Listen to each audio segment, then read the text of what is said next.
Čakaj. 1, 2, 3. 1, 2, 3. Kako se zdaj slišva?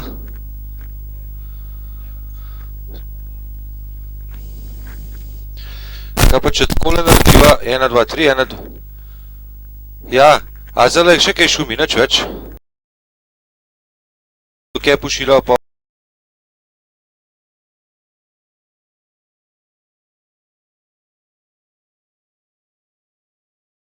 Maxi jack, pa napičke materne dela pizdarijo, a ne? To se pravi, takole pustiva, tole je v redu.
Yeah. we did yesterday. Okay. Okay, so we're gonna go onto there, and then there. Yeah, and no, just this have to way have everyone doing facing. Yeah, just facing that go way. like that because Yep. the camera last time you were, Yep. he was facing in the back and we couldn't Right. see him. Right.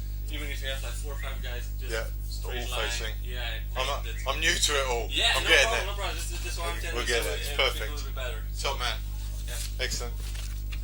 Cheers.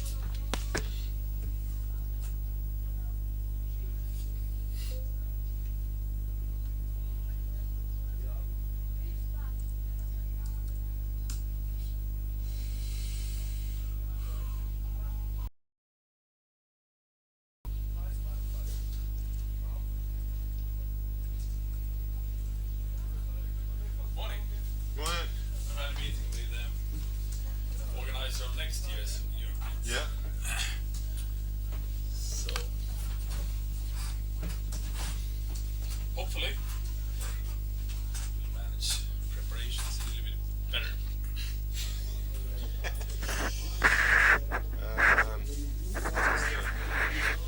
Here's the results. Is this K1 Junior? We got to start next. This is the stuff. Is it? Yeah.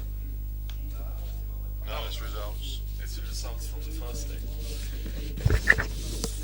Here.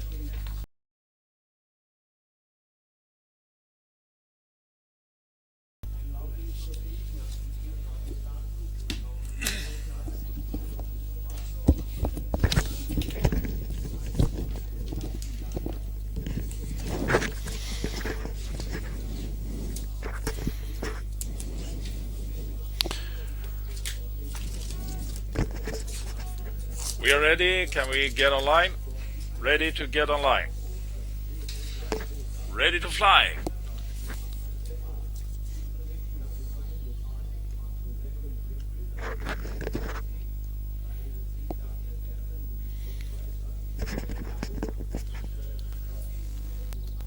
Are you with us there? Ryan? Ryan?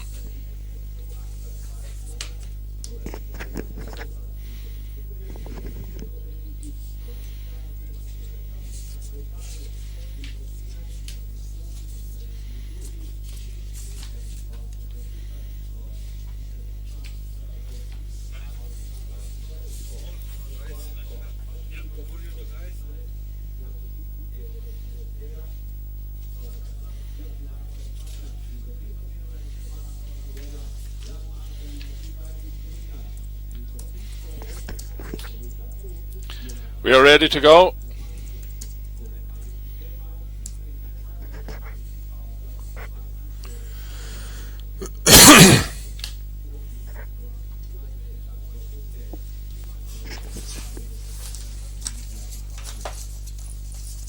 Ryan and TV from Stefan, we are ready to go. Can you put us online, please? What the hell, I was there 2 minutes ago and they were ready to...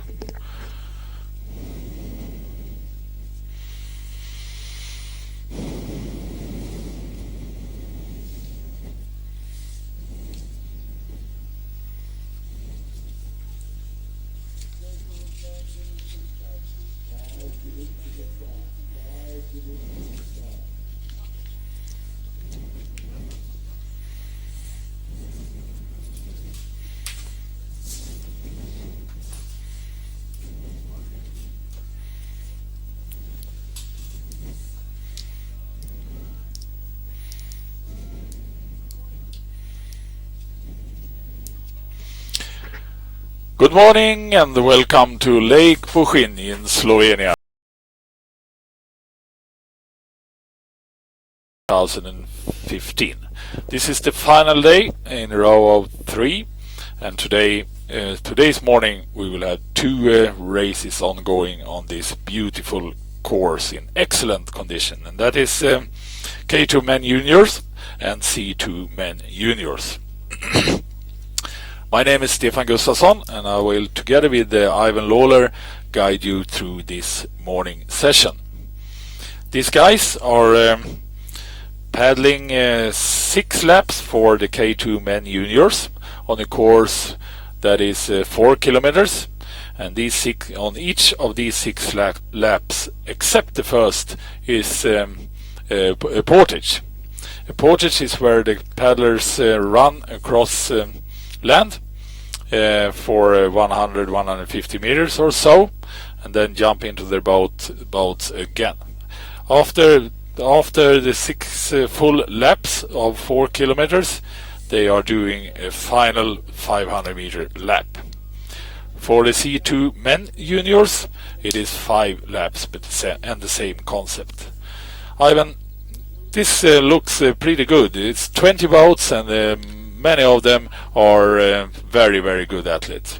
Yeah, I mean, we've talked a lot about the junior versus senior level of experience, but having watched the junior men's K1 yesterday, we were both massively impressed by that. The quality, not only of the paddlers themselves, but of the way they raced. And a lot of those paddlers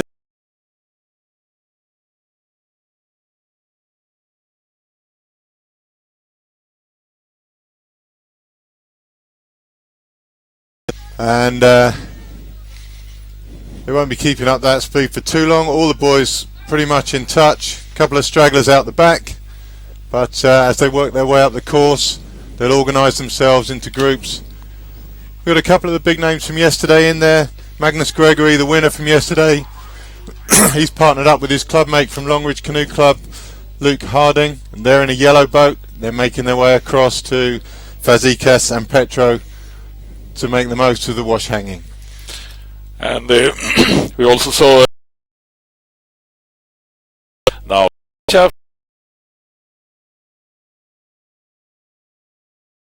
they took it very calmly, ducked round the back and came up the safe side of the Hungarian. So we got Hungary leading, Great Britain on their right, Croatia on their left, and the Danes cleverly tucked in the back there in the diamond wash. But nothing's safe yet. You can see the big group on the right coming across.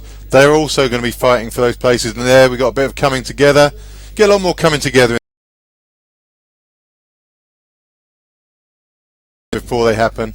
They tend to respond after the incident rather than pre-prepare. And you can see a little bit of chaos as that happens, and they'll sort themselves out again. And the strong boats will always make their way back to the front. Looks like Gregory and Harding actually suffered a little bit in that. They're off to the right there, and they were on the left-hand side of the group. Now it's Denmark in top. Denmark, who have made quite a good championship so far. Well, and the most impressive part of that was yesterday afternoon in the senior men's race. Yeah, It was incredible. I mean, a 19-year-old coming into a race full of guys with that experience, and to come fourth. But even the fourth is a little unflattering for him, really, isn't it? He could have come second. He wasn't far off it. Yeah. But the more experienced ones appreciated him a lot as well. Mats Pedersen, the great guy, 19-year-old, his first race in the senior category, and he went right on to the top and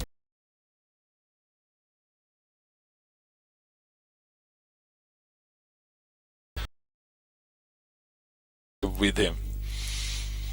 So Denmark is also there. Denmark, Emil Kramer and Rasmus Madsen is doing a good race so far in this K2 men junior race. 6 laps. There's obviously, you can see from your screen, another horrible morning here in Boheen. It's terrible hard work having to sit here and look at this all day, to be fair. Count yourselves lucky that you're at home where it might be cold, raining perhaps. Here, and here is rather the opposite. It's wonderful, really nice location, the Boheen Valley. It's totally flat water, no wind at all. Around, it's already, I think it will be very hot today. It's already around 30, and the heat will increase throughout the day. And now approaching the first turn, 1,750 meters from the start line. Still a very big group, and the Danes are in the lead. There's a lot of action in that group. You've got Gregory and Harding coming over from the right. You can see the white hat of Luke Harding there. You've just seen the Italians go way out to the left, out of shot now. There's people spread out all over the place, and a lot of action behind the group. And we will guide you on the color of the tracksuits as well soon. But now it's C2 men. C2 men junior. They are doing 5 laps. It's 8 boats. It's usually so that Paddled yesterday. So there's a few paddlers out there. There's with the doubling up, you lose a few in the second race, but it's still quite impressive. Although he was the Polish guy, who was a good few minutes behind yesterday, so maybe they haven't got a lot of guys to choose from. it has really developed.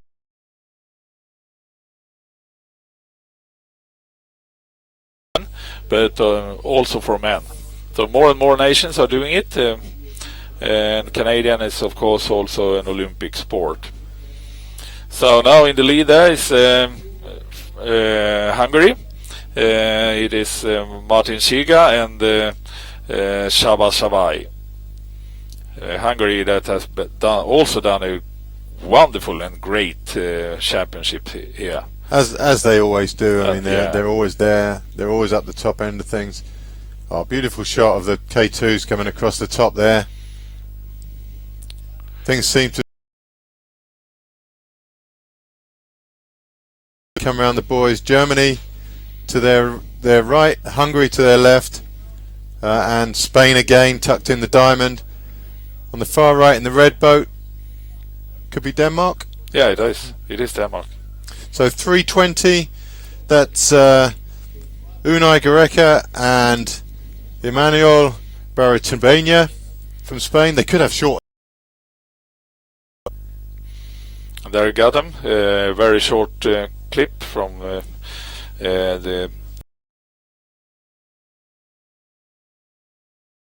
Just working their way back through the group there on the timing system, but Norway is also up there. see, the Spanish names are so long they have to reduce the size of the font for getting them on the screen. Yeah. There, Stefan. That's hardly fair to a commentator. So pretty much a front group of about eight K2s there, I think, and the others not far behind, purely based on the fact they haven't gone that far yet. But Eight boats in the top group, but all of them is within 20-25 seconds or so still. It will be a very interesting race, I think. All of them staying so close together, and junior racing is sometimes really interesting to watch, just because. so it looks that looks less than 8 now already, doesn't it? Exactly. Is that- Something happened around the turning buoy up there. Can't see in that shot. Ah, there is the first group. It was yeah, the that's second why. group. Yeah. From Hungary, from Great Britain, Spain in the V-wash at the back in the diamond. This is a perfect view also to talk a little bit of the color of their clothing. Germany is white and black and red stripes on it. Great Britain is white and blue and red stripes across. Hungary, easy to recognize, green. The only nation that is using green in this race, I think. Denmark is entirely white, as Norway. Italians in blue there. That's not an emergency for them. So that looks like in the yellow boat at the back could be the second Spanish crew. I think so. And in the red at the back is Denmark again. Yeah. Denmark is using both white and red on their shirts. And Spain, we didn't comment on that. Spain is yellow and red.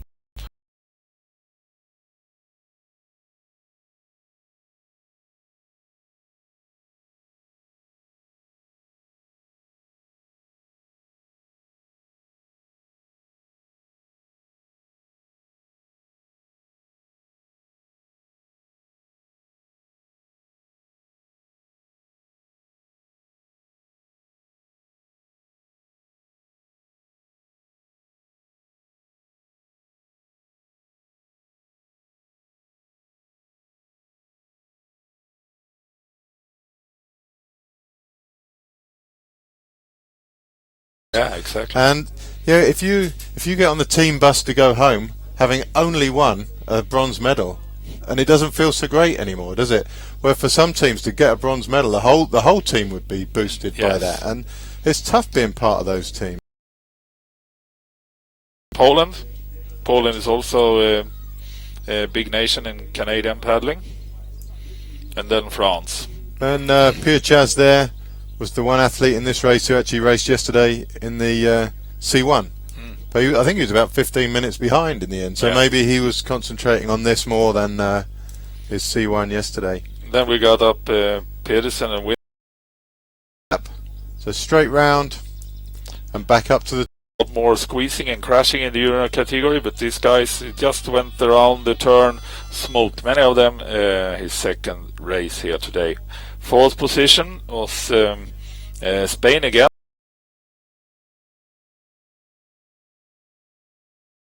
Quite a lot.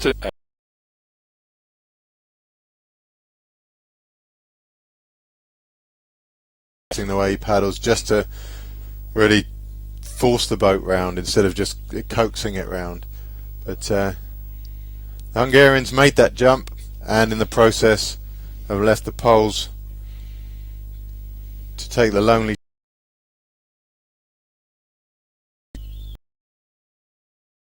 who was struggling with the symmetry comes in again. And I think a bit of symmetry and the nice slow action, really, isn't it, compared to the kayaking?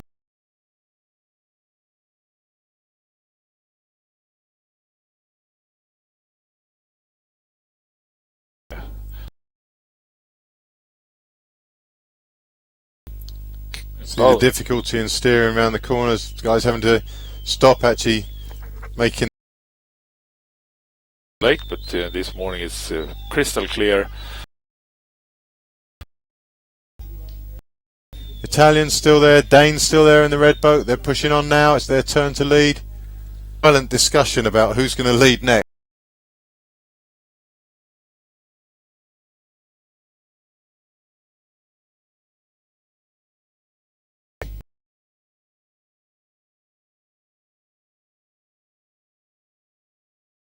Around the timing, they might still be in contact with that group. It's hard to tell from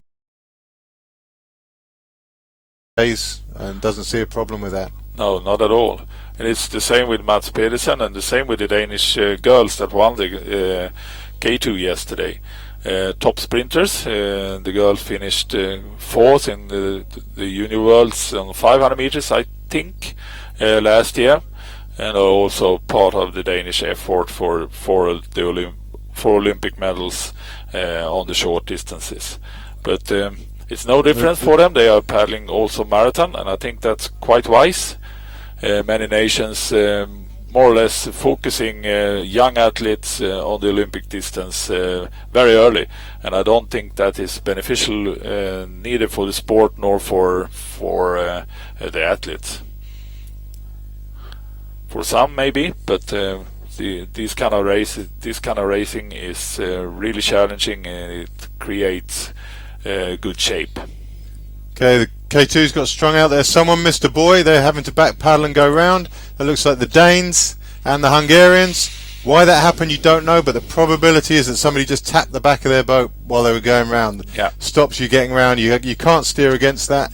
Now, for Gregory and Harding, they were at the back of the group behind that incident. Now you have then we have Norway, Iversen and Wold up there in third position. They both raced K1 yesterday, so it's their second marathon in 2 days in these hot conditions. 87 in K4 10,000, I think it was, and I think he had another medal in K1 1,000 meter as well back in the days. And his mother is an Olympic champion from Sweden, actually, Anna Olsson. So it's a great heritage in canoeing for him. It was interesting that the Hungarians who got hassled at the last turn made a fantastic effort to catch up. Spanish totally kept an eye on that the whole time, and the moment the Hungarians were just about to settle, off they went. It hasn't worked for them. Hungarians have settled back into the group well, but the Spanish had a great perception of what was happening there. It's great racing. Yeah, it really is. Great Britain safe at last on the outside of that leading Spanish crew. The 2 Spaniards, 1 Hungarian, German, Great Britain, and on the far side, I can't quite work out who they are, white vests, It's Norwegians. I think so. It must be Norway, yes. It's a lot better tactics today in the this junior race than yesterday. Maybe they watched K1 Men Yeah, and heard learned your from commentary there and learned. Back to some moody photography from the top turn there. Spanish still from the Hungarians.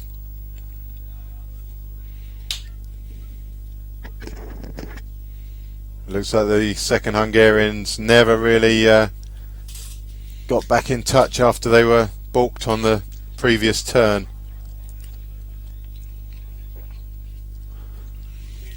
Just in our eye shot now, opposite us, not on your screen, the juniors are just heading to the turn before the first portage.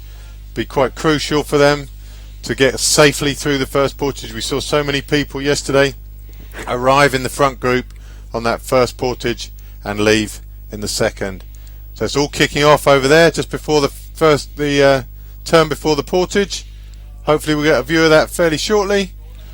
And just a quick screen graphic of confirmation of the C2 race.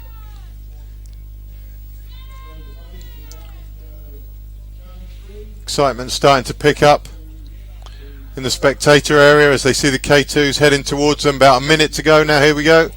So it's Gregory. It will be a very challenging first portage. And Harding. Coming in many K2s to the ponton. The ponton is wide enough to carry at least 2 K2s on each side. But there are many more there. So this will be very challenging and interesting and maybe decisive for some of them. Now it's just time for them to calm down, take it easy and make this safe. It looks odd that the Spanish have come out that wide from where the others are, but due to the angle of the pontoon, that's the best approach angle for them. So it does make sense if you're here. It might not make sense on your TV screen. Hungarians kind of stranded in the middle of those. They've done a lot of work to close the gap from the previous collision, and they look to be the ones who are struggling. They've chosen the side with the least people on it. So in we come. Gregory Harding first out, front of the boat up first. Oh, a little bit of aggro, a little bit of slipping over, but I think everyone's survived. And through they come. Spanish were the quickest out of the boat. And just coming into the portage now, you got Ziggy Chamil, James Russell, along with can we have the graphics up Danish now crew. as well? Would be lovely to have the graphics now to see who is who there. So in go the Spanish.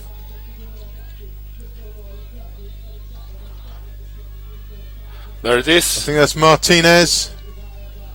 No, it's Goreca and Bartuabania, followed by Gregory Harding, then the other Spanish, Martinez and Garcia.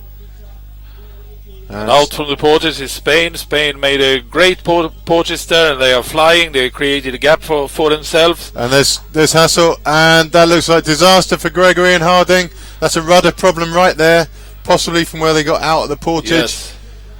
That is a total lack of steering. They are going to be very disappointed. You can shout all you like for a new rudder, but the race is over. It's not. Yes.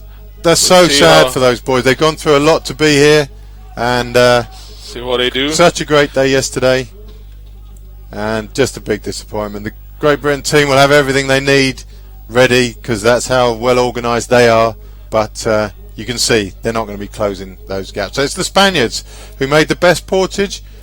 Great Britain actually made the second quickest over the portage, and that filled the gap that's appeared now, and then there's the rest of the field. So those Spaniards up and away. They don't look like they're too rushed, but they're certainly not waiting. Could be Norway making the chase. It's Norway. Hungary, the second Spanish crew, which is Garida, and the Germans. And Hungary. But that second Spanish crew isn't quite as tidy or as drilled as the first one. The first one looks really... Well, you can see the difference there, just in the stroke rate, the timing. And Gregory and Harding, they're back up and running. Yeah. Didn't lose as much as we thought. No. Maybe it's just a case of the bent rudder and they just bent it down. Yeah. They had an accident when they get out of the boat in the beginning of the portage, where Norway slipped, and they were involved there as well, and dropped their boat on the pontoon, and maybe the rudder got a little bit smashed there. The rudder is constructed on a kind of metal pole, or what you say in proper English, and then a stem, metal stem. Yeah, metal stem. Yeah. And then it easily bends, and then it's possible to bend back So again. whose job is it to look after that in the K2? That's really one of your backman's responsibilities. You're there, you're the one, you hold that boat. Now, it's really difficult with a K2. There's crowded K2s there. What you can actually do in a K2 is the backman doesn't even need to touch that boat. Front man can get the front of the boat out, and even if he's running, the back of the boat will never hit anything because it's dragging in the water. Once the boat is clear of the other competitors, then the backman can pick it up. If you pick it up too soon and the other people tread on it, jump on it, whatever, then you're in trouble. It's the main responsibility of the backman Yeah. to protect the other and making sure these things doesn't happen. And it's also very important that a back paddler does not lift the boat first before the Absolutely. front one. If he does, just leave well alone. Leave the Yes. boat until the front man's got it out. But equally, it's not all the backman's responsibility. If the drivers put you in a difficult, complicated position, then you've only got what the material to work with that you've got. You've got the poor positioning, maybe. You got the other crews around you. Maybe you haven't judged how well you've stopped the boat. There's a lot to work with in the K2s. A lot of communication between the guys. These two guys, the Great Britain guys, they've worked together a lot. I'm sure they're a bit upset with themselves for whatever mistake they made there. But anyway, the race continues, and we've got a lovely long shot of them there, paddling back up to the first turn.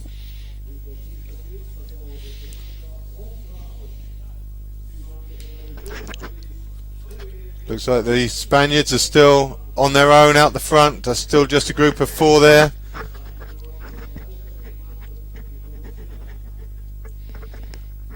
Norwegians, Germans, Spanish and Hungarians in that group. Group behind them contains Great Britain, Denmark, Italy and someone else who I'm struggling to identify.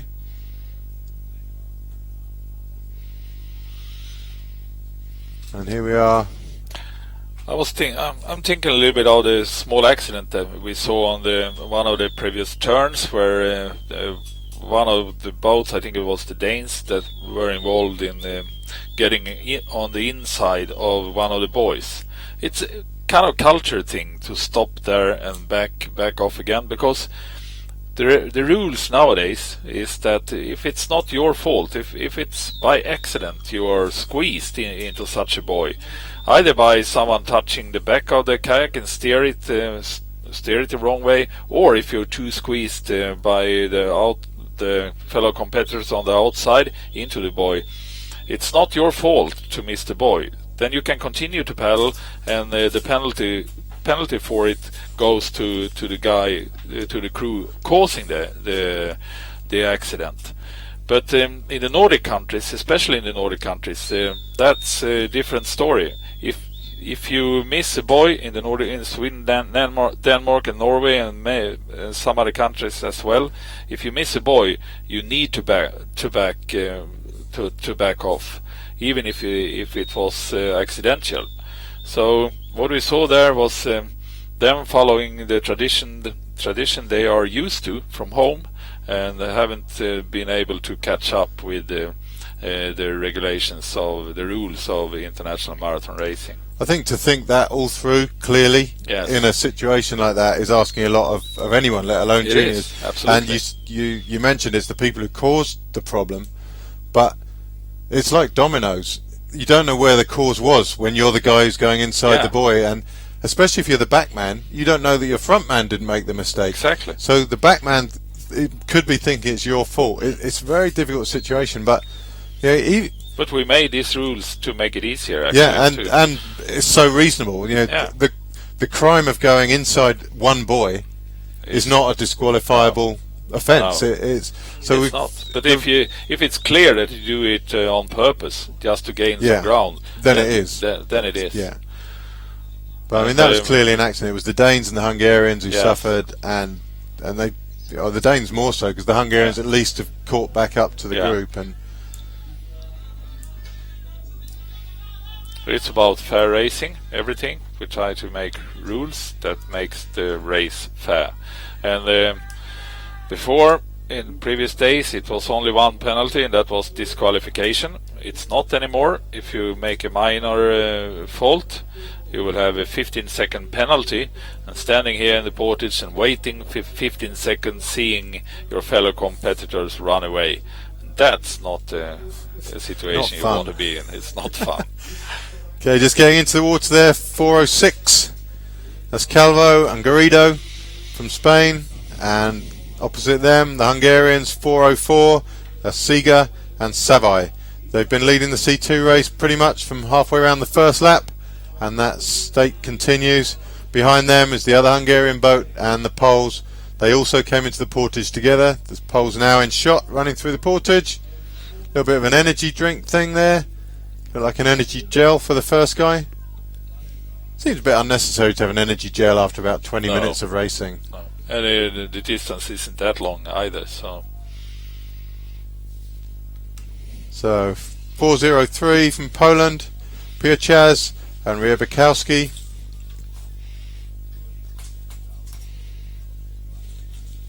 Off they go. And there we have confirmation: Spain, Hungary, Poland, Hungary, and then Poland again.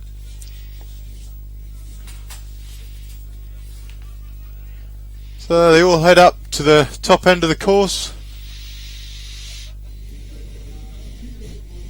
Well, next time we see the K2s, we'll see if those Spaniards have managed to maintain their break.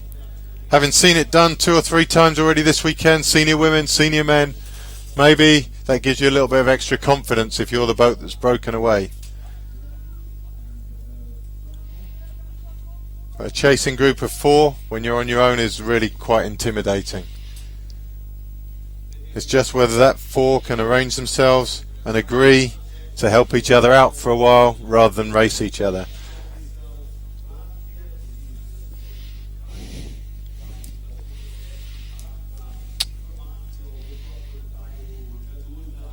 As the C2s paddle away from us.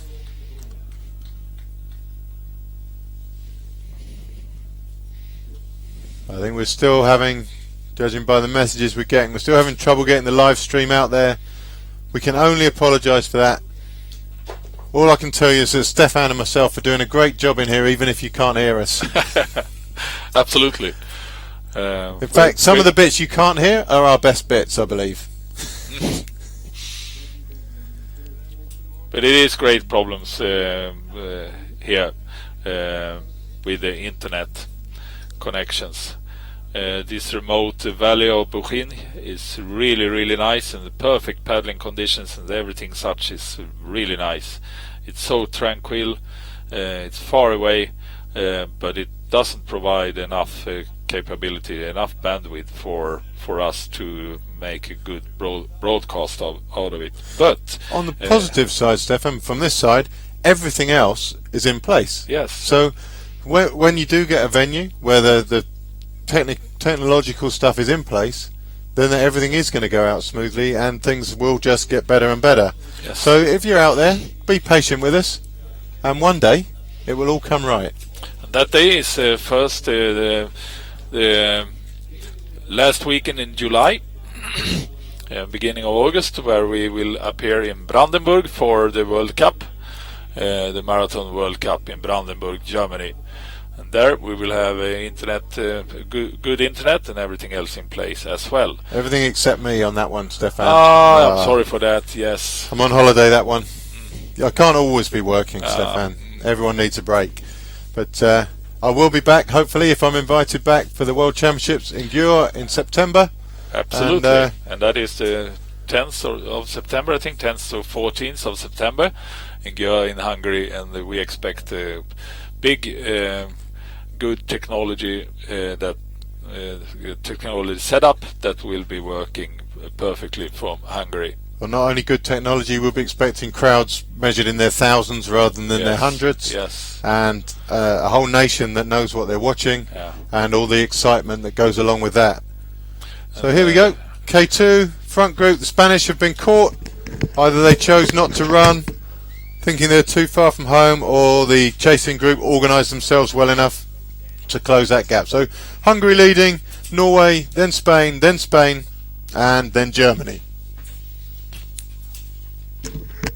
Now you've got some motivated boats behind them still. There's the Danes who had dropped off that group in the collision. They're motivated, but they're quite a long way back, but maybe 20 seconds only. 20 seconds looks a lot longer on the water than it does when you've got a visual on it yourself. And then it's another 40 seconds probably back to the next chasing group. And at the moment we don't know who's in that third group.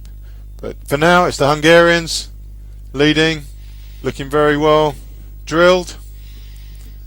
Certainly the better of the two Hungarian boats. Both Spaniards, Norway and Germany. So as they stand there, nicely organised group, it's Germany that's getting the rough end of the deal, and until they make a change there's no motivation for any of the others to make a change. The only thing that will change this group now is if the Germans decide they don't want to sit second wash, or the Hungarians decide that they don't want to lead anymore. But that's the situation. Yes, and Iversen and Vold seems to do a very comfortable race. Interesting. Norway, another good K2. So this is the turn before the Portage, another couple 100 metres here, and of course that forces change. And here we go. People, the Spaniards, but Norway responded very nicely there. Very nicely. Yes. And all they're doing is trying to hold the Spaniards off. So they want to keep the Hungarian wash, they don't want the Spaniards coming round, and their job is done. So although they sped up, they had no intention of leading. They just had to hold off the Spanish challenge and get back on the Hungarian wash. Spanish haven't given it up yet. Just starting again now to do the same again. Same pattern will repeat. Hungarians have to speed up because they don't need the Norwegians leading. Norwegians, no intention of leading. Full speed, yes, it's full speed into the Portage. They're slowing down a little bit now and they secure their positions. This is very, very demanding for them. Full speed into the Portage, the body full of lactic acid, and then the breathing comes with that, and then they have to run for 100 and 150 meters full speed and out again. So it's really, really tough for the athletes at this moment. Norway is doing a great Portage on the other side there. Watch the front of the boat out first. Yes, perfect. And it's the Germans that are really struggling here, although the back Spanish guy can't seem to get out of the boat.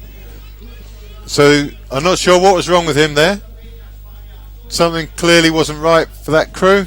They arrived reasonably early, but couldn't get out before the Germans, who arrived last. So Hungary through the Portage first, then Norway, then Spain. Back of the boat goes in first, guys.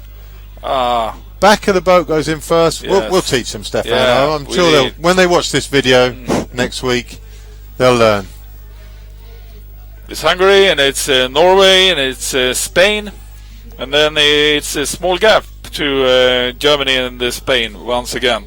And I'm not sure, Germany and the second Spanish crew are definitely the weaker crews in the group. Absolutely. So depending on how big that gap is, I can't see it from here. They're going to struggle to get. Well, they're not going to struggle to get back if they stop like that. It's Norway and Hungary, and they are.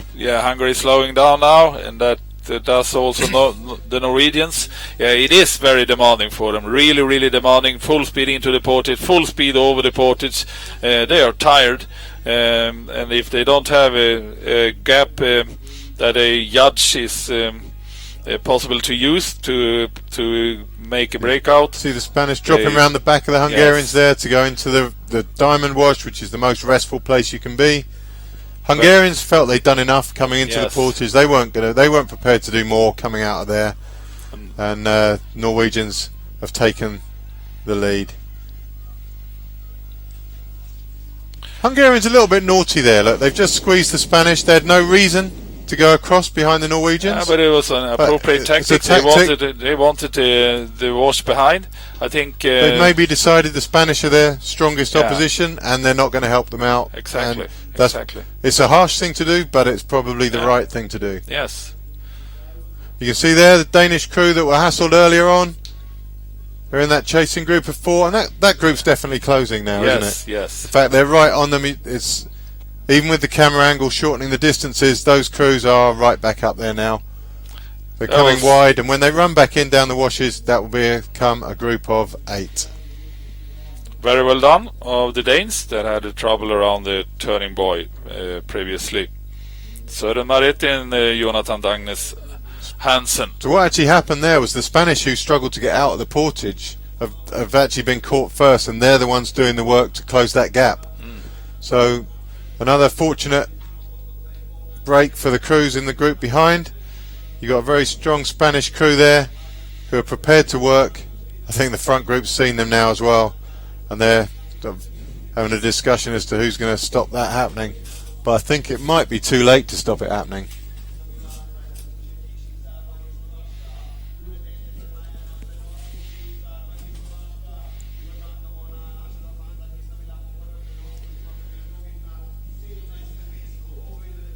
They still haven't moved across though, so maybe they're not as close as we thought. Here they go now. Crossing over, they've all split up a little. Maybe just one crew. No, they've backed off again and gone out to the safety of their own group of 4.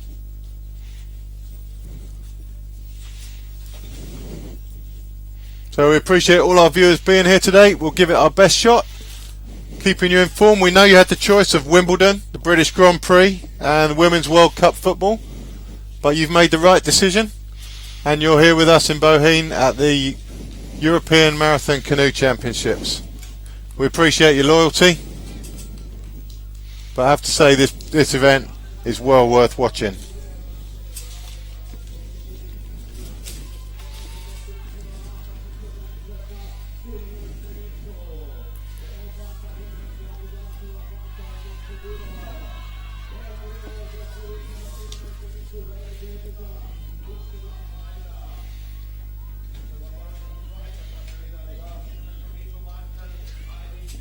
Seems to be quite a lot of excitement in the spectator area behind us, but I think we can just put that down to the mild insanity of the local commentator. I'm not sure we're missing anything or you're missing anything, even if you can hear quite a lot of excitement going on there.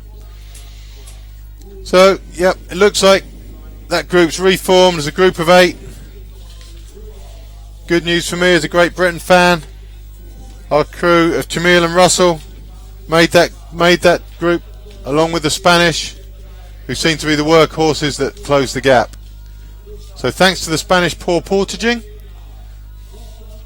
there have been 3 beneficiaries of that. So now we've got a front group of 8, and somewhere maybe about a minute behind them is the second group that's still contained. Here we go.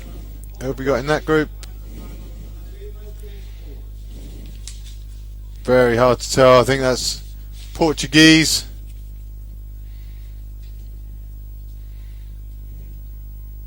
Other than that, there's Italians there with the red, white and green.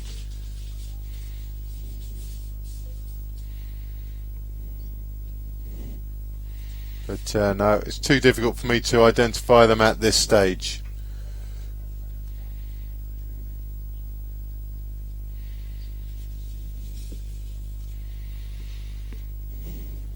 So a little bit of downtime as they disappear up the course. We can just in the distance from here see the C2s coming in, but they're about 5 minutes away from the portage. Get head-on shot, silhouetted, group of 8. And we can also see the wonderful surroundings here. We are on the lake is about 500 meters above sea level, and the peaks around here is up to over 2,000 meters. We were up on one of them yesterday evening, and it was just wonderful. It's great up there. It's great summer, and it's trails for hiking with huts in a couple of hours in between each other. So it's a great area for hiking. And the mountain guides up there said, yeah, July and August is too crowded. It's thousands of people here. It's much better in September. Then we're all alone again. You can't ever see it being crowded here. The population of 2 million and all this space. Yes. You'd be lucky to see someone in a day's walking here. Yeah. It's like the northern part of Sweden, actually. More elks and bears than people up there. And the golden monster I was talking about is actually the golden horn, and it is like a deer with golden horns. So it wasn't a monster after all. So, Okay. So don't be too concerned if you are out walking. There are no monsters. It's just a type of deer with gold horns. I think still mythological. I don't think it's real, but you never can tell. The myths have to start somewhere. So, junior boys just gone round the turn. Everyone in there. Somebody's just dangled off that group a little bit, but it's all looking well organised. I think they're down to 7. I think there's an 8th boat just trailing behind. And Denmark is there once again with Jonathan Dagnes Hansen. It's the Italians that have just dropped off. Yes. They're looking a bit tired there. But the real beneficiaries of the poor Spanish portaging were Great Britain and Denmark. And the Danish crew is Jonathan Dagnes Hansen that finished fourth yesterday, and Søren Moretti. They are both from Silkeborg Care Club, one of the founding fathers of marathon canoeing, actually. Silkeborg that have organized Tour de Gudino even since the beginning of the 70s. Tour de Gudino. Beginning of time. Yeah, beginning of time. Silkeborg Tour de Gudino is one of the great races, 2-day races, so 120 kilometers or so, really challenging. And Silkeborg has, even since then it started, have had very good marathon paddlers. A good tradition there. This tradition is followed now by Jonathan Dagnes Hansen and Søren Moretti. Okay, so and their trainer, Finn Pape, will be very, very pleased with the results here today. He is also the trainer for the girls, the Danish girls that won the race yesterday. And Katrin Rask, who won K1 Women Junior on Friday. the Hungarians are still attempting to squirt the drinks into their athletes as they run past. Yeah. Maybe it's a training exercise for the supporters to see how well they can squirt liquid into people. I don't think this is. They don't regard these 17.5 kilometers as long enough to have appropriate drinks. It's just another training session for them. Or 19 kilometers. They are doing 19 kilometers, these guys. So it was the Spanish who looked slightly stronger coming into that portage. You saw the whole thing. Hungarians came out well, maybe inspired by having their faces squirted with energy drink.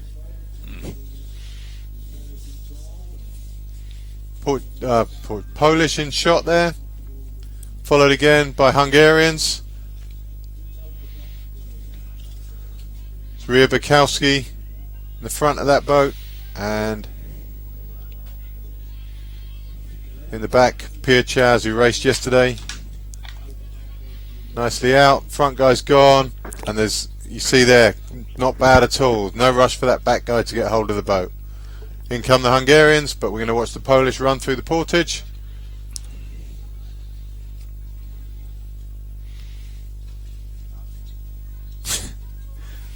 It's quite fun actually watching that. But that again, we need the sort of Benny Hill type music for that.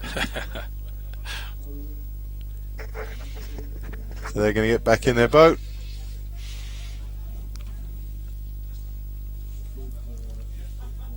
And off they go. So maybe that's one upgrade we could get for you for the World Championships. If we could have a little music box where we can play jingles as they, if we see any errors or something worth Bring a Benny Hill soundtrack over. It would be entertaining.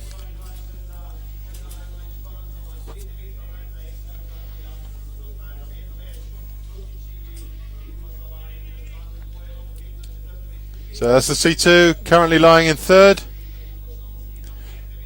It's not the first time the Polish have held third place with a nice tidy gap this weekend, but last time it ended in tears in the women's K2 yesterday. Yeah. Just as we said, that they had 40 seconds and ensured their bronze medal. They fall in their final portage. And What was interesting with that, they fell in, they gave up because the Belgians were going to get the bronze medal. At the other end of the portage, the Belgians fall in, and it was the Hungarians who were in 5th and 6th place who come up to get the medals. That's why you should never give up in marathon canoeing. So many things can happen and you never know.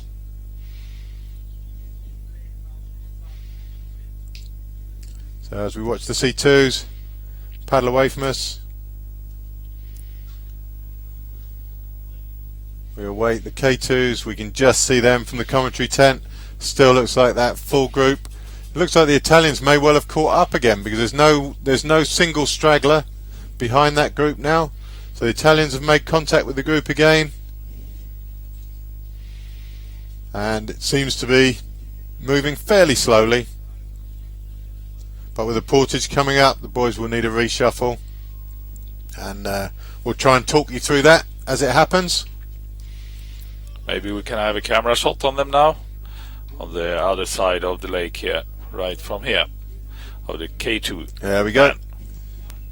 It's like your magic, Stefan. Yeah. You have magic powers that can direct cameras with your voice. Production remotely. advisor is Brian Chapman, who knows canoe marathon for a long time, knows canoeing for a long time, and he's helping the television producer to pick the right views for the 4 cameras around the course. So up come the Norwegians. They don't want to be stuck on the outside for the turn. The Spanish will try and hold them off. Hungarians, we know, enjoy leading all the way into the portage. They seem to have the power and the speed to do that. And they are doing very well beautifully together. Smooth, isn't it? That is beautifully smooth. Yeah. So you kind of make an assumption, maybe, might be wrong, but I'm going to assume the Hungarians are going to lead all the way into the portage. There'll be a couple of attacks on the outside to try and get to their sidewash, which the people who are currently on their sidewash will have to defend. Well, what will be the appropriate tactics for the Norwegians out there on the left-hand side now? Norwegians, they should have one chance to overtake the Spanish, and if the Spanish say no, then you have to learn from that and do exactly what they've done there and drop in behind them. So very good.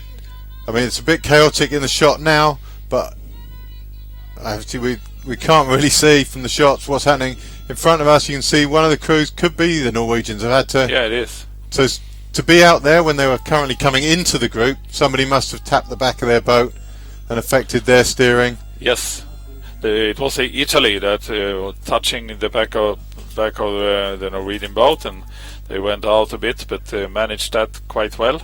They seem very strong. Hungary and Norway. And the Spanish crew are coming through on the Germans now. They need to arrive before the Great Britain, who are on their outside. So the 4 strong boats here, really. You've got Norway, Hungary, Spain and Great Britain. They're the ones who dealt with all the incident there the best, and it's the ones who deal with the incidents comfortably that are the strong crew. So it's Spain on this side, Hungary on the other side, Norway on the other side, and Great Britain in shot now. A little bit slow at the boat, and don't pick the back up first.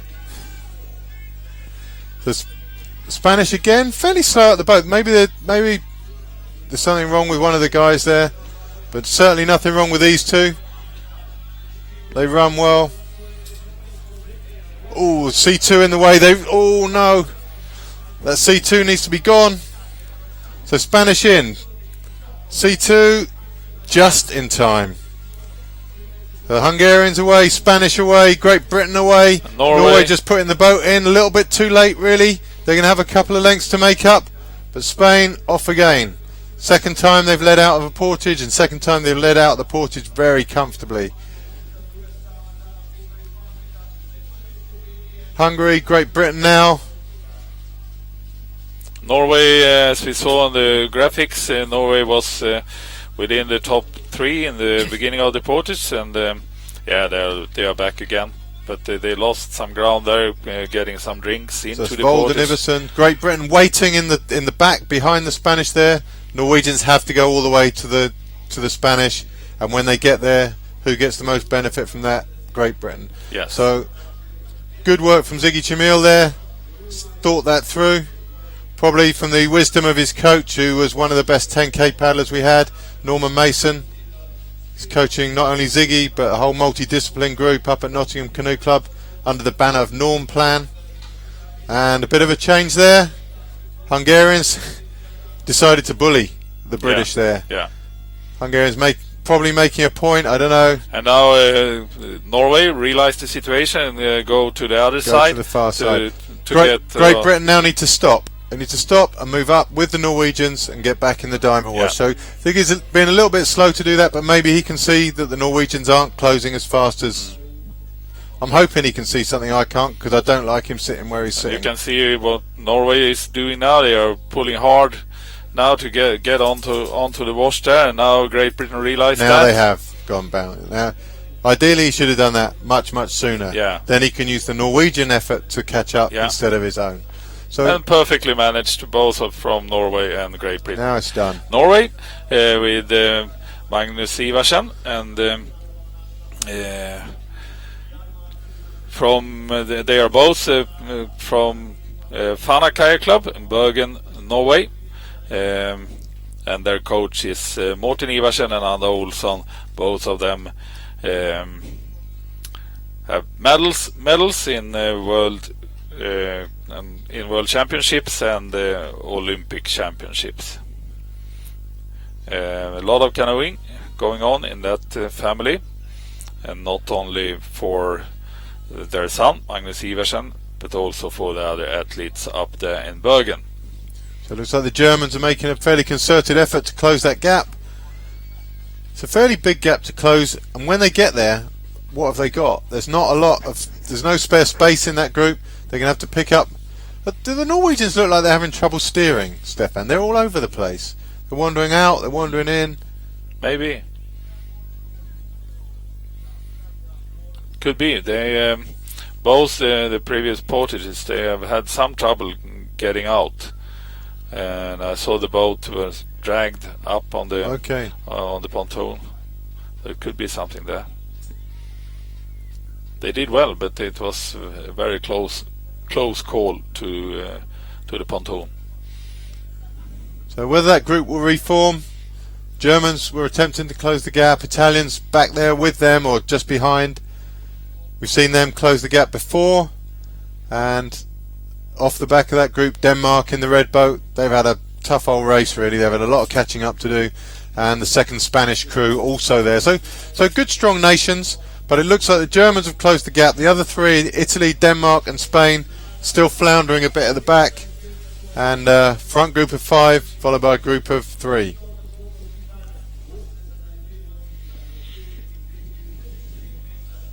So currently Norway leading, Spain in the diamond wash, Hungary to the right, Great Britain to the left, and Germany are going to have to force their way into those comfortable positions, or just accept that they're going to have to work slightly harder than the others to cover the distance. Denmark is moving now into the group, as it seems.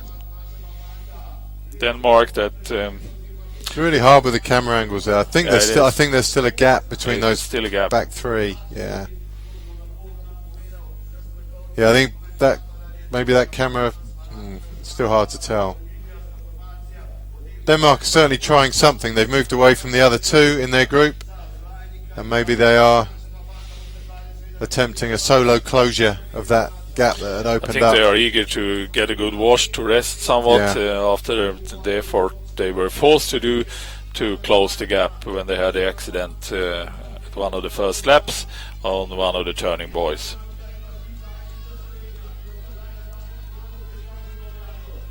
So a nice head-on shot there. Again, it shortens the distances. It's so hard to tell from these camera shots whether that's a group of 5 followed by a group of 3, or whether it's the full group of 8 all together again.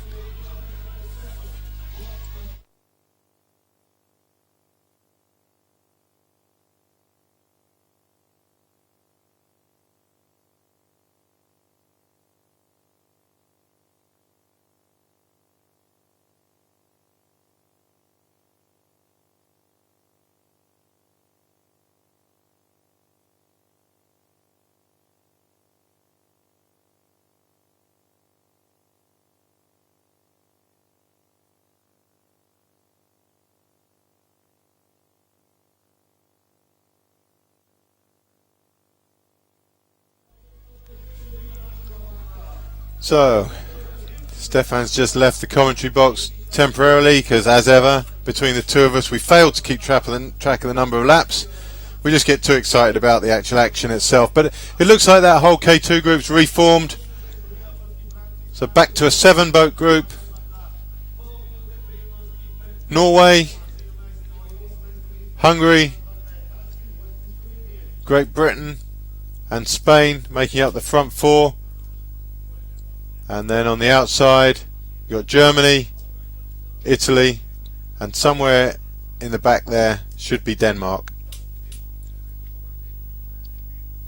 So Hungary in green, Spain in the yellow and white, Italy in blue, Germany white with the red stripes, and have we got Denmark there? Maybe not. They're still on the graphic in 8th there, but not in the group itself. So the boys make their way. They've come round the top turn and they're going to be heading back towards us fairly shortly. So Iverson Vold from Jamil Russell, Petro Fazekas, Paufler and Schubert, and then Spanish. Didn't have time to catch their names there. And currently the Italians bringing up the rear of that group, as they have been for quite a long time. And at the front, it seems like the Norwegians are fairly keen to keep that lead. There's the Danes in picture now. They were the ones who suffered. And the Hungarians are going. They've taken the Norwegians on. A little bit of posturing, a little bit of chest beating there, but it's the Norwegians that came off best. They're still leading.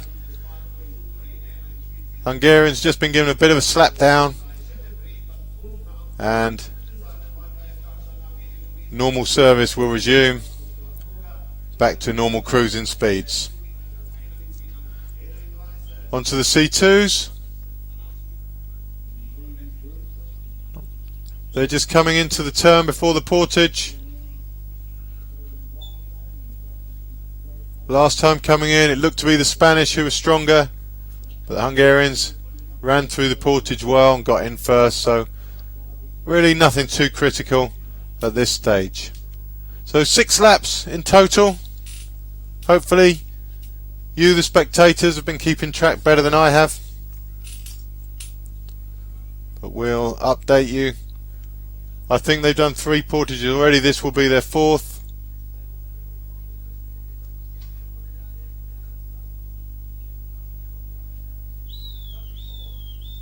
As they come round, the 3rd of the 5 boys in this that make up this turn. Water's so flat you can see the reflection of the paddlers now in the water. It really is quite phenomenal here. So they've rounded the turn, it's straight into the Portage now.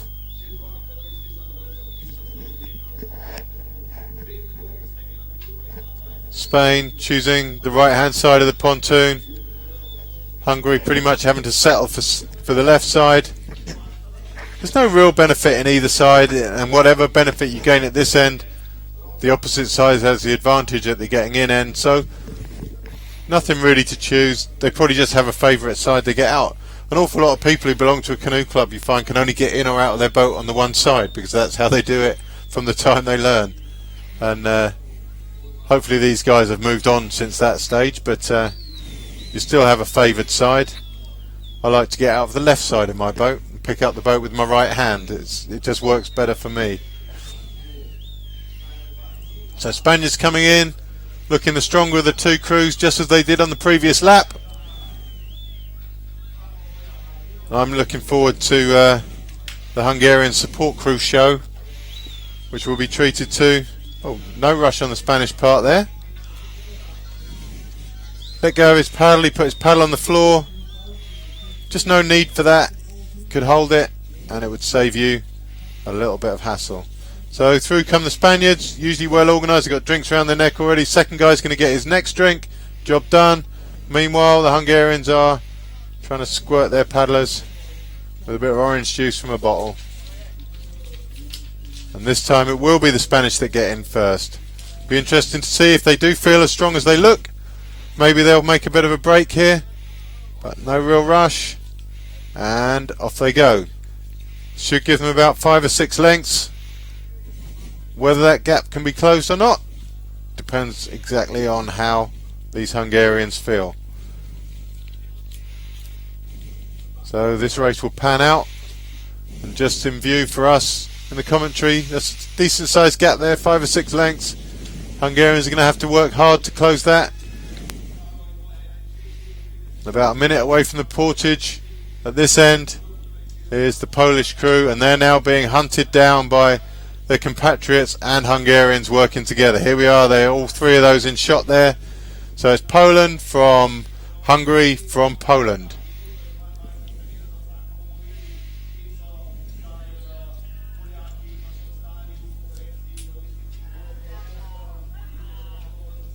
So Stefan's rejoined me in the commentary box, and hopefully with the information we all need. And we have done fifth. They are on their 5th lap, which means 2 more portages to do. And when they appear here for the next portage, they will do 1 more full lap, and after that one portage more and 1 short lap. So they are on the 5th lap now out of 6 full laps. The K2s and the C2s are on the 4th lap out of 5. So Poles running through the Portage. Bit of water thrown at them.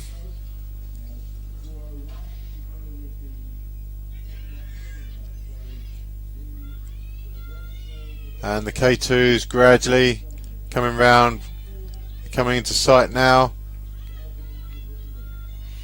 The Danes still dangling off the back of that group by really tantalising sort of 5-6 seconds maybe, but they've been there since we last saw them, and it's quite soul destroying really. Maybe they can find one of the washes out the back there, have a nice big wave to ride down. You can get combined waves behind a group that size that are really quite big and comfortable, but really coming into a Portage. Maybe, you know, if the big group have a collision at the Portage, the Danes can pick up a few places just by avoiding that. But it's not a position you choose to be in, that dangling off the group like that all by yourself. So it looks to be Norway leading this time. Norway, that I just spoke to the Norwegian coach, Slettsjö, and he said they looked very, very confident. They were smiling over the Portage, and they didn't even want drinks. They said, you can give one of us drinks next lap, and the other one doesn't need this lap. Norway has a great tradition in K2 junior racing. Karl-Anders Slettsjö, the son of their main coach, together with Joar Tele, they won the junior world championships back in 2011 in Singapore. But today it's Magnus Iversen and Amund Wold that is doing their K2. Amund Wold, that is from Strand Kayak Club in Oslo, with their trainer Tom Selvik. So this time it really is those Norwegians who are dominating this run into the Portage. Hungarians on their outside, they seem to have had some steering problems with the Spanish who tapped the back of their boat. Spanish are going to try and come around the Hungarians and get on terms with the Norwegians, and out to the left the Italians have thought the best option is just to move away.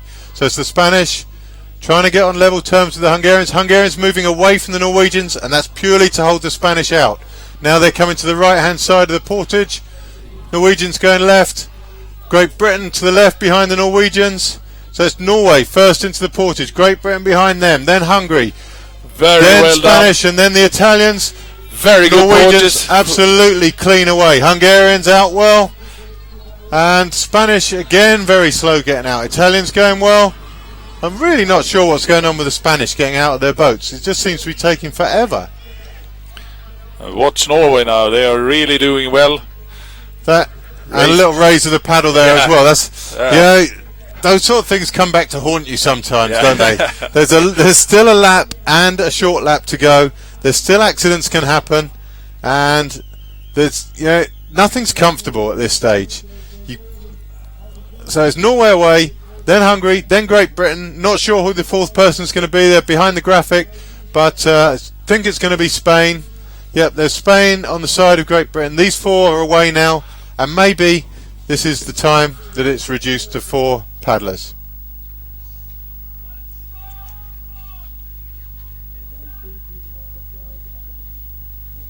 No, then nobody's rushing away. Norwegians probably confident in their ability to hold anyone off anyway. Absolutely. So it doesn't really matter to them. Germans again working hard to catch up. They've done that so many times. Italians up the right hand side of the group along with the second Spanish crew. But I imagine the Norwegians confident enough from the approach to that Portage, they don't really mind if there's 8 or 4, or it's not going to make any difference to them. He seems very confident, Yeah. hopefully not overconfident. As you said, he raised his paddle and signaled that everything was fine. Could be, but it's a dangerous thing in a K2. I mean, these guys, they've paddled together before, Yes. obviously, but they haven't done that many races before. And it's not just communication between the front guy and the back guy as to what you're trying to do at any one moment. It's the communication between how much energy he's using and how much energy you're using. So that back guy might feel like the strongest guy in the world, and the reason for that might be that the front guy's doing so much work that, and he's thinking, geez, this is a long way around this race, and the back guy's thinking, nope, I'm all up for it. So there's a communication of energy there, and you have to understand how much the other guy's doing. Now, initially when you start racing K2s, you have a verbal communication on that, and are you okay? Simple questions, are you okay? The backman always says yes, even when there's snot coming out of his nose and steam coming out of his ears, and he's like, yeah, I'm okay, and you look around, you think you're not okay. You have to tell the truth in those situations, and slowly you learn how the boat feels when both of you are feeling good and when one of you is not feeling so good. And if it gets ever to a stage where the front guy is asking for more power from the back, then that's pretty much a minute before it all goes horribly wrong. Because if you haven't got the power you need and you're the front guy, either the back guy's asleep, in which case he needs waking up, or he's already gone. So Denmark there, continuing their lonely trawl behind the group. Denmark that had an accident in the beginning of the race, one of the first laps, where they missed one of the turning buoys and stopped quite unnecessarily, I think. But they stopped and they went on the right side of the buoy and had to catch a gap of about 150-200 meters or so. And of course that took some strength out of them. So they've gone really wide of the group there, and that's going to be to pick up one of the big rolling waves that's running down behind that group. Obviously boats create waves as they move through water, and those waves fan out in a sort of triangular shape behind the group.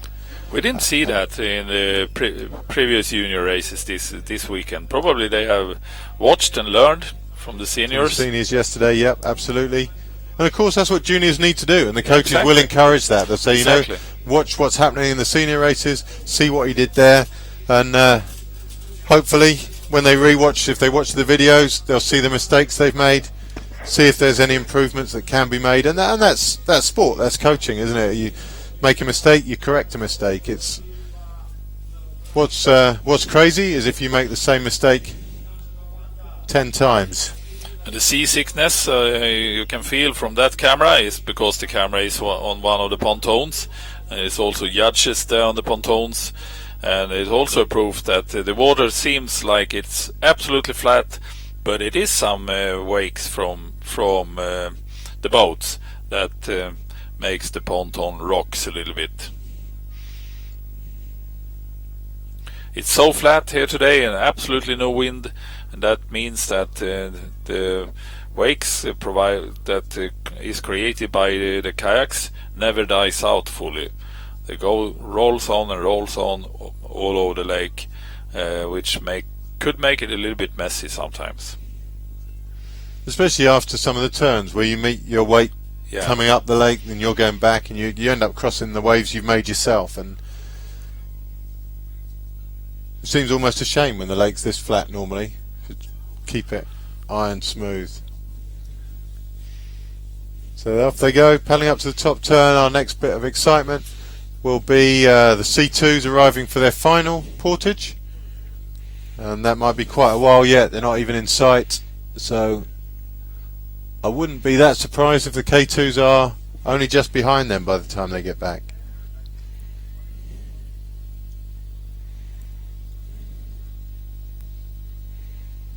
So all 7 boats still in that K2 junior group.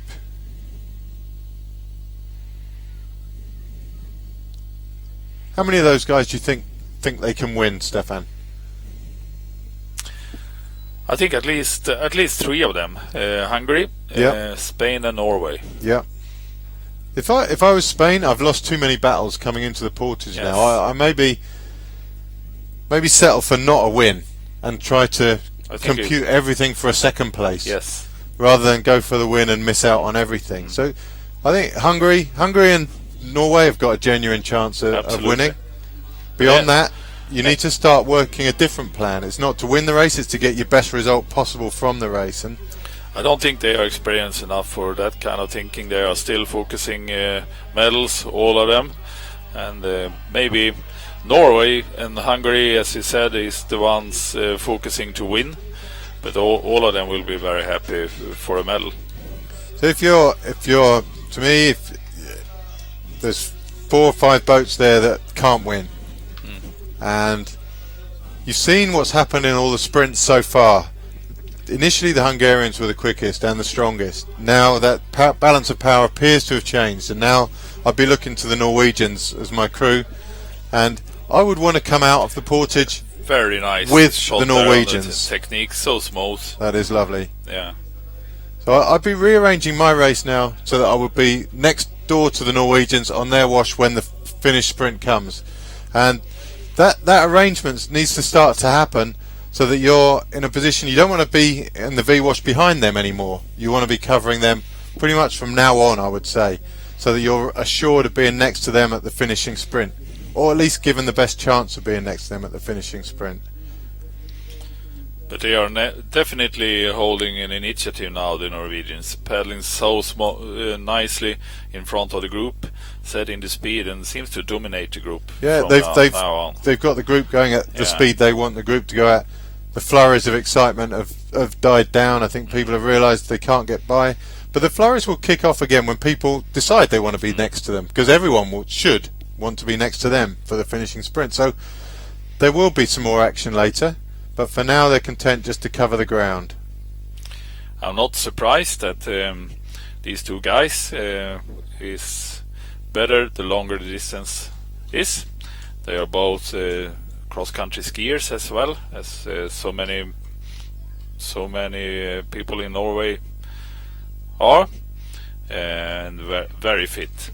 Both guys have good trainers and good clubs where they develop themselves. I think at this level, up to certainly junior international level, it's all about the strength of your club and the commitment of your club, and primarily the commitment of the coach who turns up every day. It's the consistency in training a club that's important. If you've got someone there day in, day out who's prepared to put in their time, all the juniors have to do is turn up and do what they're told. Yes. The opportunity's there, and to not take that opportunity is criminal, but if it's there, do it. And the club is the best place to grow the athletes. The club coaches, they really care about these guys. They will be watching online if they're not here. So a lot of the coaches are here, even who aren't to do with the national team. There are still coaches here, come to watch their athletes. It means a lot to these guys. They love these athletes. The athletes in return love them, and the results are appropriate to that. Just getting a message from the technical guys here. But it is a little bit different tradition up there in the Nordic countries of coaches. Many clubs have coaches that are there, have training sessions with athletes 2 or 3 times a week, and all the other sessions they are doing on their own. It's a tradition, and it is how it is up there. Certainly the strength of the club I grew up in and still am involved with now is that we have a coach who turns up every single day. He's there at 7 o'clock in the morning, he's there at 6 o'clock in the evening, and you know that if you turn up to go training, there will be a session organised, there will be other people in that session, and all you have to do is attend. And I think that's been the strength of our club since it began. It used to be in these clubs that have voluntary trainers that also have a normal job and a family to care of. They have training sessions 2, 3, maybe 4 times a week. But the athletes need to train a lot more, so they are used to training by themselves. They are still doing it in a group and gather at a specific time and do the sessions they are told to do. And that forms some strengths because they are used to it when they are older and absolutely need to do that. So it's also benefits with that kind of system. And what about the types of training the guys do? I mean, you've got on the water training, you've already mentioned cross-country skiing. I know the Hungarians do a lot of swimming. Running is kind of constant through all nations. Absolutely. Then you've got the weight training. And there's so many types of training. Do you think, how important is like each type of training, or is it just training as a whole at the level we're talking about exactly now? That's a very, very interesting question, because watching the world over so many generations as we have done, it seems like it's big differences in how people are training, but they all end up the same. Exactly, but then on the course it's just seconds or tens of seconds in between them, and so it's not always the same nations. Okay, exactly. So that means that the only common conclusion on that is that if you're training hard and do it wisely, you are there. Yeah. So it's not that complicated, actually. I think you're dead right, and I think people, especially coaches who are new to the sport or who are almost feel like they're less educated, obsess about doing the right sessions and doing the right quantity of sessions. And actually, it's not about the sessions you do, it's about how you do them and how you learn to apply yourself and how you learn to commit to doing your training as it's intended. And that generates an internal motivation in all the athletes. Absolutely. You can't permanently motivate an athlete from the outside. That's a very temporary situation. Yeah, I mean, if you do 15 times 3 minutes, or if you do 10 times 4 minutes, or whatever, it doesn't matter at all. No. As long as you do 50 minutes of effective hard work out there. Absolutely. And you learn to deal with a little bit of pain, a little bit of disappointment. Sometimes you learn that actually when it's that painful, it's not the end. There's still a little bit more, and eventually, and this sounds maybe a little bit bizarre, but you learn to like that level of pain, and then it becomes almost a comfort to you. You think, all right, if I'm working at this level, I know when I was strong, my automatic assumption was that if I was hurting, then you were hurting more. Yeah. Because in my mind, I'd convinced myself that I was good enough to do that, and it doesn't even need to be true. Provided your mind believes it, then you're prepared to deal with the pain. Now it's completely the opposite. If ever I go paddling now and I have pain, I make the automatic assumption that no one else has pain.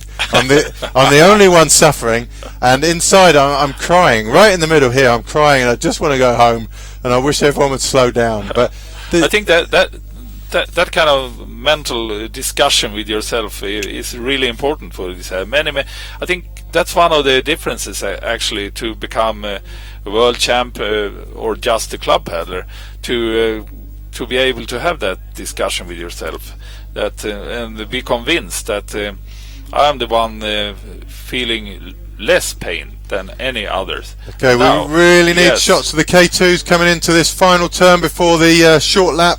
Definitely the Norwegians in control here. Hungarians have been bounced back down the group a little bit, and they're suffering around the corner. So can we have the camera on these K2s would be good. In the red boat, is that the Danes in the red boat? It is. Coming around the front. Coming down on the front down. How is that even possible? So it looks like the Norwegians from Denmark on the inside is Spain. Hungarians have been pushed into the back, coming into this final portage. And it's Germany as well out there on the far outside. Great- And this will Great be Britain very, also. very, very challenging and demanding and decisive final portage. But it's Norway, and on their wash, outer wash is Denmark. Denmark has managed to get on a very, very good position, realized that the Norwegians are very strong. Probably they have worked a little bit together as well. It's Norway and it's Denmark, and on the outer side it's Germany and it's Spain on the inside, and Hungary is a little bit stuck to the Hungary, behind after there. all the good positioning they've had, now they're in trouble. So it's Norway, it's Denmark, Great Britain, 2 washes out. They really need to do something. They've dropped round the back. That's great from Ziggy Chamil. So it's Hungary coming in now, Spain. So it's Norway from Spain, from Denmark, Hungary next, then Great Britain. They're the only Oh, five. great portage from Norway there. Really great portage. Although the back guy fell over. Oh didn't he? yeah, he fell over. He So fell over at the ponton. They got out so well, and he still hasn't caught up with his own boat. Boat's being dragged, and always danger now. That rudder is on the floor. Anything could go wrong. Come on! So the Come on, Spanish are guys. looking good. Norwegian still hasn't caught up with his boat.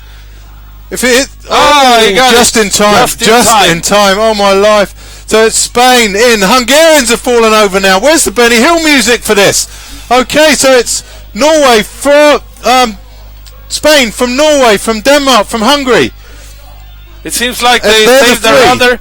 They are the three. The rudder seems Spain. to be working. I Yeah, don't know. yeah. I'm nervous for them now. Yeah. It's Spain, it's Norway, and it's But Denmark. Hungarians are done. They're out. They dropped their rudder when they slipped on pontoon.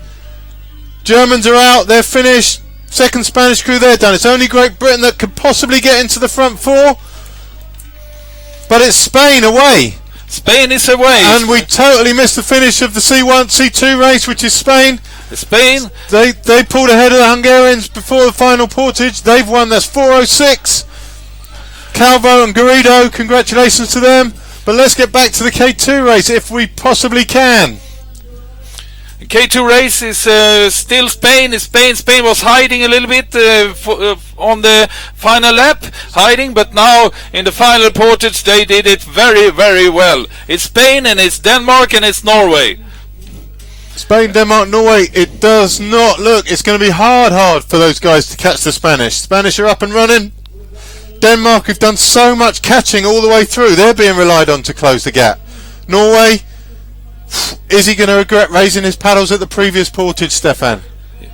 It's always that chance of failure. Yeah. So they're moving away from the Danes now. And now it's in C2. C2 we have the silver medalists. Winners were Ignacio Calvo and Alvaro Garrido from Spain, and now the silver medalist from Hungary. Over the finish line it's Martin Shiga and Shaba Savai from Hungary, silver medalist in C2 racing. So round the top turn now goes Spain. They've got 3 or 4 lengths on Denmark, who are doing the chasing. After all the chasing they've done all day, you have to be impressed by the Danes again. Oh in this. yeah. So he was 4th yesterday in the K1, and now he's going to come 2nd or 3rd maybe, but Great Britain haven't given up the chase. So it's Denmark have dropped Norway. Norway are done. So can Great Britain now pick Norway off? That would be a terrible thing for Norway after all the good work they've done. Absolutely. It would be great for Great Britain though, so I'm not complaining. But it's Spain all the way. No one's catching them. But what are the Danes doing right out there from the turn? I don't know. So, they yeah, took a much longer route there, the Danish crew. Spanish crew have changing direction to get over the C2 wash, I imagine. The bronze medalist in C2, Poland, that is in the way of the K2s now.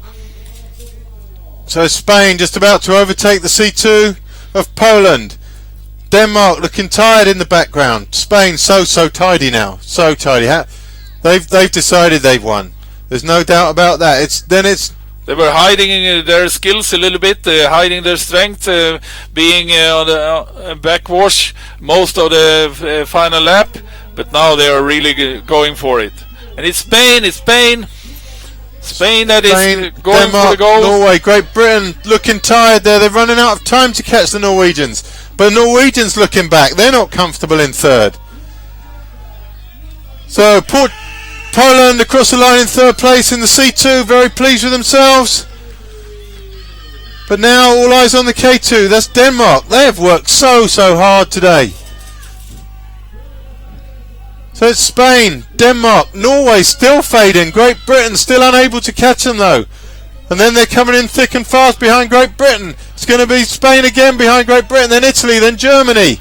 But across the line now, it's Spain. All because they were so well organised on this last portage. Followed by Denmark, boat 318. Followed by the C2 in 4th place. And then Norway in 3rd. Pleased with themselves in 3rd, but really that 1st place was theirs to lose. Great Britain in 4th. So Denmark and Great Britain had a lot of catching up to do during that race. Spain in 5th, Italy 6th, Germany 7th. Germans also a lot of work done today. And those boys have done well. All kind of disintegrated that race at that last portage. Absolutely. We we were willing to put our money on Norway. And Hungary is 2nd place. Yes, they damaged absolutely. their boat on the last portage. Yes. Not the first time we've seen that. So it proves once again that anything can happen in marathon racing. Great Britain next across the line. Magnus Gregory, Luke Harding there, going to be very disappointed. Then Denmark, then 2nd Italian boat. All the boys, Hungarian C2 there, 407. But watch this, it's great scenery now. The fellow companionships, so the fellow competitors there swimming together.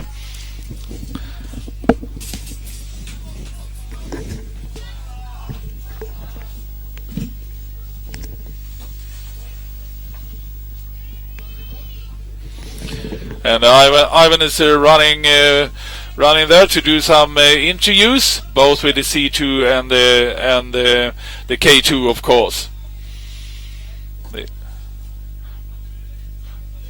What we are experiencing here in front of the finish line is great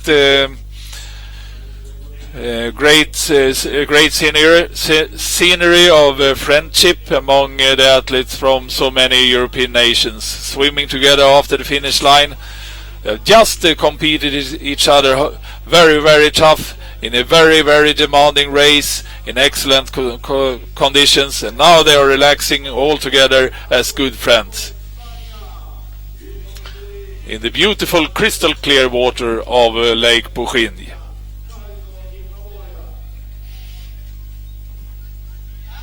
And we will soon have some interviews done by Ivan Lawler, a former 5-time world champion in marathon racing, that is joining me for hopefully the years to come on this live television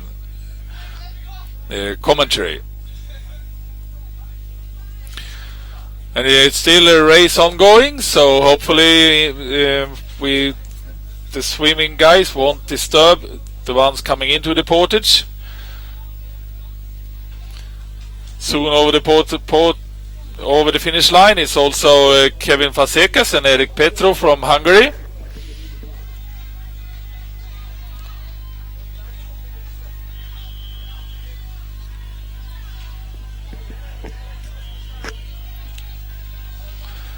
And it's still a great atmosphere up there at the portage.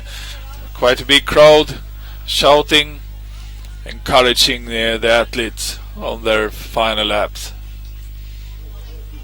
Many of these guys are doing their first international marathon, and they, even if they are a bit behind in the result list, it feels like a victory for them to have finalized this race.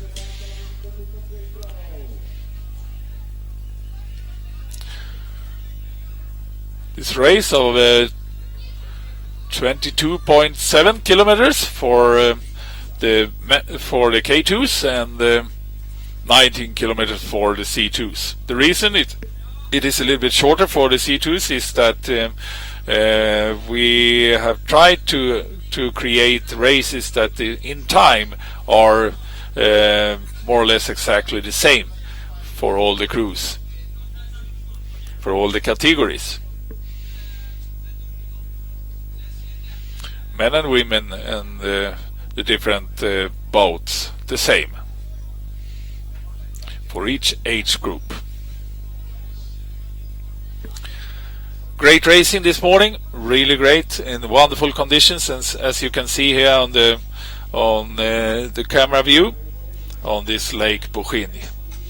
And we are waiting for interviews now with the top crews from this race. And after these interviews, 11:30, we will have the next session, K2 women and C2 men. And in K2 women, we will once again experience Renata Che, who will do her second marathon in 2 days, as many of these athletes does.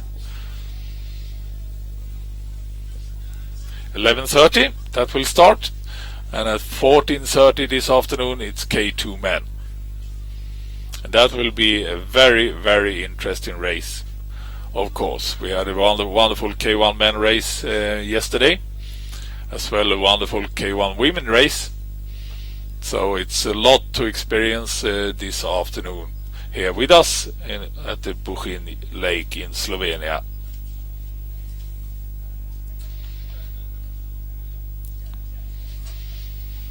And if we can go live with this, with the interviews, it would be really nice now.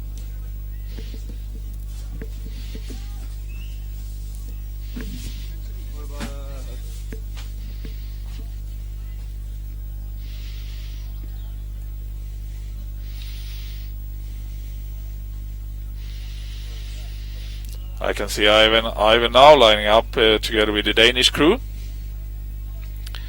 Second place today, and quite an unusual second place.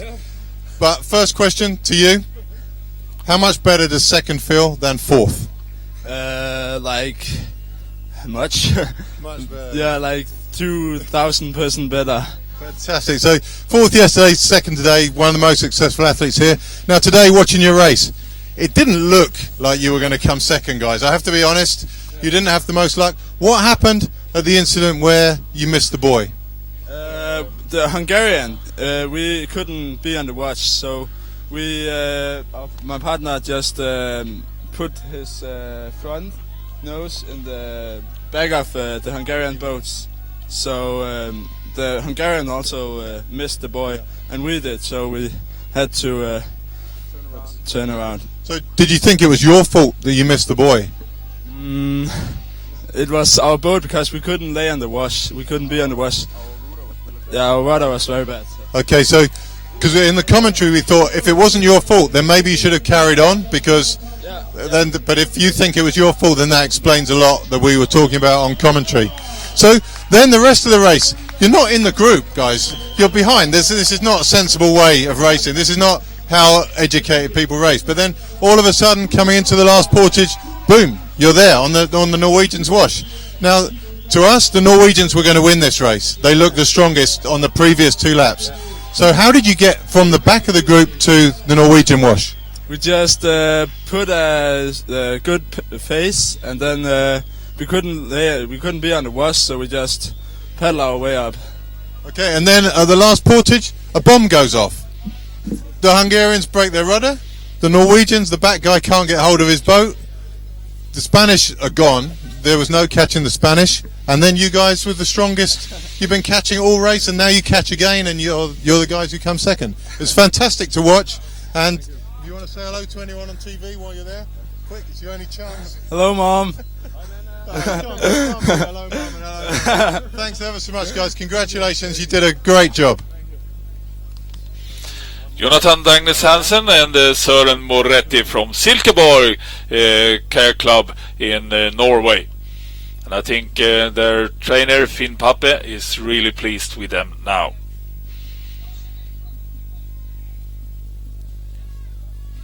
Doing their first international marathon in K2 together, and had a silver medal. We'll see if we can have some more interviews there from Ivan. I think he has the British crew there now that came in fourth. Sigge Schmil, that was second yesterday, and Russell James. Just ask completely the opposite question to the Danish guys. What did fourth feel like today after second yesterday? Well, to be honest, I think I'm pretty pleased with that. I mean, coming in the end of the first lap, we were well off the front groups. I think just catching up and being comfortable in the front group again, I think I'm pretty pleased with that. Even if we were just missing out on the medals, but absolutely. Yeah. And from commentary, it looked the same. You'd fallen off the front group, guys. So yeah, that's not ideal. That's not what you'd hope to happen. But did you benefit? There was a crash in front of you, and two crews came back, didn't they, to your group? And one of them was that a benefit to you? Gave you a bit of hope rather than just the group you were with? Yeah, I think it did, because we could work with the group that crashed, because they finished second, I think. So we spent the next lap catching up to the front group, and eventually we had a pretty slick Portage, and we caught them again. And what did you see of that last Portage? I mean, to the commentators, let's hope we're reasonably well educated. The Norwegians were going to win that race. They looked like the strongest crew for the last couple of laps. They came into the Portage first. The Spanish were out well. Norwegians failed to get hold of their boat. The Hungarians' rudder brakes. Were you aware of any of that? yeah, well, sort of just trying to focus on what we're doing, and then looked up, and there's just a Norwegian guy running along with his mate running behind him, and then I saw the Hungarian guy slip over, getting back in, and I thought that slowed us down a little bit when they cut across. But yeah, it was just carnage, really. It was absolute carnage. And on a bit of a less cheerful note, your teammates Magnus Gregory, Luke Harding, they were one of the favourites for the race. They were out fairly early on. First Portage mistake. How does that feel for the team as a whole, and how does it feel for you? I mean, obviously you want to beat them. You're a competitor, but you don't really enjoy beating them that way. No, not at all. I mean, obviously it's a shame. They probably would have been up in the medals or close to the same group with us. But we've still got the Worlds in a few months' time, so that should benefit them. They should be able to do well there.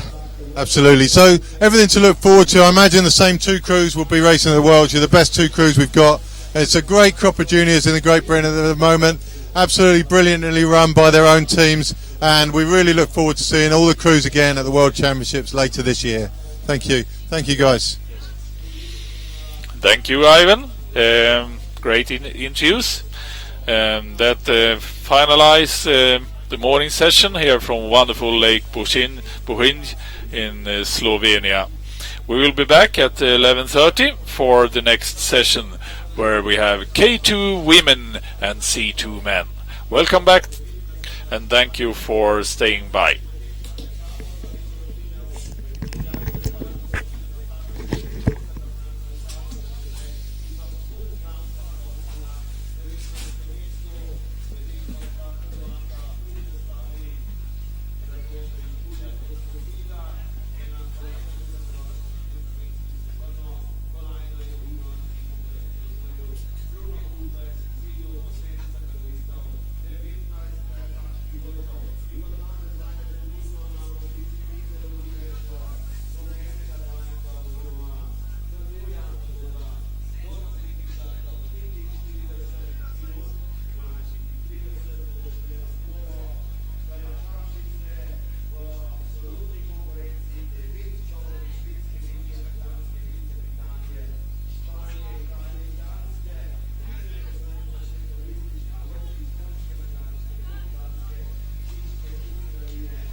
Welcome back to Portage, the Portage Valley in Slovenia. Ladies and gentlemen, welcome back to the Portage Valley in Slovenia, to the European Championships in Marathon Canoeing 2015. These wonderful surroundings on excellent conditions, we will watch now K2 women and C2 men. Both races have about 10 boats, 10 crews on the start line. It's not that many, but it is very, very qualified crews in both races. Starting with the K2 women, Ivan, what do you think? Well, we've just been reading through the list, Stefan, haven't we? And we're trying to work out for our commentary purposes what people have done before. And the list is endless. So you got Renata Zai, obviously, top performer. And then I asked you about the Swedish crew. You said, yep, definitely hoping for a medal. We looked at the Italians. Yep, definitely hoping for a medal. Great Britain.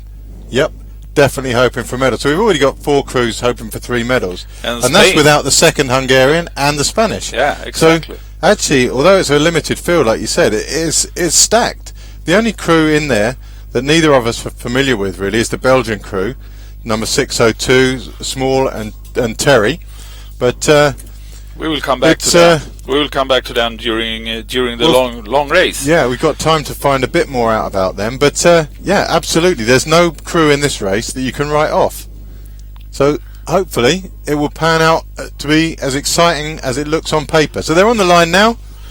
And they are doing 7 laps, a total of 26.4 kilometers. And watch boat number 605, Renate Che and Alexandra Bara, who have won so many gold medals in World Championships and European Championships together before. The queen of marathon paddling, Renate Che, with 15 gold medals in World Championships and 9 now after yesterday's victory in European Championships. Boat number 5 in the middle of the line there, green tracksuits, and they are taking the lead in their yellow boat immediately. Now it's their second crew, or we call them the second crew, Cernak and Lux. Lux has been world champion in her own right in junior way back in Singapore, so she's no slouch. And it's Hungary, Sweden, Great Britain and Italy, all the crews that fancy their chances for medals. And then just outside Great Britain, Italy, you've got the Danish crew. Outside them, Spain. On the far side, Denmark again. And just trailing out the back, the 2 Belgians. So just exactly panning out as it did on paper. Really, all those crews very evenly matched. The Belgians, the only ones we didn't know. And it could be early days for them in the sport. But a good effort just to be here. I think we will see Hungary working together for at least for a while. Now we are the second Hungarian crew leading the big group, and Renate Che and Bara on the right hand side, and Sweden is perfectly positioned there. Michaela Lindblad and Emma Andersson on the left hand side there, and also perfectly positioned is Great Britain, Ivan. Yeah, and they're ideally positioned at the moment. Because of the lack of numbers in the race, they're a little bit safer in there than you would be if you're in that position in the men's race that we saw, the junior boys race we saw this morning. But all these nations, I mean, every nation there has had a world champion in senior women's, except just barring the Spanish and the Belgians. You got Danish, you got the Hungarians, you got the Swedish, you got Great Britain, and the Italians, of course, who've had Intrioni in the past. So they're all top performers, and those Hungarians are piling on. They really are. So it's Hungary from Hungary. Zay has taken the lead. Great Britain nicely tucked in the back there between second Hungarian crew and the Italians. Swedes tucked out on the outside a little bit, safe but working hard. And then the Danes in the yellow boat there, and out to the far side with Pretzman, who was 5th yesterday in the under-23. And with Line Langelund, that is a junior, and she won the K2 together with Catherine Rask yesterday. So a perfect K2 paddler, Line Langelund, powerful and very used to paddle K2 from Silkeborg in Denmark. as Annemia Pretzman, I think. So the yellow boat in there could well be the second Spanish crew. So they're wearing the red tops, which has confused me. I thought they were Danish, but No. I think that's the second Spanish Yeah, crew. it is. I'm easily confused by colour. Absolutely. And Italy is now up somewhere there as well. Italy It looks very fast. We've just dropped out of the V behind the leading Hungarians. Maybe the Italians are taking it on and we've moved round to cover that move. Hopefully that's the case rather than dropping out the back. And there's Italy sitting there on the wash of Renate Shea and Alexandra Bara. Italy is Stefania Cicali and Anna Alberti. And Alberti, of course, who had a great race yesterday. Yes. Unlike her partner, who really faded out. Bit of a surprise there, but maybe she's saving herself for today. Maybe she feels that's her better option. C2's on the line now. They'll be off shortly. Try and get you some information about those. As well there, it is a very, very experienced cruise. We have Martin Kover, who won yesterday together with Adam Doce, and we know both of them have done great races in the past. Martin Kover and Adam Doce. And then, of course, Spain with Oscar Grana and Ramon Ferro. Absolutely. They've got so many titles to their name.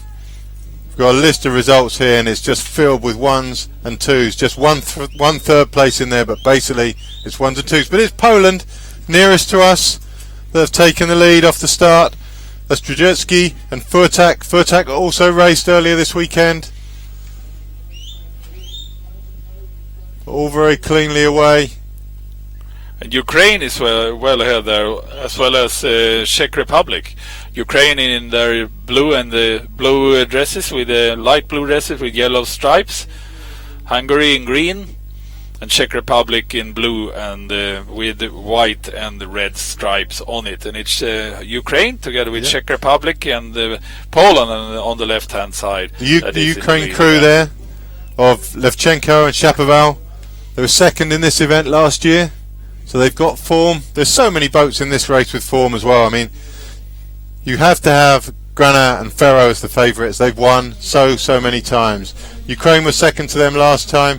The Hungarians, Dory and Schmidt. At least Schmidt was part of the crew that came fourth last time. Dory's a new partner for him. But they won't have put a new partner in because he's worse, I'm thinking. They'll have upgraded the crew whenever possible. So they will also be in with a shout. Last year, Ferro and Ramon Ferro and Oscar Grana won, and Ukraine, Levchenko and Shapoval were second. Kover and Doce haven't raced too much together in the past.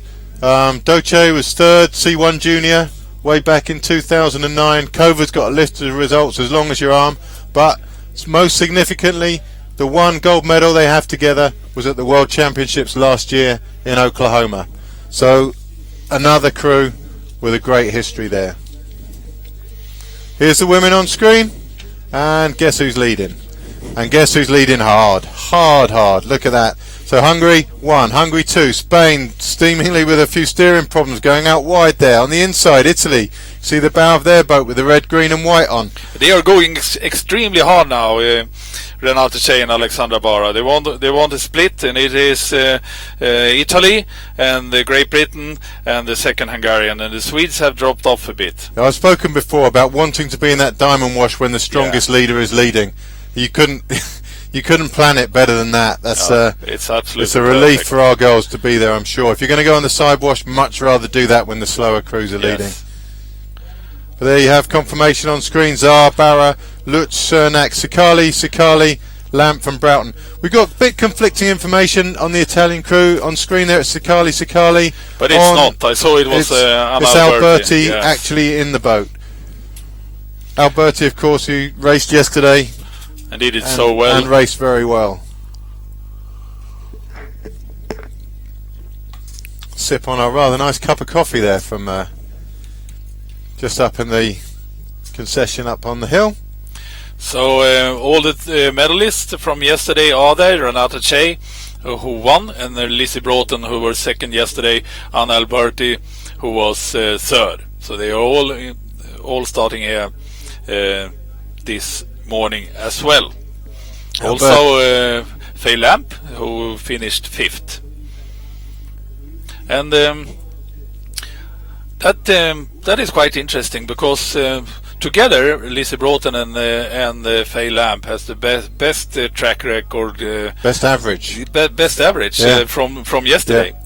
And they've got history. I mean, they won this race before, and I'm sure they're hoping to win it again. It was 2013 in Portugal when they won it last. 3rd last year, 4th back in France, and it's really an uncomfortable line of 4s on their results history. They've come 4th so many times, and we all know how painful 4th is. Yes. It's a great result. You're the 4th best there is, but it's more than one step down from being the 3rd best, isn't it? Somehow, It is. It's It a is. painful position to come in, and now they're in a group of 4 again, and it's going to take some doing. But they look comfortable. Italians happy to lead. We saw Alberti leading pretty much for the first 2 laps yesterday, and she seems comfortable doing that again. But Renata Say also knew she led 2 laps yesterday. Yeah, She's happy maybe to let her do the same again, absolutely. and will make the same break again at the same stage of the race. She knows she can do it. Yeah, but usually she wait a little bit longer in K2. I think that's her tactics because she are doing 2 races in a row, so she's a little bit more calm usually in K2. Calm or tired? Yeah. No, avoiding getting tired. Yeah, To be a little. But last year, Irina Chernak won, who is racing here with Nomi Lux today. But last year she was racing together with Enike Vakshai, another of these top performance Hungarian marathon paddlers that we have been seeing around since Singapore 2011, actually, where Vakshai first appeared as a medalist, then as a junior. She's 22 now. But for the other crews, there is some hope on that, because Lux also has some fairly poor results. She was 10th back in Copenhagen, Yeah, and a crew that can come 10th, you know they can be broken. absolutely. So it's not like they're invincible. Then if you see a list of results like Renata Jay has, where are you going to find the gaps? But you do know that if someone's come 10th in the past, either it was an accident, a rudder, as we saw this morning, or maybe they capsized, or maybe the race just got too hard and they faded. So we got the C2s now, struggling a little bit to get around the top turn. Hungary, Poland, Spain, Ukraine. Hungary, Spain, and Ukraine. I wish the Spanish would all wear the same clothes. Yeah, they should, but And the second Hungarian crew there struggling to get around the turn. They've been chipped off the back of that group, but still a group of 4. And there may be a development in the senior women's race. Yes, there is. It's Renata Zay. They've broken free. They're going with the Italians only. The Italians are going to be prepared to do their share of the work. They all know that. So it's 2 boats in the lead group, 2 boats in the second group. The Hungarians are making chase. Faye and Lizzie holding on to those Hungarians. They desperately need to stay with those 2. If that gap's going to be closed, it needs to be closed with them as well. So we didn't get to see what happened there. Maybe there was an incident. The judges' boats are alongside them, so if there was anything that happened, I'm sure it will be noted. But that gap, although it's only small, it's only 3 or 4 lengths at this stage, you very rarely see anyone close down Renata Zay from that distance behind. The Italians are taking the lead now. That might give some hope to the chasing crews, but Alberti yesterday was very happy to work hard and very happy to work for a long, long time.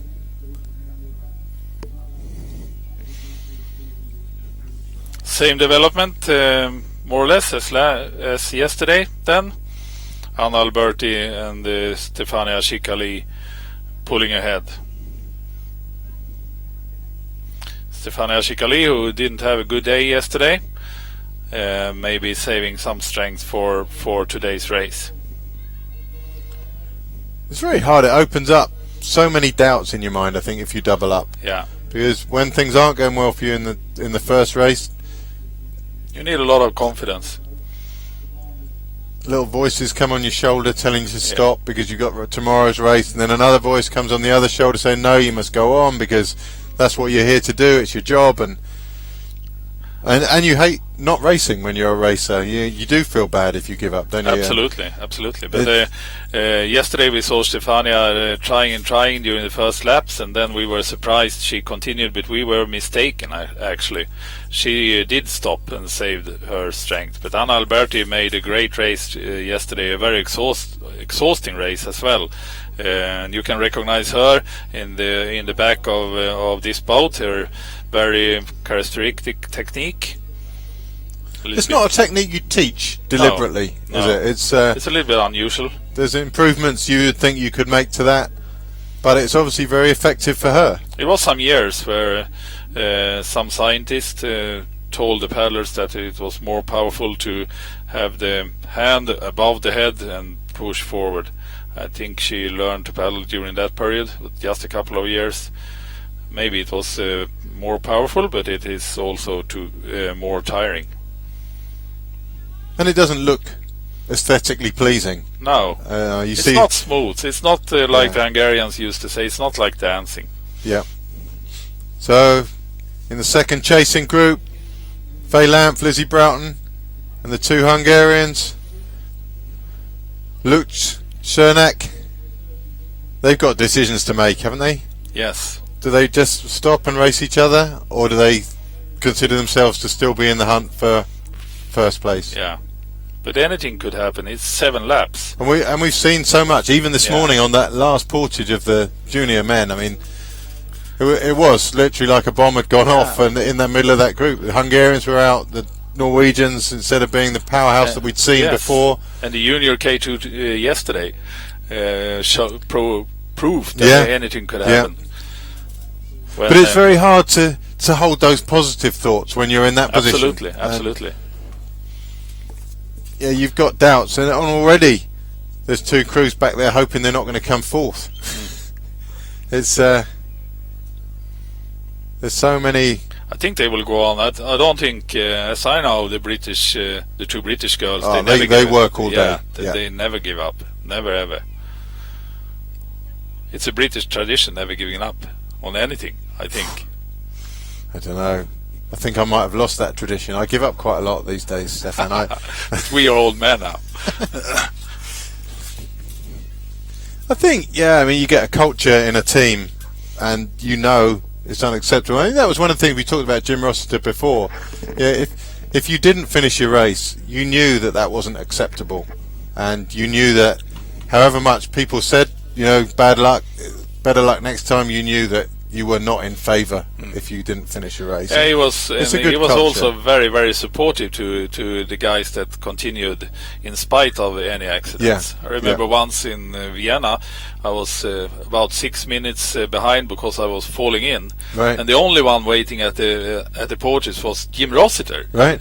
The Swedish support crew had left, but he was waiting. He knew I was coming, and I got great support from him. And, appeared to be second in that race, so never give up. So C2's in shot again, and guess what? Hungary, Spain again. Yes. It's quite an interesting start with Martin Körber and Adam Doce, who won the World Championships last year. Martin Körber, that is born 1987, and Adam Doce 1992. So they are in the midst of their perfect age to be a top of the world athlete. They won. Contrast that to the Spanish ages. Yes. You're looking at Grana, who's 38, and Ferro, who's 36. Yes. And Grana, combined age of 74. it's amazing. Born 1976 and 1978. These 2 guys. Yeah. And they half the guys who raced this morning. When these guys were first winning medals. And they exactly. And Oscar Grana and Raman Ferry were third in the World Championships, and they won. They were second in the World Championships and didn't participate But for Ferro and Grana, that third in the World Championships represents a disaster. I mean, if you look at in Banyoles in 2010 they were first, in Rome in 2012, Denmark in 2013, European Championships, they're right there all the time. First in Poland, first in Portugal, first last year in Piestany. It's just first. A third is like a proper blot on their record. Yes. But then yesterday, maybe in the K1, maybe you saw the effects of age on the Spanish team. They looked so dominant for the first part of the race, and then eventually the youth caught up with them. So maybe there is a limit after all. I guess there has to be a limit. You can't have people who are 90 out here, can you? As the Gert Fredriksson, the famous paddler from 1948 and Olympics and the Olympics from the 50s, used to say, if you continue good long enough, everyone could be a champion. It's just a question of survival. When we started the Masters, okay, he was not very positive to Masters racing. But I mean, sometimes the Masters list looks slightly depressing because as you work up through the ages, so the start list gets smaller and smaller, exactly. and you realise that that's what he meant. Yeah, it's he had a point. So Italians still leading in the women's K2. Hungary content to sit with them, and you wonder, is Zai just waiting for the Portage where she breaks away? Is that the plan? She always works to a plan like that, really, doesn't she? She takes an opportunity at some stage. We saw in the K1 yesterday, over I think 3 Portages, she gave it 2 little goes that didn't pan out. She takes that look over her shoulder, sees what damage she's done, but then finally, when she took the look and the damage was enough, boom, she was gone. Yes, but I think we will see her relaxing a little bit more today. I think she is quite pleased to have the Italians with her to do all the hard work. And a lot of the athletes you speak to after these events are complaining about the heat out there. Yes. So it's it is very draining. Yeah. As Martin Covey said yesterday, the race was one thing, but the heat, to combat the heat, that was the big thing for him yesterday. It's strange because for us, we're sat in a nice white tent, a little breeze coming through, and it is hot in here, but it's not oppressively hot, is it? Exactly. But out on the lake there, obviously, these athletes train, the Spanish, the Portuguese especially, I mean, they train in the sun. Yeah. That's what they do, and they're still complaining. So it is brutal out there. It is, and the water is also quite warm, actually, even if it is mountain water. It's crystal clear, and in front of us here it's hundreds of fishes swimming around. It's crystal clear. We can see as deep as 5-6 meters clearly. It's quite interesting. People who've been up to the far end of the lake, so there's a waterfall coming in, the mountain melt, that is ice cold. If you put your hand in it, your hand goes numb. Yeah.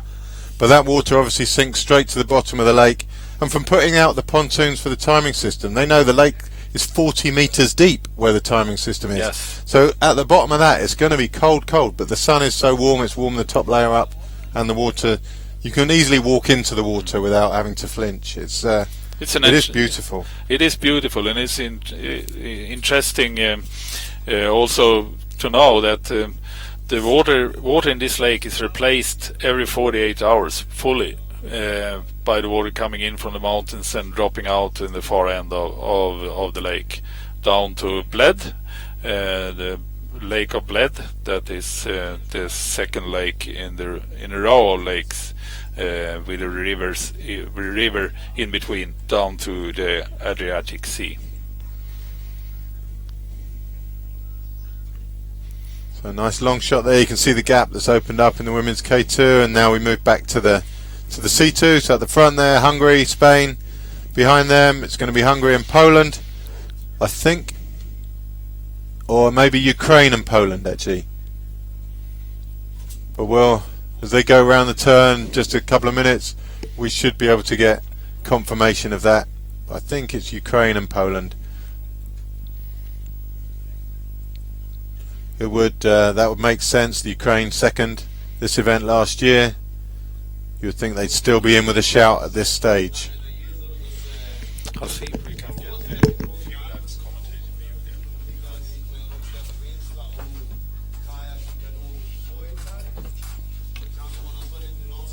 Stefan's just off. See if he can. No. See if he can find a bit. Have a permanent view of the lap count. The view that comes up on your screen every now and then.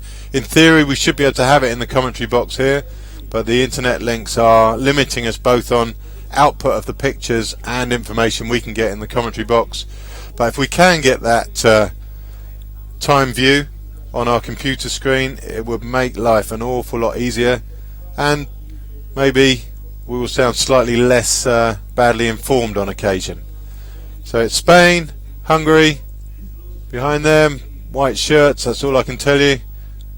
It'll either be Spain or Poland maybe, and we'll have to wait until they come around the turn, but they seem fairly close to those front two again.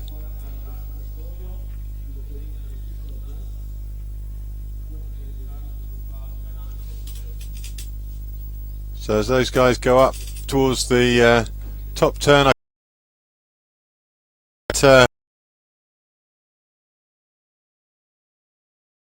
it's clearly the two boats out front, but maybe those second two are possibly being caught.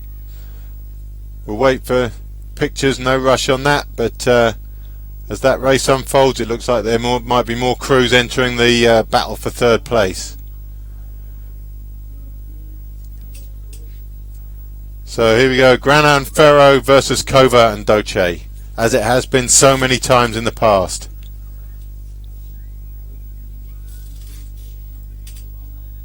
They know an awful lot about each other's strengths and weaknesses. When you race somebody that many times, honour's pretty much shared. You'd have to say on balance that Grana and Ferro have got the edge, but they are the aging crew. There behind them, it is the second the Spanish crew. So Sanchez, Campos, only marginally younger in that boat, combined age of 59, but they've also got history. Second in the World Championships, behind Doce and Kova last year, and ahead of their compatriots. So they're not unused to beating the top crew of Grana and Ferro. Third the year before in Rome. So those front three, the two Spanish crews and the Hungarians, they are consistent habitual medalists.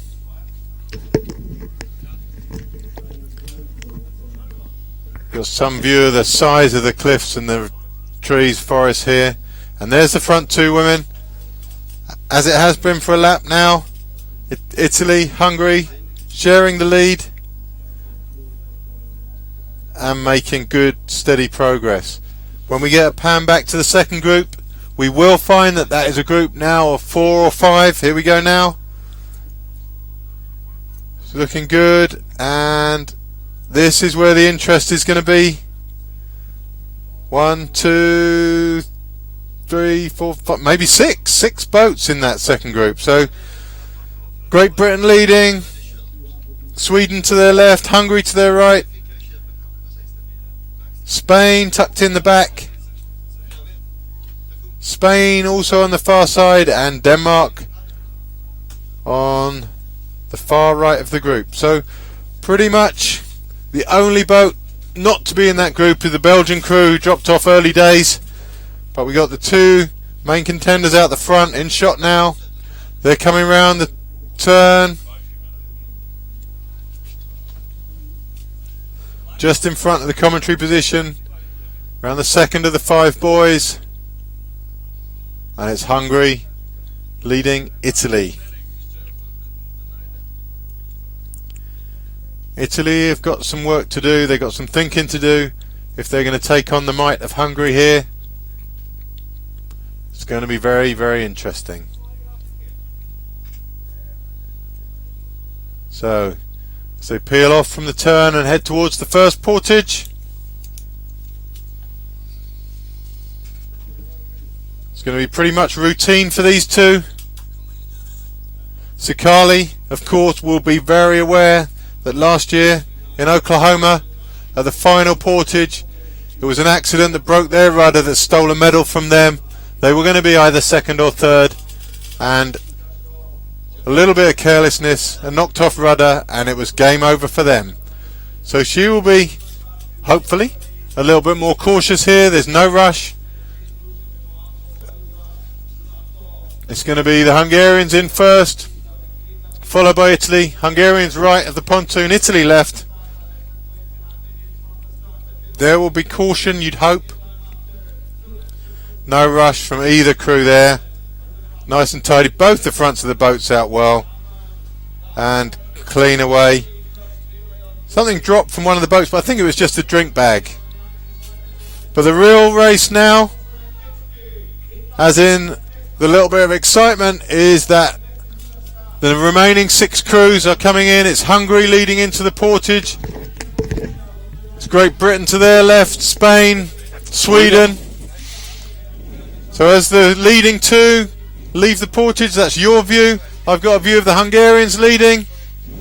The second group, Great Britain, Sweden, in that order coming into the Portage.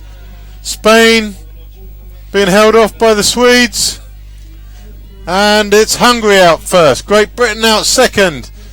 Spanish have run right to the end of the pontoon, and they're struggling now. They're struggling to get out. They're 5th out. They were 3rd in, 5th out. And it's the Danes bringing up the rear, running up the pontoon. Here they come running through the Portage now. All running reasonably well.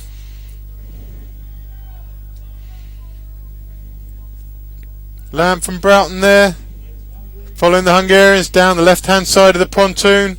Sweden and Spain going right. Second Spanish crew also going left. Brilliant by the British girls there. Nose of the boat outside the Hungarians. Out of trouble. Swedes getting in their boat, but it's the 2 that had broken away before who are away first. Hungary, Great Britain. I think Great Britain for sure will be prepared to work to keep that gap. But they were caught before, and it's how much work you're prepared to do, knowing that you might be caught again. So, on-screen confirmation of positions, the gap 44 seconds now between the lead group and this chasing pack. Hungary clearly not up for doing some work, so Great Britain take on the job. Hungary happy to sit and gain advantage from the wave that Great Britain boat is making. Bit of a gap to the Swedes. CANOE. Lindblad and Anderson, who are with the Spanish crew. Both Spanish crews. And it's the Danes, Pretzman and Langland. Langland so strong in the back of the junior K2 yesterday. She's under 18, taking on the seniors here. That looks like it's going to be a tough job to close the gap.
Okay, so here we come. Head-on shot of the sea boat race coming into the first portage. So, as it has been for so long, Hungary, Spain, but only just behind them now, Spain and Ukraine. So, all the serial medalists still in with the hunt. So Hungary leading Spain. From the angle I'm sitting at, it looks like the Hungarians are taking Spain to the left-hand side of the pontoon, which isn't the most friendly thing, but Spain fairly relaxed about that. They've just dropped in behind them. And coming to the right is Ukraine. So off go the Hungarians, followed by the Spanish. So Doce and Kova, Ferro and Grana, Campos, Sanchez, and Levchenko and Shapoval. No incidents, no accidents,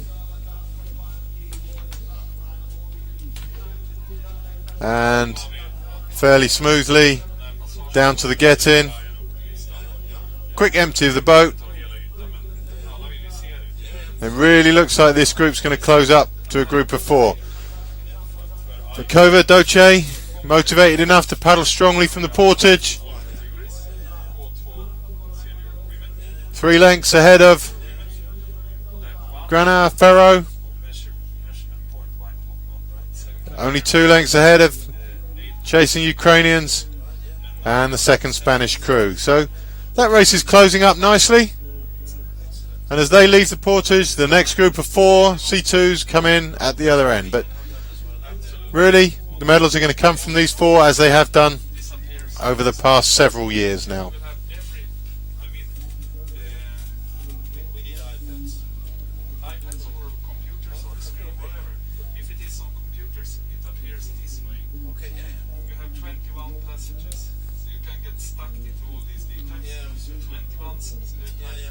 So as the timing system also almost comes online in the commentator's box, we're almost flooded now with information on times for each section of the course. We could probably bore ourselves to death with that, let alone you. So back to the women's K2. Alberti, Sikali pressing on. Hungarians content to sit and wait and sit and wait.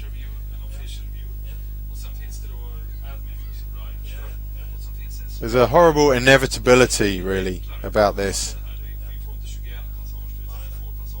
Italians putting up a good fight, but from the commentary we've been wrong so many times this weekend about how we saw the race panning out.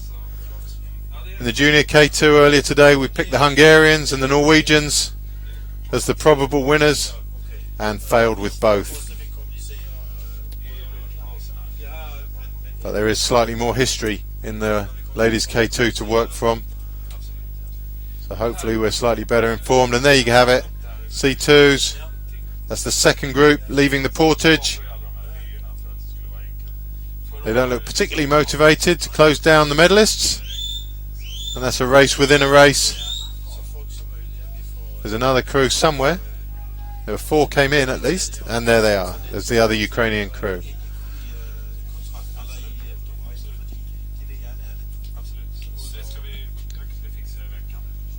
Chasing group of women's K2s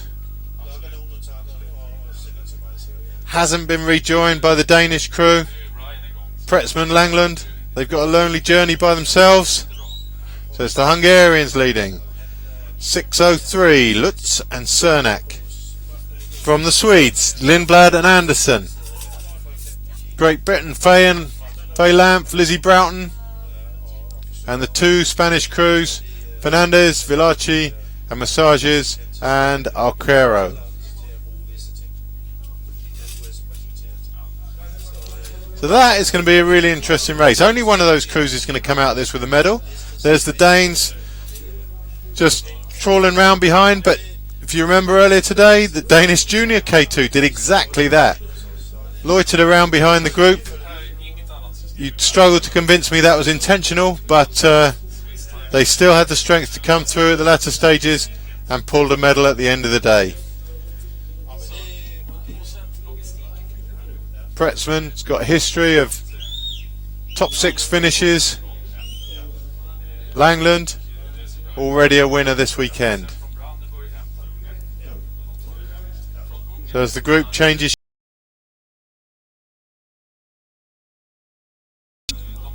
it's a view that Pretzman and Langland are going to have to get used to over the next couple of laps.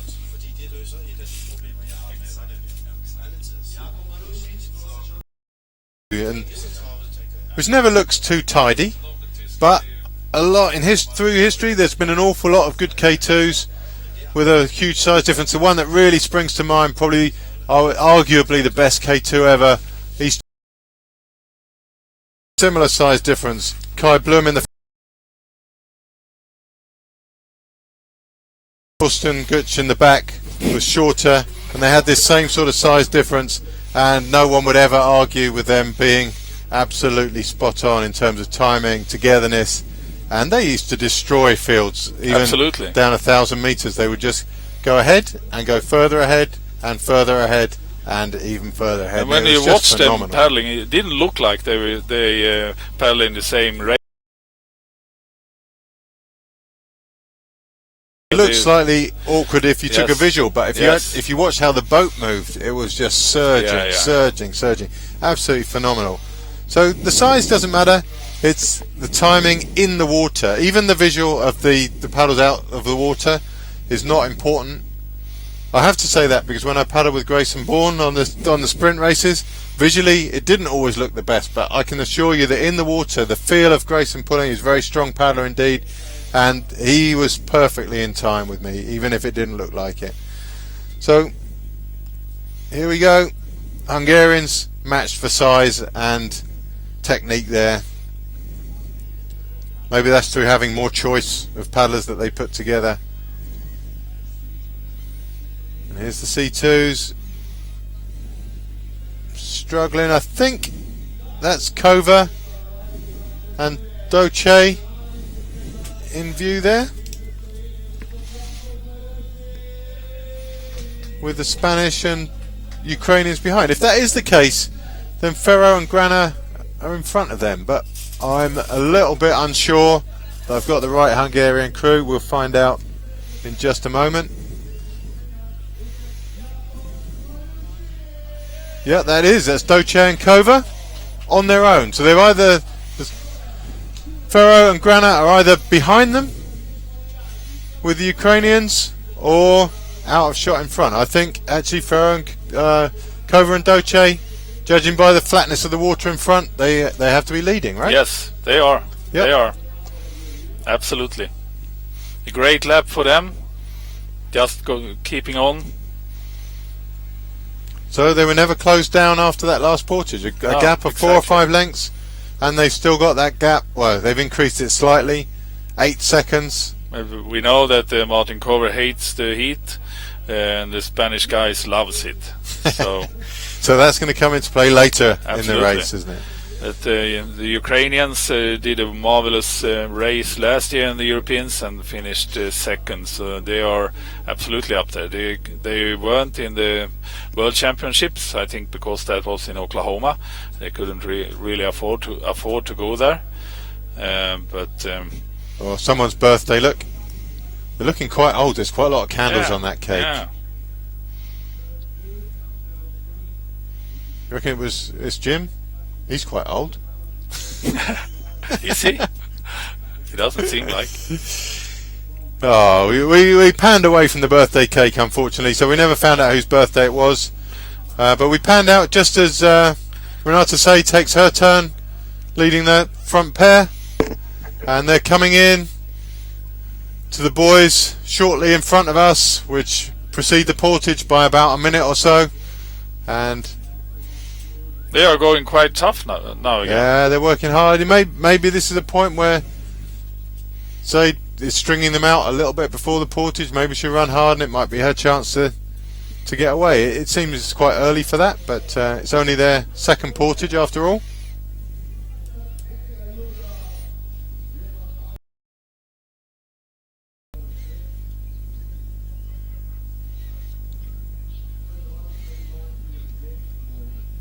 There they go around the boys. It's the first of the boys coming up to the second now, and they're definitely pressing on.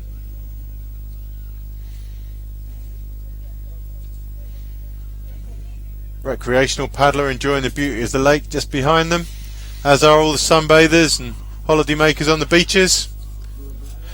And up at the previous turn, it was 1 minute 15 seconds between these two crews and the ones coming after. And these ones were actually 5. Vilas Fernandez from Spain, Lindblad Jonsson, and Michaela Lindblad and Emma Andersson from Sweden, Cernak Luch from Hungary, Massages and Olmedo from Spain, and Lamp Broughton from Great Britain. All of them within 3 seconds. So they are in a tight group of 5 together. But now in coming to the portage, still they're really shifting, aren't Yes, they? yes. They're not messing about here. The speed is quite high. They're coming I didn't into the expect portage. Hungarians right, Italians obviously chosen left. Well, chosen, they were given. Interesting, the girl in the back of the Hungarian boat is making no effort to slow the boat down. No. They're relying on Renata Zay to stop it when she holds the pontoon. Yes. It would be very helpful for Renata if the girl at the back was helping to slow down. I think they want not to stop too much. So keep the speed, keep the movement going. They're running strongly as well.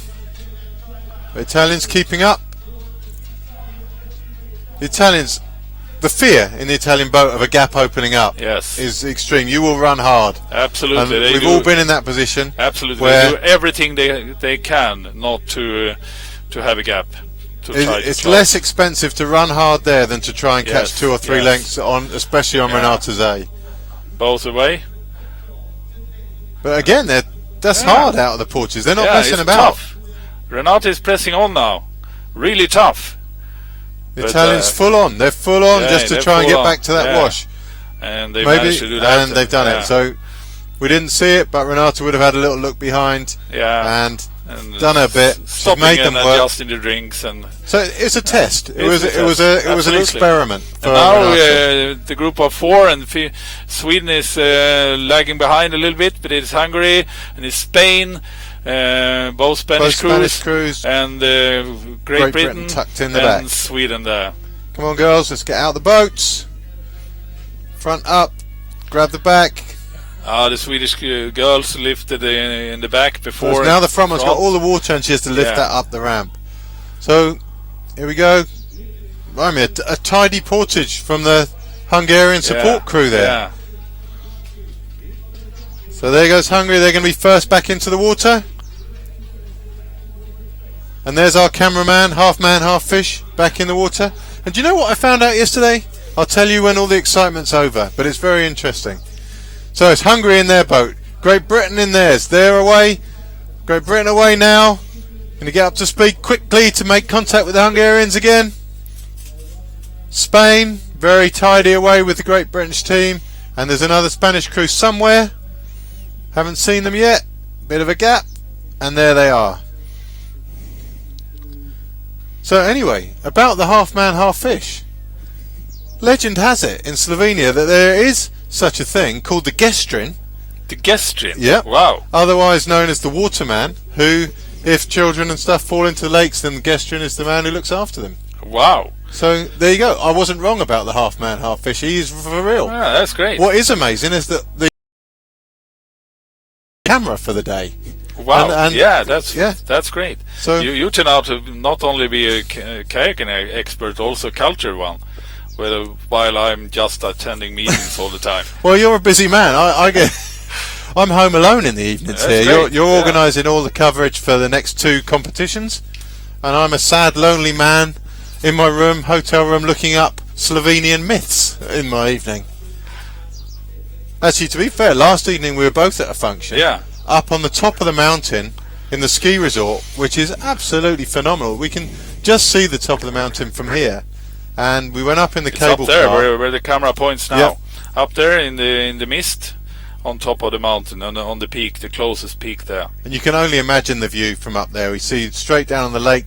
At this end of the lake where we're sitting, the valley's very much a U-shape, obviously carved out by, you would think, a glacier at some stage, being Something that like shape. that, yes. And yeah, it was absolutely phenomenal out there. If you want to come up for a quick ski holiday in the winter, couldn't recommend it enough. Or a hike. As the mountain guide said, come in September, because then it's no people. In August, quite crowded on the trails. It's So, C2s coming around the portage before the turn. You can't see them yet. We got the rear view of the second group of women in shot, and the Swedes are really struggling on that. They're not closing that gap, it doesn't seem. So this is how close the first three in the C2 race are now. So Hungary, from the Ukraine, from Spain, all the usual suspects.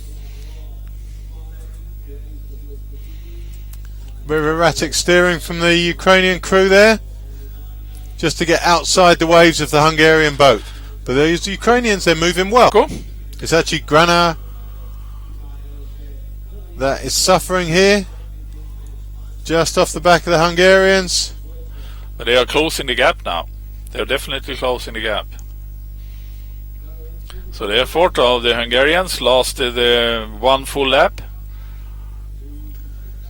Full lap of breakaway and closed down. Does that mean the breakaway's wasted if it's been closed down? I don't think so. Not in C2. They have made a test. They still made the others work harder than they were Yes. working. Yes. They still gained something from it. So here they come through the portage, the Hungarians. Bucket of water over the head. One each. No drinks. They may have one in their boat. Ukraine coming and Spain both coming to the right hand side of the portage.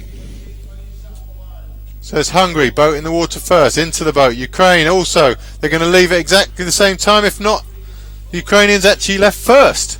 Yeah. So they were clean in their boat. But all three together, and I would imagine now, with that breakaway closed down, that they'll have a bit of downtime. A little bit of recovery each before the race starts again in a couple of minutes maybe. Interesting with the Ukrainians. They are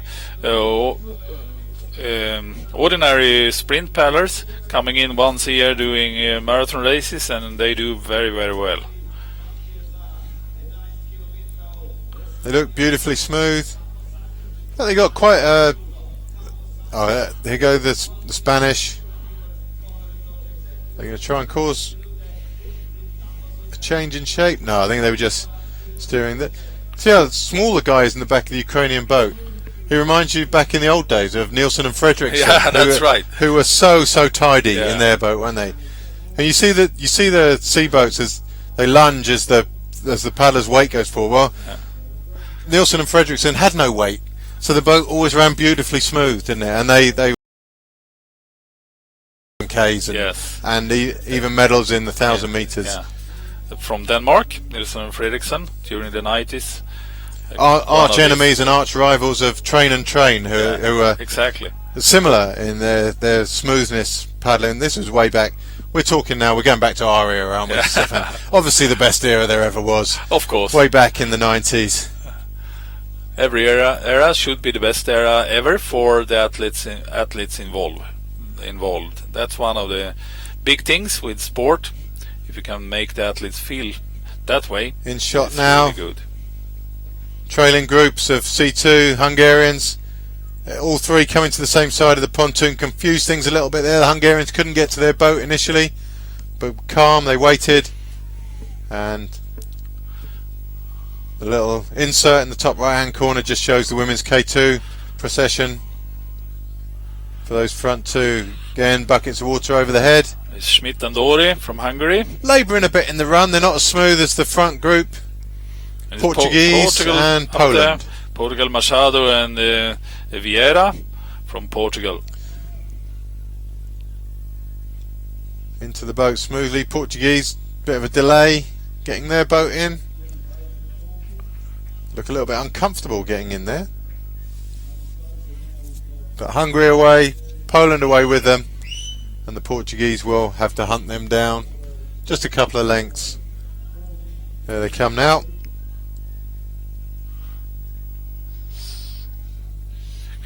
And it's Gluta and Kostensky from Poland. Both of them, especially Gluta, have done many marathon races before. As has Machado in the Portuguese boat. Yes. We've seen him in races previously. But they look uncomfortable. They stop paddling, they're faffing about a little bit. Maybe organising some drinks for themselves from bottles in the boat. But they don't look comfortable there.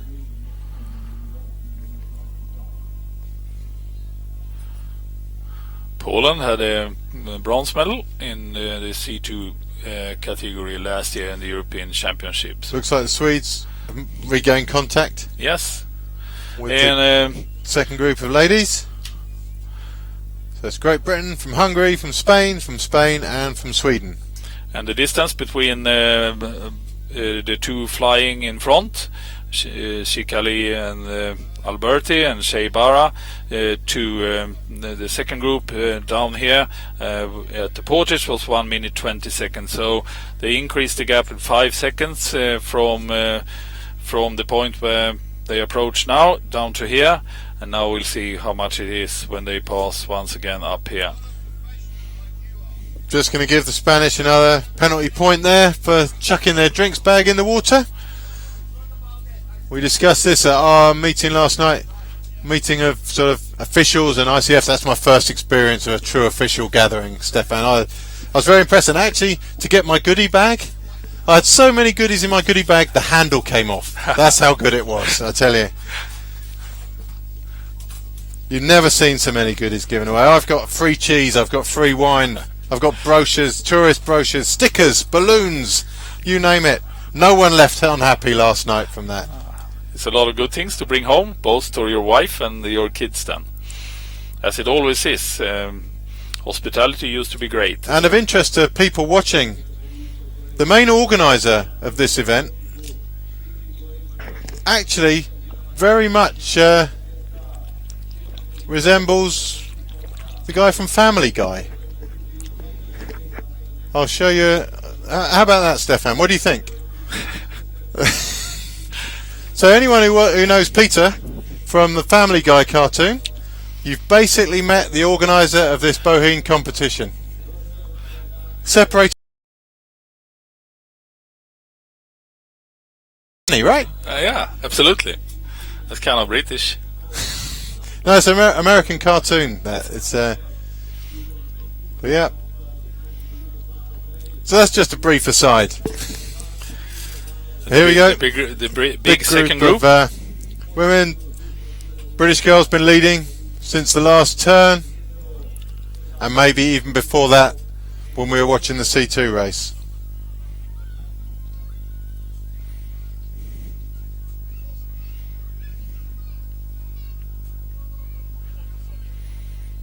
If I can find the computer skills to put pictures up later on the Facebook page of the Euro Marathons, I will put a compare and contrast between the Family Guy and the organiser.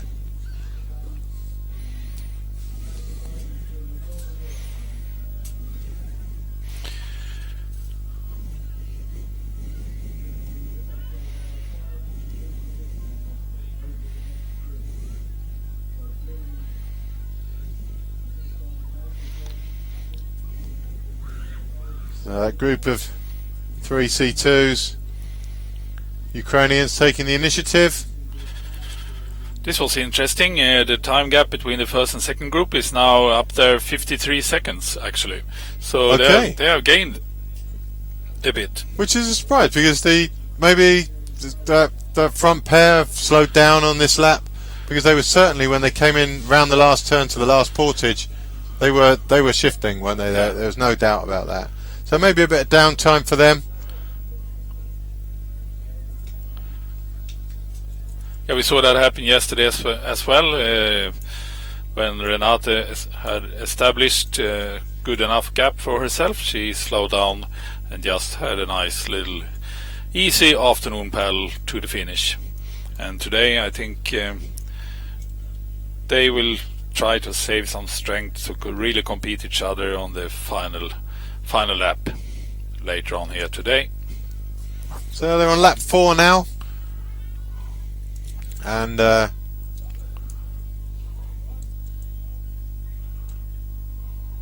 is it coming down to the third portage?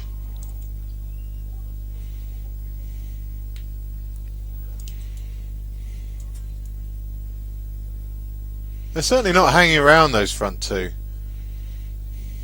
Alberti pushing on, and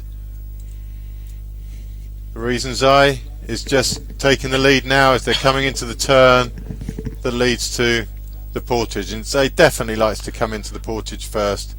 I don't think we've ever seen her.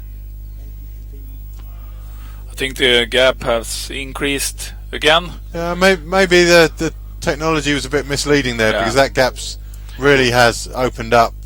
You're looking at over 2 minutes there, aren't you? We do have very bad internet connection, so it could fail a bit.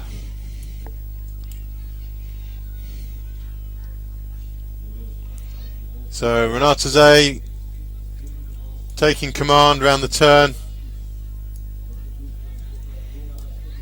which isn't a position that's unfamiliar to her. Yeah, now we got a right result from the previous turn there, the turn that the second group just passed, and now it's actually 2 minutes 11 seconds. That makes sense to what we are seeing here. I was misreading this. I was reading the total time, which was 53 minutes. We've got some learning to do, right? we have. It's so much new technology now, and which we have developed, especially for canoeing, in a great effort over 3 years. Watching the Hungarians come towards us now, you can see how much that boat lifts every time they pull. There's a lot of downward pressure on those paddles, lifting the boat, and each time they paddle, the boat, if anything, twitches towards the side they're paddling on, not away from it. It's a really important thing that if the boat leans away from the side you're paddling, the weight is not coming onto those paddles. So in they come. She's helping out a bit more in the back this time. Probably had a word with her after the last portage. The Hungarians away well. Italians also away. Perfect coordinated Hungarians. And Alberti neatly taking off her drinks on the portage, leaving it there. Now from portage, if they hold that cockpit right at the front, as Zay is, that back paddler has at least 2/3 of the weight of that boat. Yeah. And you know how much you care when you're the front paddler? Not at all. You just run and you keep shouting at them for not being able to keep up, despite the fact that they're carrying at least twice as much weight as you are. The benefit of the front paddler holding it at the front is they got much more. There is a reason why they do it, but it is slightly unfair to the back paddler. You can see on the boats now, on the Italian boats, they have grips. The handles, yep. Handles, yeah. Some crews are using that. That's one of the reasons why for that back paddler, because it takes them further towards the back of the boat and the weight distribution is a little bit better. But you can see Sakali there in the front. She's actually got a handle in front of the front cockpit. Yep. So she's even more selfish than I used to be. It's more and more common with these new boats to use handles. That's it. With the old design, there used to be almost a ledge that you could hold with your fingers. It was very easy to grip. It's no ledge anymore in these very narrow boats. They are more or less built for the width of the hips of the athletes, which was quite a great thing when they took away the formal rules on the width of the boat. It was a big deal, and here we see, we'll talk about the width of the boats and stuff after these next crews have cleared the portage. But it's Hungary leading in, Great Britain pressing on outside them. They're about neck and neck by the view we've got from the commentary box. Maybe the Hungarians are slightly ahead. Spain to their left, Spain tucked in the back, and again it's going to be Sweden who possibly suffer through this portage. It's Hungary, Great Britain, Spain, the second Spanish crew in the yellow boat, and Sweden are going to arrive probably 5 or 6 seconds behind the first boat. Exactly the same as the previous Portage. Here we come, out of the boat, pick up the fronts and run. Hungary away very well. Hungary, Spain, Great Britain. Now the second Spanish crew, and I think the Swedes did slightly better that time, but here we come. But, they made the same mistake. The back paddler Drinks over the head. took her boat. Great Britain, out Spain, both well organised. And Hungary, Spain go left on the pontoon, Great Britain right. They really need to be leaving together. And it's the second Spanish crew that are going to struggle just a little to leave in touch with the others. Here they come now. Great Britain away, Hungary away, Spain and Spain. That's all going to be fine, isn't it? Straight into a Spanish crew. How much work are they going to have to do to catch up? And we saw Denmark doing that. Oh, it looks like quite a bit. Oh, So Sweden, where's the second Spanish crew? they were there. They are there. Oh, of course. Yeah. Yep, there they are. Sorry. They have formed a diamond now. And it's the Swedes who are going to have to catch alone. That will be quite hard for them.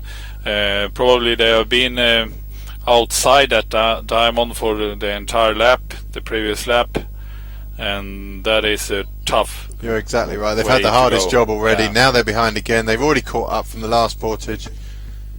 And yeah, we were talking about the boat width difference. The boats used to have to be a minimum width. I can't. Yes. It's so long ago now. I can't even remember how wide a K2 had to be. But 60, I think. okay, I know K1s were 51. Yeah, exactly. And, but now there's no limit, apart from the fact that obviously you have to be able to sit in it. And the biggest difference there really was for the back paddler, because now it's almost like paddling a K1 in the back, and it's nice and comfortable paddling position. The angles are much easier. But it actually taking away that formal regulation or rule of centimeters 51 for K1 and 60 for K2s made the sport more equal for each paddler, the size of the paddler actually, because a smaller paddler can have a smaller boat and a more narrow boat, which is a little bit more easy to paddle. So instead of the system they have in rowing, where they have different weight classes, we have quite an equal sport for different sizes of the body. It helped a lot. It always strikes me as odd that... What is that? They don't have high jump for short people, do they? No, exactly. So why? Yeah, but it is a big difference. It could have been also for canoeing. We saw a development where big guys like Knut Holman, Rudiger Helm, and these guys were very, very good in these boats, and it was really tougher and tougher for small guys to keep up with them. But today, it's totally Okay, out I'd never really realised that. It was one of the It's great not something I benefits. saw. Yeah, it was one of the great benefits, especially for K1. And now the C2s is coming in for their Portage, and it's Hungary in the lead, and they are staying well together, all three of them, Hungary and Ukraine and Spain, precisely like the previous Portage. Hungarians out first, nicely. Ukraine, Spain. Also nicely. Little bit The impressed. Spanish guy gone right to the back of the boat, Yeah. and the front guy's maybe he's trying to shoulder it so the water will pour out, Yes. because there's a little slope at the back of the C2s and the C1s, and the water can just come out. You don't actually have to turn it upside down. But yeah, not only do the small guys love the narrow,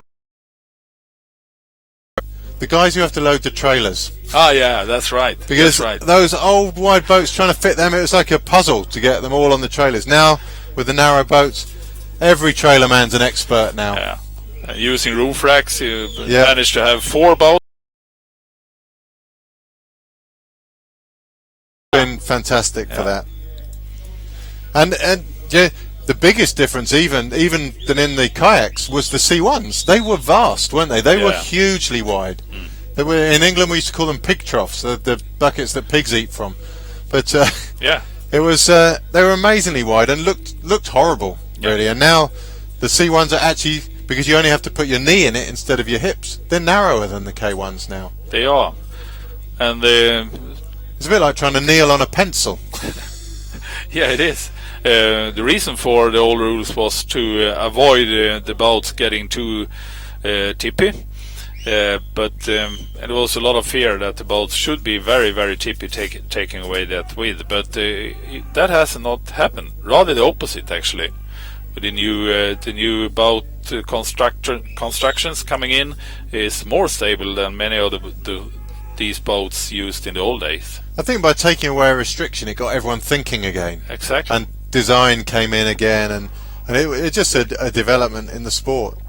But from other points of view, I used to be in the front of a K2, and I used to like sitting on the washers. With the old K2s, because you had the big volume behind you, it was much easier to find the washers, and it was much easier to get the feel of being lifted from behind, because you had that volume that wouldn't dip down into the water. Now with the narrow boats, that's not quite so simple, and you have to work with theory a lot rather than actual feel. So that was one of the downsides, but I think the upsides far outweighed that. Absolutely.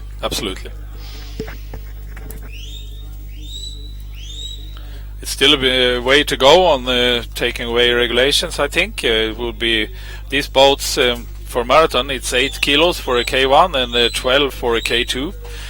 For sprint racing, it's 12 or 18.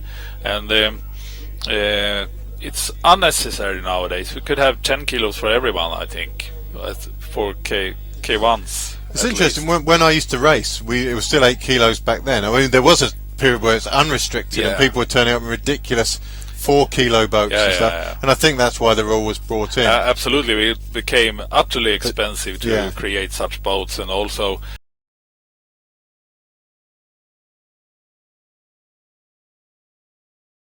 even back then, I chose to have my K1 was 10 kilos back then, because they're not so lively on the waves, and they respond a little bit better to steering. And then into Portage now, we've got C2s and a long shot of the women's. Swedes have caught up, and it's all back to a 5-boat race again. And it's Patryk Klusa and Simon Kostensi from Poland with the 656 there, and Filip Richard Smith and Dori Benz, the Balázs Dori from Hungary. The names and numbers of the C2s, you can't see them, but they've just come in through the Portage, so we're just trying to keep everyone informed where we can, give out all the information we've got. This is the second group of the K2 women, and as you can see, Sweden is into that group once again. Not only into it, but in the best position. Yeah, in the best position. So they're going to relax. Relax and rest a little bit. We'll see how they manage the final stage of the race. We saw Denmark this morning had a similar journey. They were a little bit outside the group, but finalized the race really good. At the start, we saw 6:03, Lux and Cernak. They were the quickest off the start. They were first past us, which is maybe 30-40 seconds away from the start. The other crews know that, I guess. Yeah. And they know that at some stage either they've got to wear them out or hope they wear themselves out, because they're not going to beat them in a sprint finish. So there's the time checks. 2 minutes 50 now back to this group from the lead 2. Sikali and Sikali and Alberti. So I lost my train of thought there. And Say and Barra well ahead and not going to be in any danger of being caught. So the speed is previously, halfway through the previous lap. The gap was 2 minutes 11 seconds. Now it's 2:50. Oh, so we got a screenshot there of Pretzman and Langland. Yeah. Now it's unusual that they'd be brought back because they're tired. They would paddle back. So you assume they either swam or they've got some sort of equipment failure. I think they're just being dropped off close to the Portage ramp. That's what you can see in the foreground there. So they're not looking desperately unhappy with that, but not their best day. They've had good days, both of them, already before, this weekend. Yes. Yep. So Denmark is out of this race. We'll try and find out what happened for you, but there's still smiles all around there. Yeah. They can crack on with tanning now. They're done for the weekend. So I've just sent Stefan away to find out exactly what's happened. He's on a mission, the man.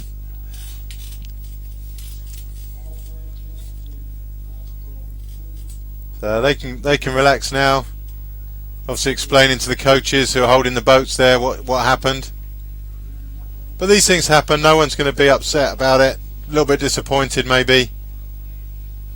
But Stefan's hunting them down, and we'll come back with the answer as to what the problem was. Meanwhile, back to the C2 race.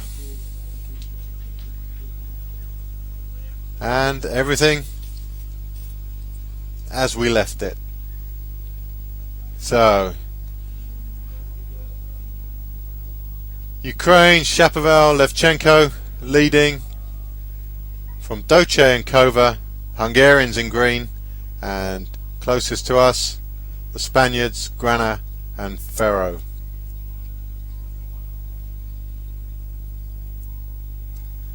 Now the Spanish team, maybe, they've had so much success for so long. Grana and Ferro have been around for ages. The K1 guys from yesterday, Merchan, Alonso have been around for ages, and maybe we're seeing the end of an era beginning to close in here.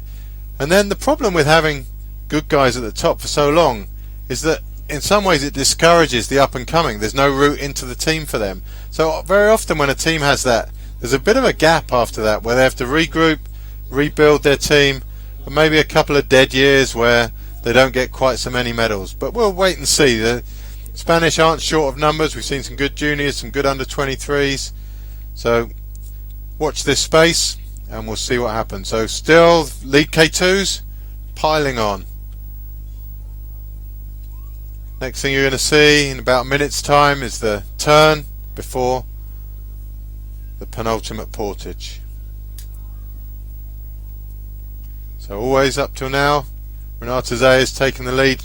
Well, here we go. Around now before the turn. And to me that's one of the problems of the 6, 7 lap races, is each lap just becomes a repetition of the last. The routine's the same, the thought process is the same. Perhaps with some of the older races, A to B type races, or just out and back, it was different thought processes depending where you were around the course. But this just becomes a bit formulaic sometimes, especially when it's a 2-boat race like this. It becomes an acceptance of what's going to happen from each crew, and we could be on any of the 3 previous laps here. It could be a recording, Zay leading, Sakali on the wash as they leave that turn and head towards the penultimate portage. So after this, 1 big lap and 1 small lap to finish.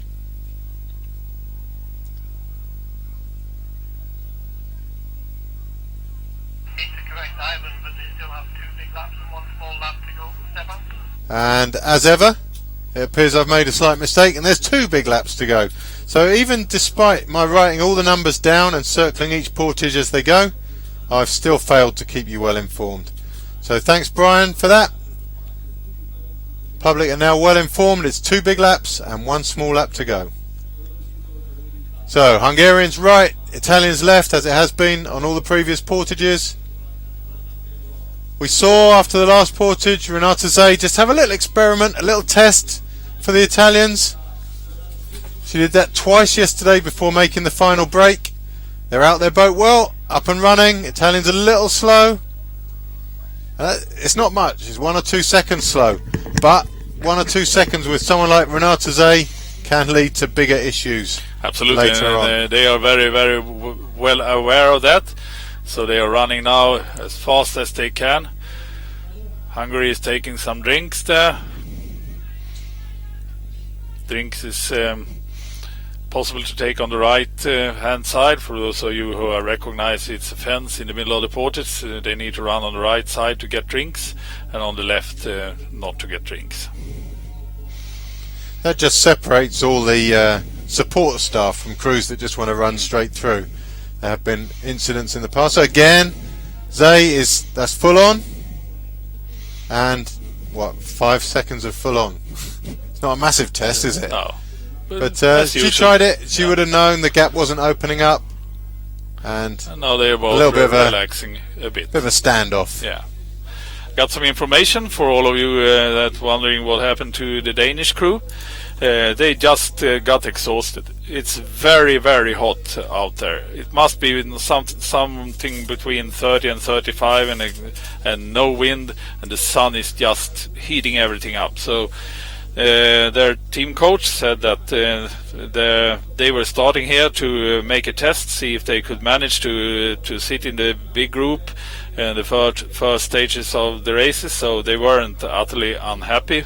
They were there at the first stages of the race, and they have had a good weekend anyway. And Line Langelund is a junior, and she's a junior also next year. So, Oh, wow. So a little bit. Okay, so it's kicking off in the women's second group. There's a lot of activity there. Hungary leading into the Portage. Spain left of them. Great Britain right. Sweden tucked in the back this time. Maybe a little bit safer than they have been up to now. And on the far side, on the right of that picture, is the second Spanish crew. Sweden is So they're quite really, good position. they are there. pressing on. Perfectly positioned. Be interesting to see which side Hungary go here. If they choose the left-hand side of the Portage, they could take both those Spanish crews and make life difficult for both of them. If they come right, it could be difficult again for the Swedes. But they are quite good position there, flowing smoothly into the Portage right behind on the most easy wash. So it is Hungary going left. It's going to be difficult for the crew in the yellow boat. Very wise. They stopped very early. Great thinking from the driver of that boat. Now they just have to wait for the Hungarians a little bit, and they are in a spot of bother, but not too much. Swedes not last to leave the Portage for the first time, so it's good news for them. They may not have to catch up. At least if they do have to catch up, it might not be alone this time. So quick drink swap over from the Hungarians. Shake of the head from the back paddler there. She didn't want any more. She's still got enough left from last time. Great Britain going to be second or third in, but the only crew on the right, so they've got a clean entry. Right to the end of the pontoon. Boats in, sit in, and it's going to be Hungary away first, Great Britain away second, top Spanish crew third, and then the two that had slight problems in the entrance to the Portage. We'll just see how much ground they have to make up. It's going to be 5 or 6 seconds, I think. Right mistake. The Swedish crew also, when they jump into the boat, they waited for a second or so to get room of the bow instead of putting it outside the British boat, and that made a difference here. Well, 2 seconds is over a boat length. Yes. And a boat length means one more wave to climb. Yes. And it's the cost of climbing over a wave is quite high always. It is.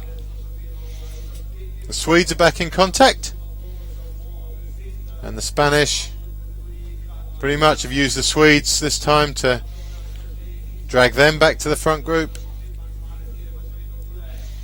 and it's back to normal service. The British crew looks very strong. We know they are endurant.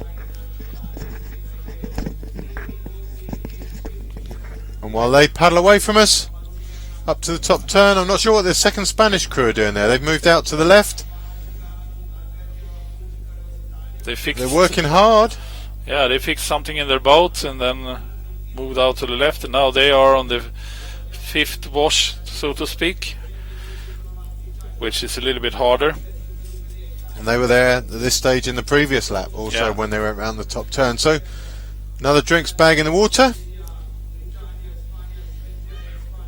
which is a bad behavior, of course. We shouldn't pollute this wonderful environment. We should have been writing names down, Stefan. Yeah. We got an ideal view to be doing that.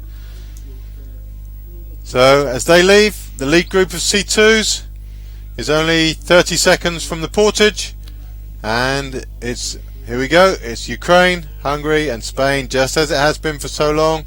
Spanish just trying to dip round the back of the Ukrainians, touch the back of their boat and just disturb their direction. It's a little bit more effort into this Portage now. And it's Ukraine that actually is setting the speed here. Spain now hassling the Hungarians for that side of the pontoon. You can see how much effort it's taking for the Hungarian to keep direction. Ukraine first out, first up and running. Hungarian just putting his hand on front of the Spanish boat there. He obviously wasn't pleased with something. And there's still a little bit of aggravation there as the Spanish swap sides on the boat to follow the Ukrainians down the right hand side of the exit of the Portage rather. So Ukrainians definitely running like they've got intent to at least test the other crews here, but they're all away so close together. I really think that's going to come together fairly shortly.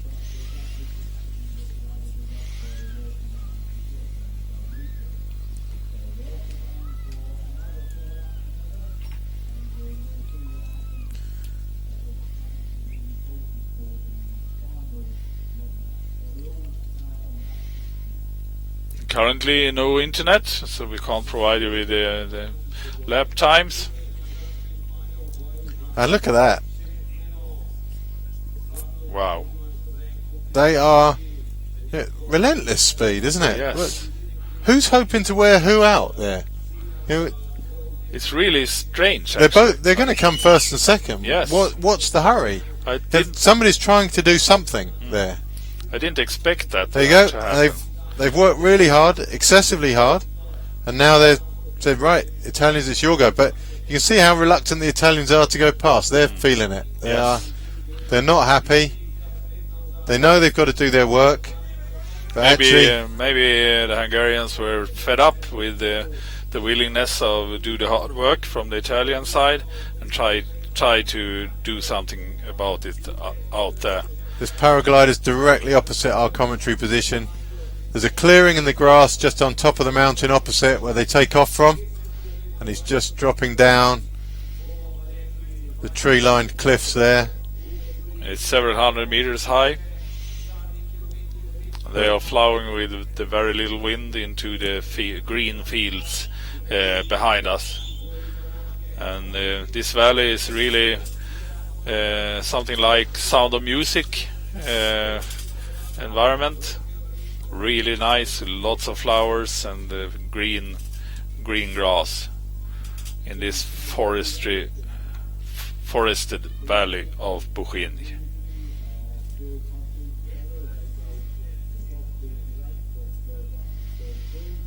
So we're looking at the second group, Chase group.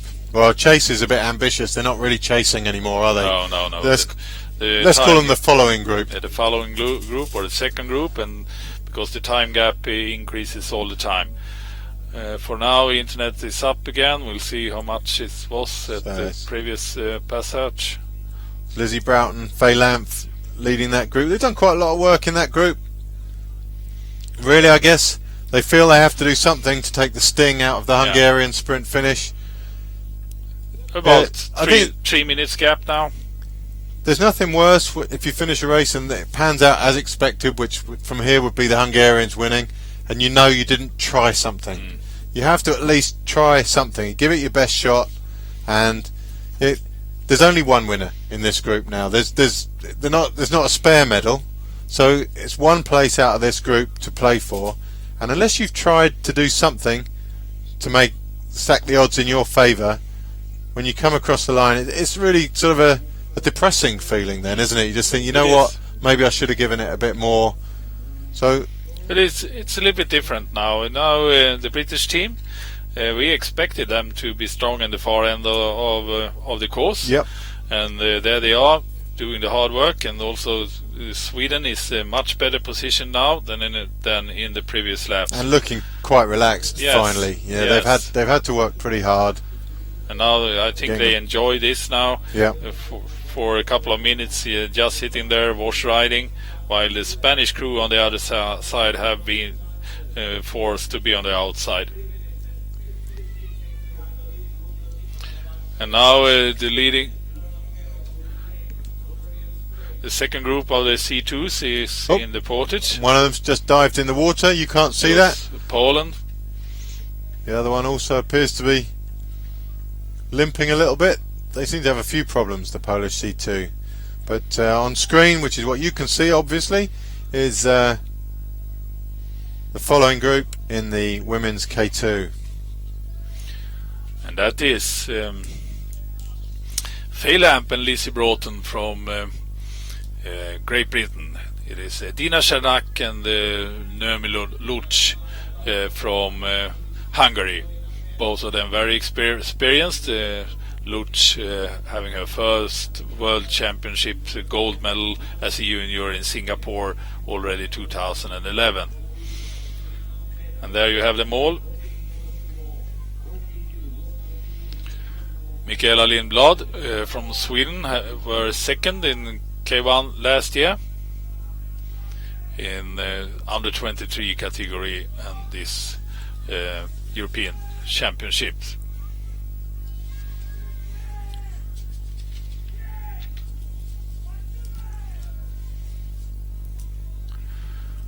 So all the paddlers up the far end of the course now. And the other girl in the Swedish boat there is Emma Andersson. She has been around a long time. I saw her first in the Perth World Championships back in 2005, where she was a junior.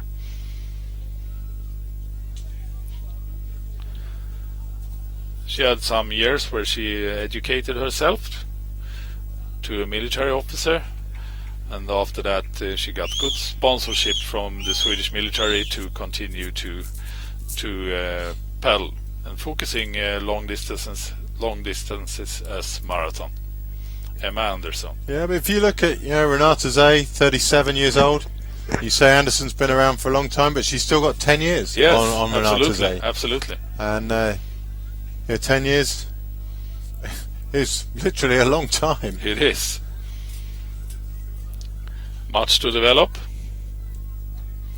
Successively increasing the training, the amount of training and experience, and you add it all in to make it all add up to a performance. And performance is made up of so many things. It's not just physical training, it's the mental training, it's the experience, it's the tactical stuff. A perfect performance, and it is. To ignore any one of those components will always leave you with a tool short in your toolbox when you come to a big competition like this. Absolutely. The top group of the C2. Those Ukrainians have been leading for over a lap now. Yes. The others content to sit with them, but I couldn't even guess a winner from those three. Well, I guess I could guess, couldn't I? That's a stupid thing to say. It's incredible how stupid you can sound when you got a microphone. But I don't have the knowledge of those crews, and you certainly can't tell by looking at them who's feeling the fresher. Granan Faro won last year with the Ukrainians Shapoval and Levchenko on the second position. Cover didn't participate there. It was the second Hungarian couple, Balázs Nagy and Richard Schmidt, and they finished fourth. Schmidt, of course, here today instead of with Nagy, with Dory. So Nagy, I think, did Nagy race the C1? Or is he retired now? We'll try and find that out for you. I wish. Do you know what, Stefan? I wish I'd never asked that question. Now I'll find out. On all the papers here. We've got a very well organised desk here, with paper pretty much covering it.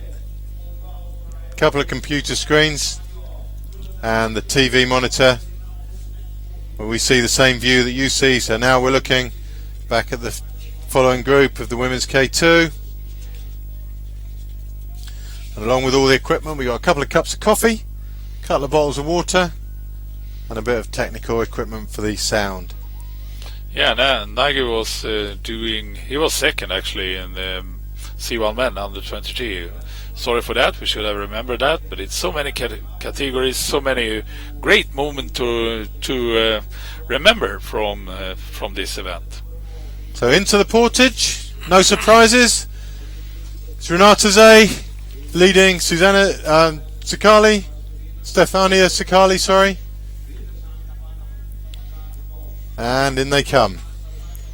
Sakali's motivation here must be just to stay with Zay there.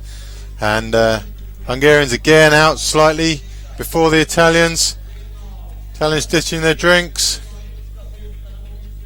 But they both crews run really well. There's been no gaps opened up so far on the Portages, and it doesn't look like there's going to be a gap this time.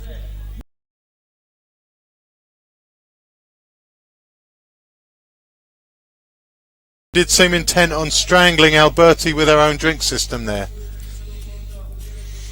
They have been doing 21.8 kilometers now out of back in the 26. boats. Push off, paddle on the same side.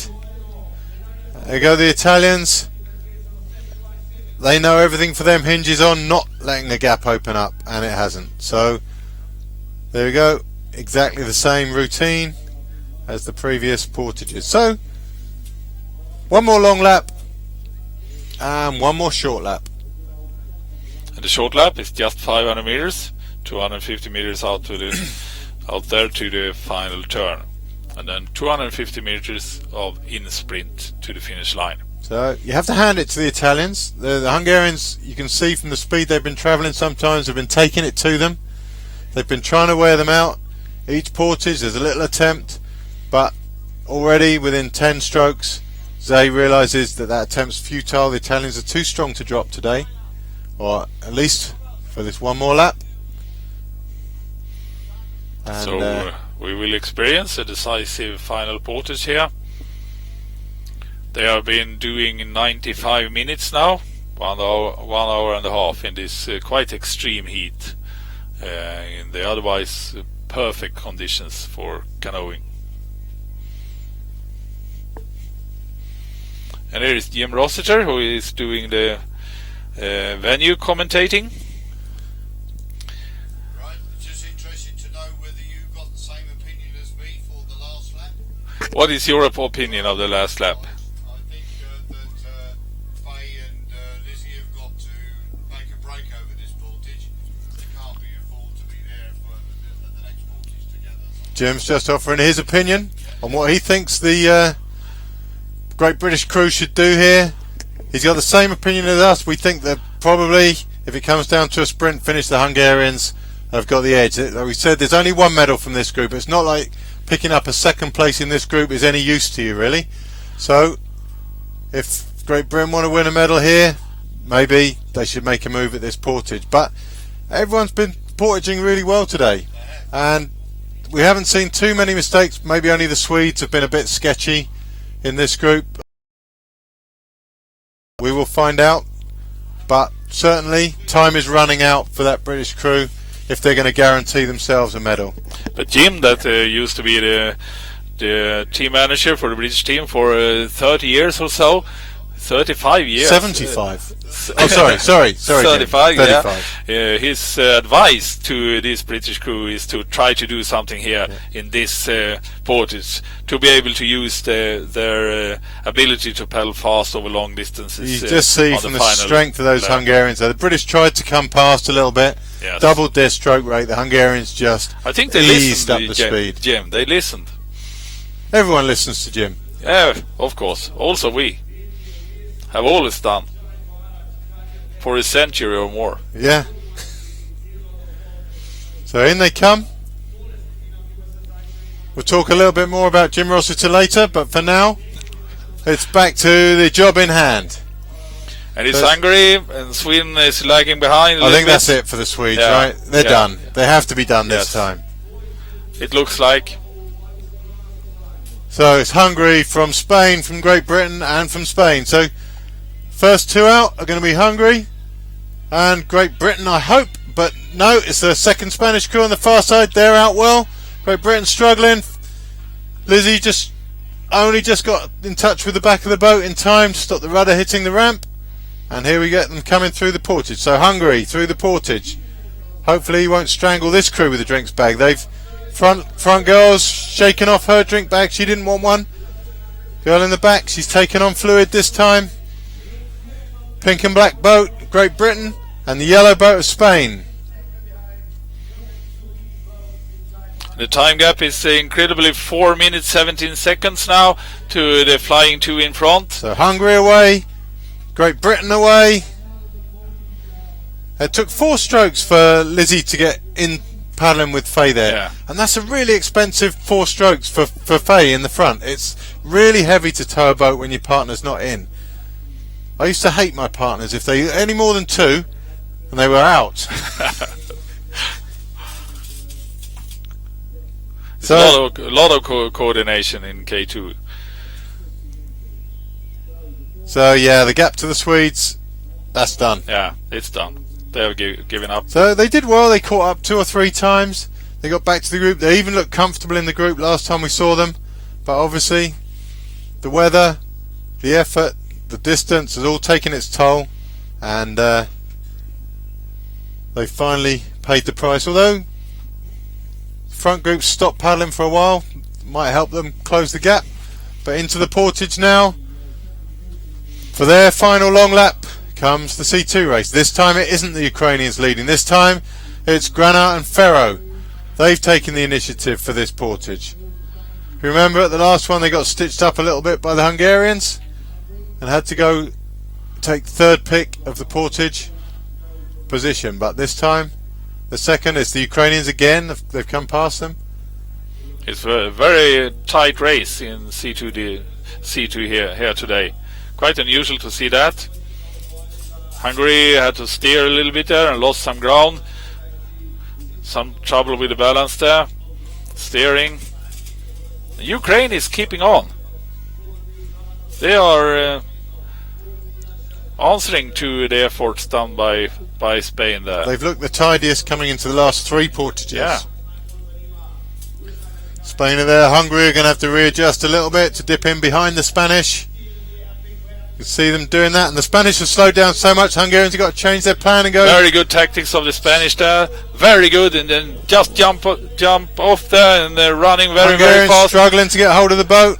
Now it's critical for Hungary to keep up. Now it's really critical because I think Spain will do a big effort after this portage. That was all what they were aiming for, doing that fine tactic coming into the portage. They're swapping sides with the boat. They want to get in on the right. Seemed a little unnecessary, maybe. Yeah. It was unnecessary, and they struggled a bit with the paddle there.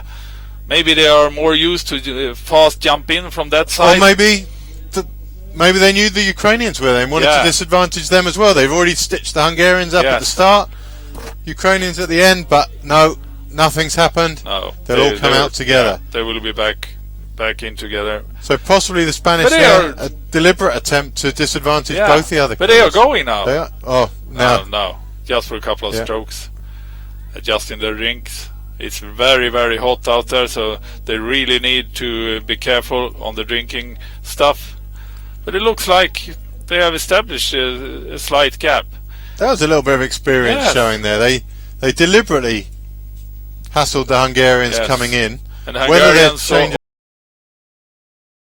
we know that Martin Cover just hate this heat. But we also know that they are very, very strong, these Hungarians.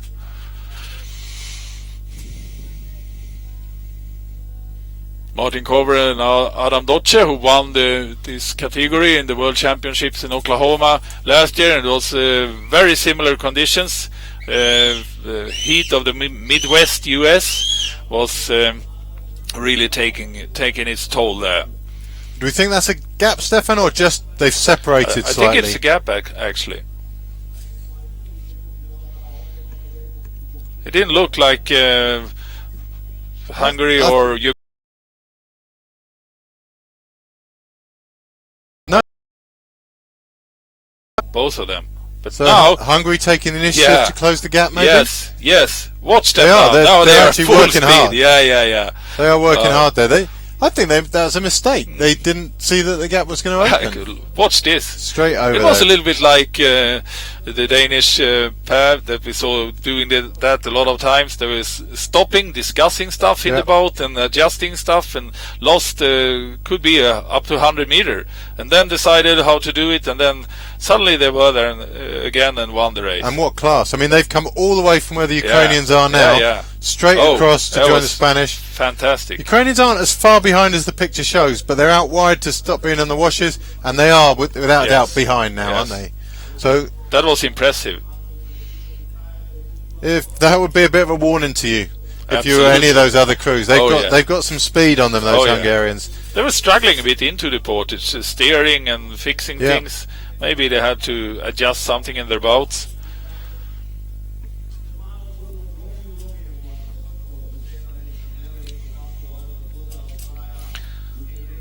And now it will be interesting to watch the girls in their final upper turn. Meanwhile, we're very devoid of action back here. There's a Hungarian C2 coming around the turn into the Portage.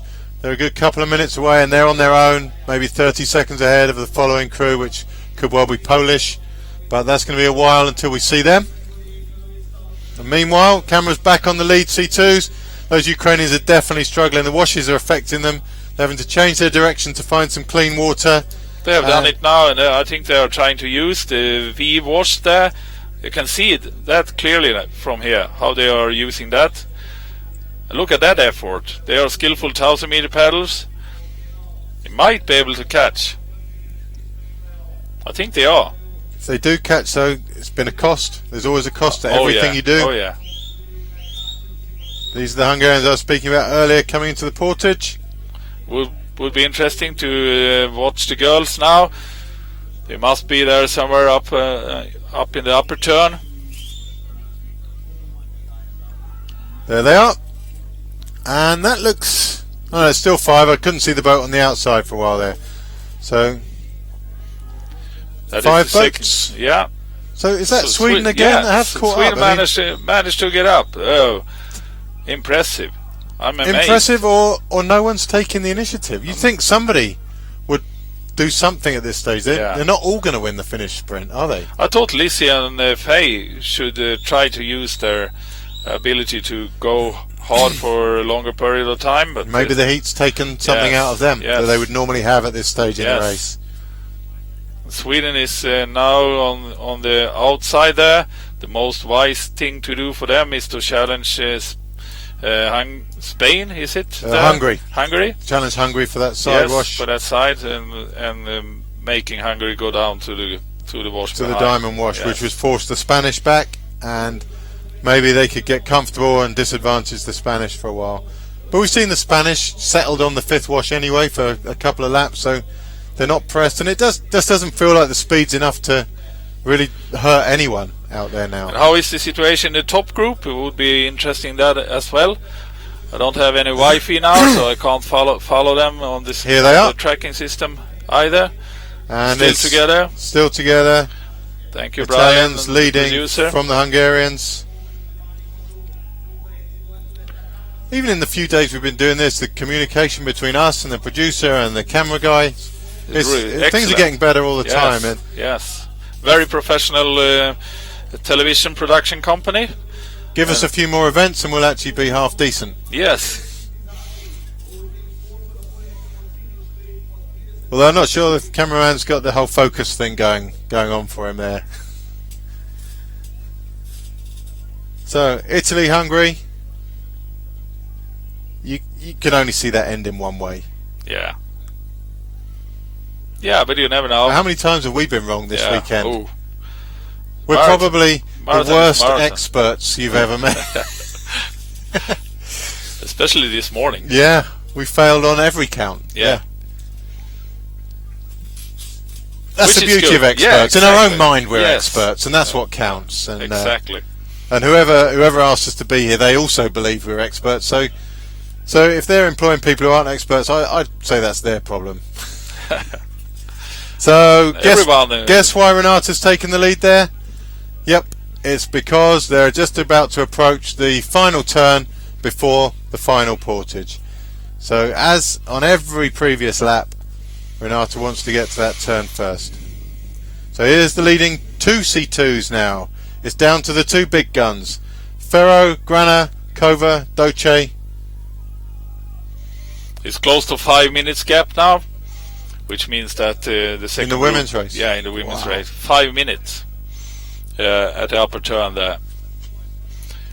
Or 4:45, but which means that they haven't pedaled that fast in that group, and that was maybe the reason for that Sweden could close the gap. So soon, yep, exactly now. In fact, we'll see. I watched them. It's Zay, so beautiful watching them. Alexandra pedal. Barras. They're going to dominate round this turn. It could be lap 2, 3, 4, 5, and now 6, and even this last final 7th lap. Every one of these turns has been the same for these girls.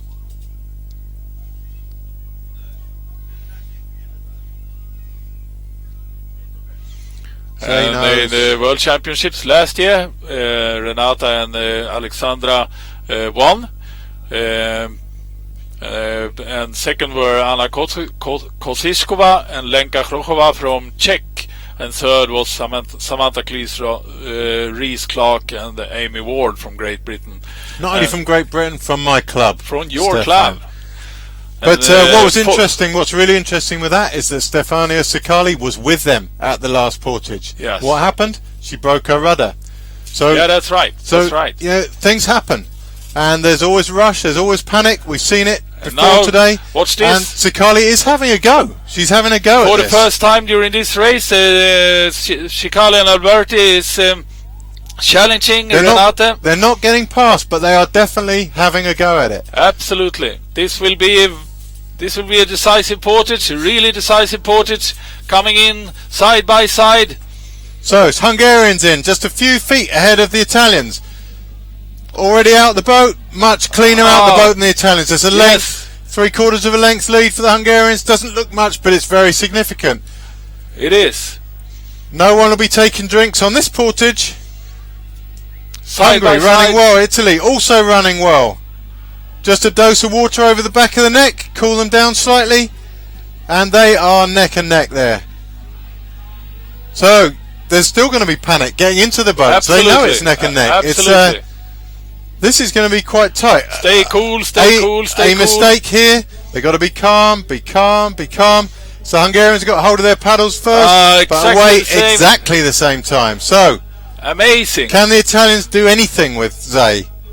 I think they can. They can challenge. We saw that happen in one of the previous World Championships, where the Danes had the same position and actually were able to beat Renata.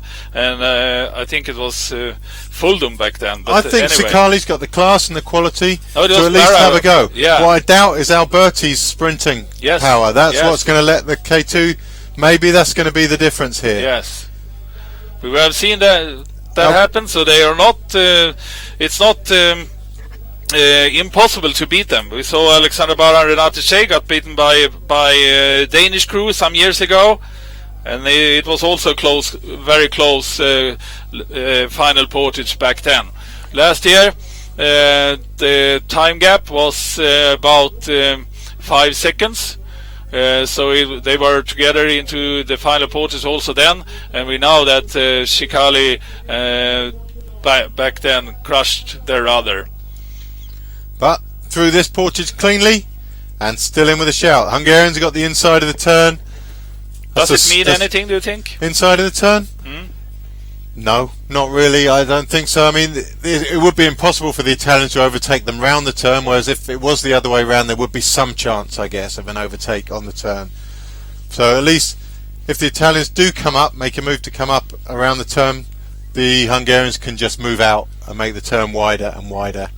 So it does give them a little bit more control, but really not a lot of difference. This is going to come down to the last 100 metres, I would think. So down in front of us we got Ollie Harding. Come down to take a few pictures of the finish. lost a lot of respect for Ollie yesterday. He was only in the water up to his waist, where the other photographer was up to his neck. I used to think very highly of Ollie, but he's going to have to work for it. He did tell me at breakfast this morning, though, that the other photographer did wear a wetsuit. As Ollie here, stripped to the waist, bristling with muscles, carrying those heavy lenses. And bristling with muscles is also the K2 girls now. They're round the turn. Around the turn, yes. And it's just a minute or so, well, maybe a minute and a half now to the finish. How do you come past the K2 like that? Is there you got choices, I think. If you fancy your chances and you want to come down, you must drop back until you're almost off the wash, then run down the wash so you generate some speed, enough speed to come up and over the bow wash of the leading boat. You can't just do what they're doing now, is trying to plough uphill. If you want to do it neck and neck, you got to move wide and do it neck and neck. Yes. But Sikali is definitely having a go. This isn't over. This is not over. A very impressive. The Hungarians moving over close to them to try and disrupt them. Yes. They want them back on that wash. They don't need them moving out, which is what Sikali's doing again. And she's still having a go. This is tough. This is really This tough. is You can very see the tough. bow of the Italian. Hungarians again just Yes. pushing to the lead. Oh. You can see how they moved over on them. And, yeah, I don't know. It's tough, but it's not unexpected in a condition like this. It'll be interesting if the Italians get upset by that. But again, they're coming back again and again. The Italians are not going to give this up. And now they are side by side, close to side by side. You know that It's if just Flay's 50 moving meters, over, it's just 50 meters to go, and it's Italy and it's Hungary. This is a very close call. it's going to be Hungary. There's no way back now for Italy. But again, they're coming again. Here they come. Here they come. It is going to be. Can Italy do this in the last 5 meters? Yeah. It's Hungary. It's Italy. It's going to be Italy. It's going to be Italy. It's going to be Italy. No, it's Hungary again. Yeah, it's Hungary. my what word. a race. 10 centimeters or so over these 26 kilometers. 10 centimeters, and it's a victory for Hungary. And Sikali and Alberti managed to challenge Renate Shea and Alexandra Bara the best way ever, I think, during their career, except for from where they were beaten back in the days by Denmark. A great race and a great in sprint. This race had everything. That was unbelievable. We'll briefly talk about the other Portage. The other girls are just coming through, the second group. They're just running through the Portage. Now the Swedes have finally got out well. And you know what they did? They dropped the boat on the Portage. Oh. They've just had terrible luck all the way through. So Hungarians in first. English just tripping. Great Britain just tripping. Nobody's going to catch the Hungarians from there. And if they do, they're certainly not going to overtake. So let's talk about the finish we've just watched. Absolutely unbelievable. Hungary by just inches there.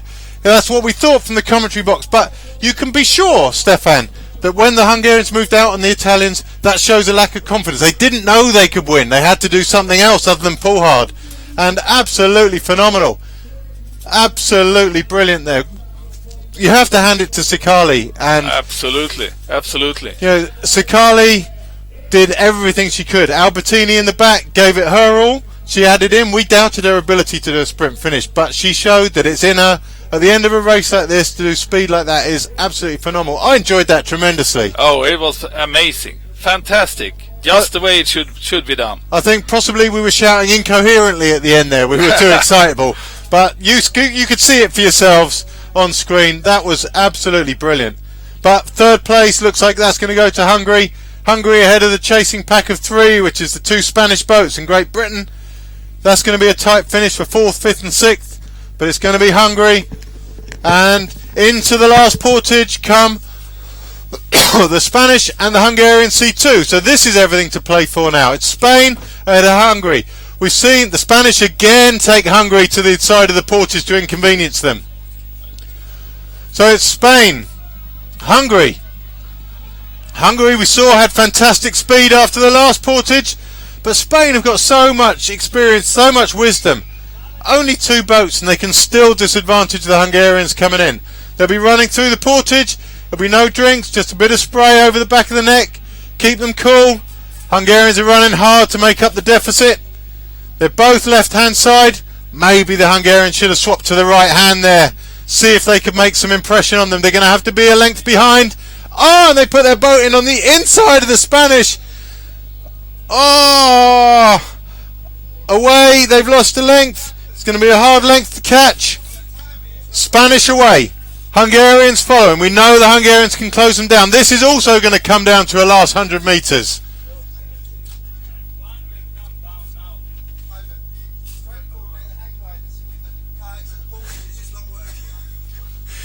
And all through this excitement, we've only got hang gliders landing in the finish area. So it's excitement on all fronts. Heading towards us now as the Hungarians coming in to take their third. Fourth place is being contested. It looks like it's going to be Great Britain from here. So it's Hungary from Great Britain. Great Britain making an excellent effort to close them down. It's going to be too late for them, but they're ensuring their fourth place. So it's going to be Hungary 1, Hungary 3, Italy. Got to hand it to them for that second place. That is a brave second place. I'm going to keep talking about that even though it's not on screen. Absolutely fantastic. That had everyone in the crowd going. Here it's going to be Hungary, beautifully tidy paddling. They've only got to keep it going like that to the end. They're not going to be challenged by the Great Britain crew behind them.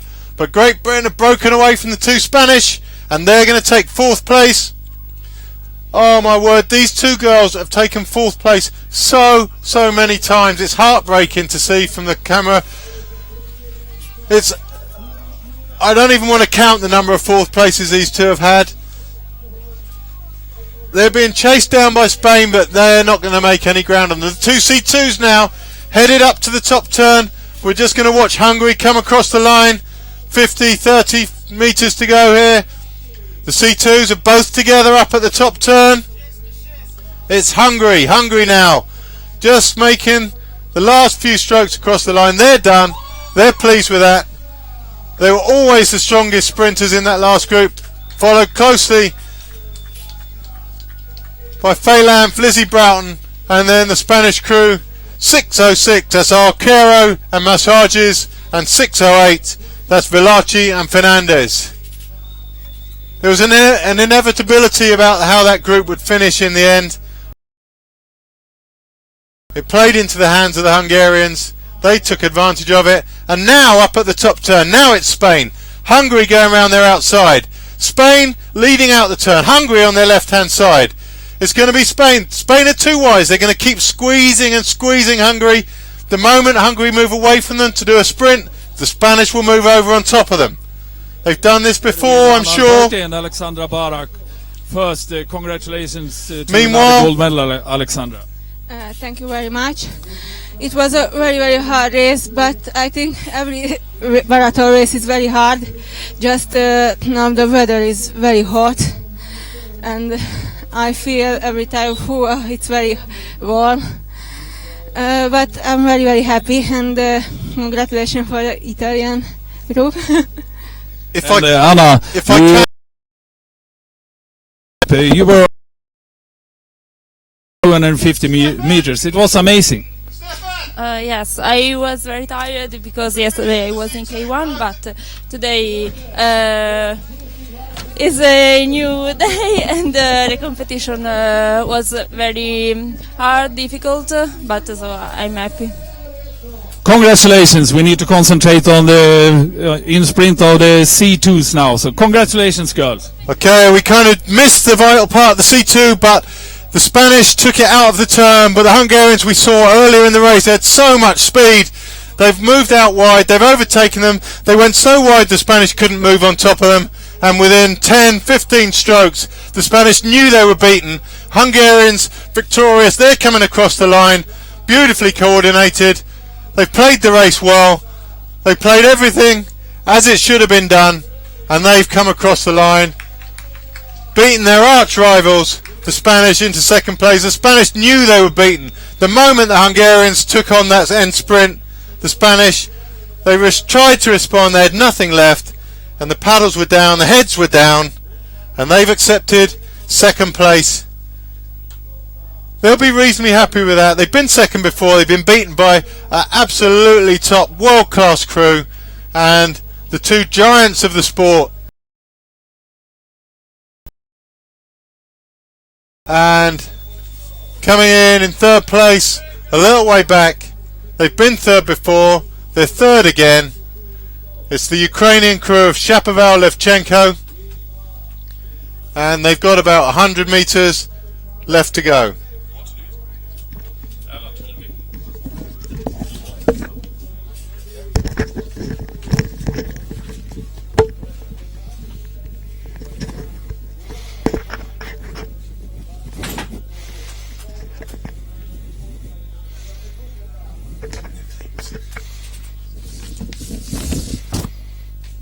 And put on the microphone as well.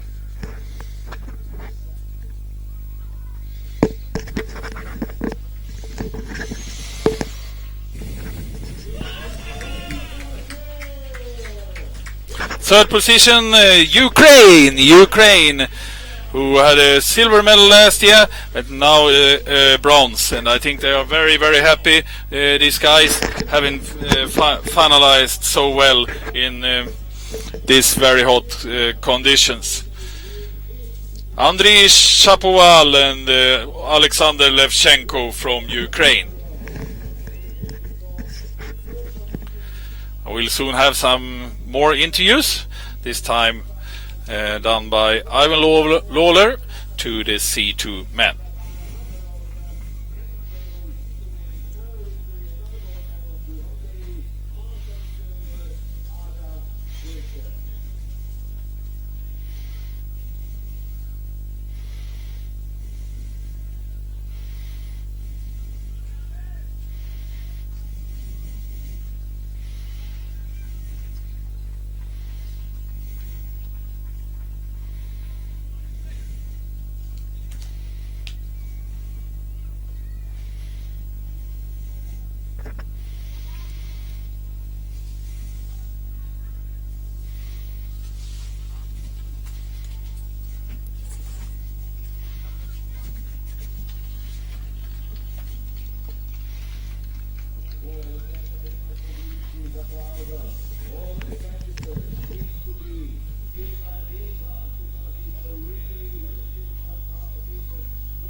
And we have just finalized the competition for the medals in the European Championships canoe marathon here in Portage for this midday session in excellent conditions, but very, very hot.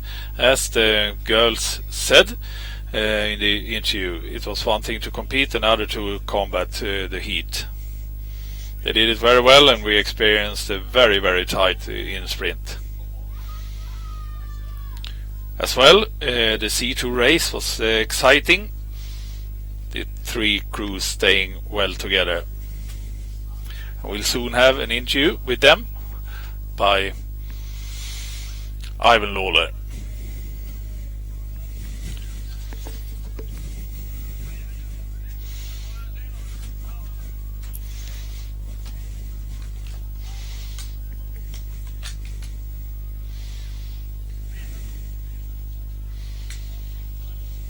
So, Martin, fantastic win, and against the rivals that you've raced so many times. Both these crews are really good, right?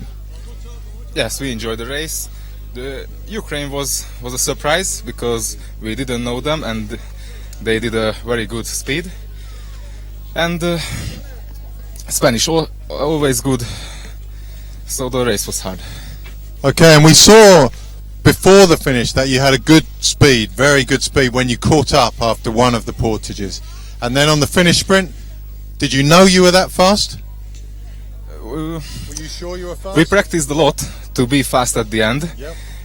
But we we didn't think about that. Could we win? We just wanted to do the fastest way as we can. The end.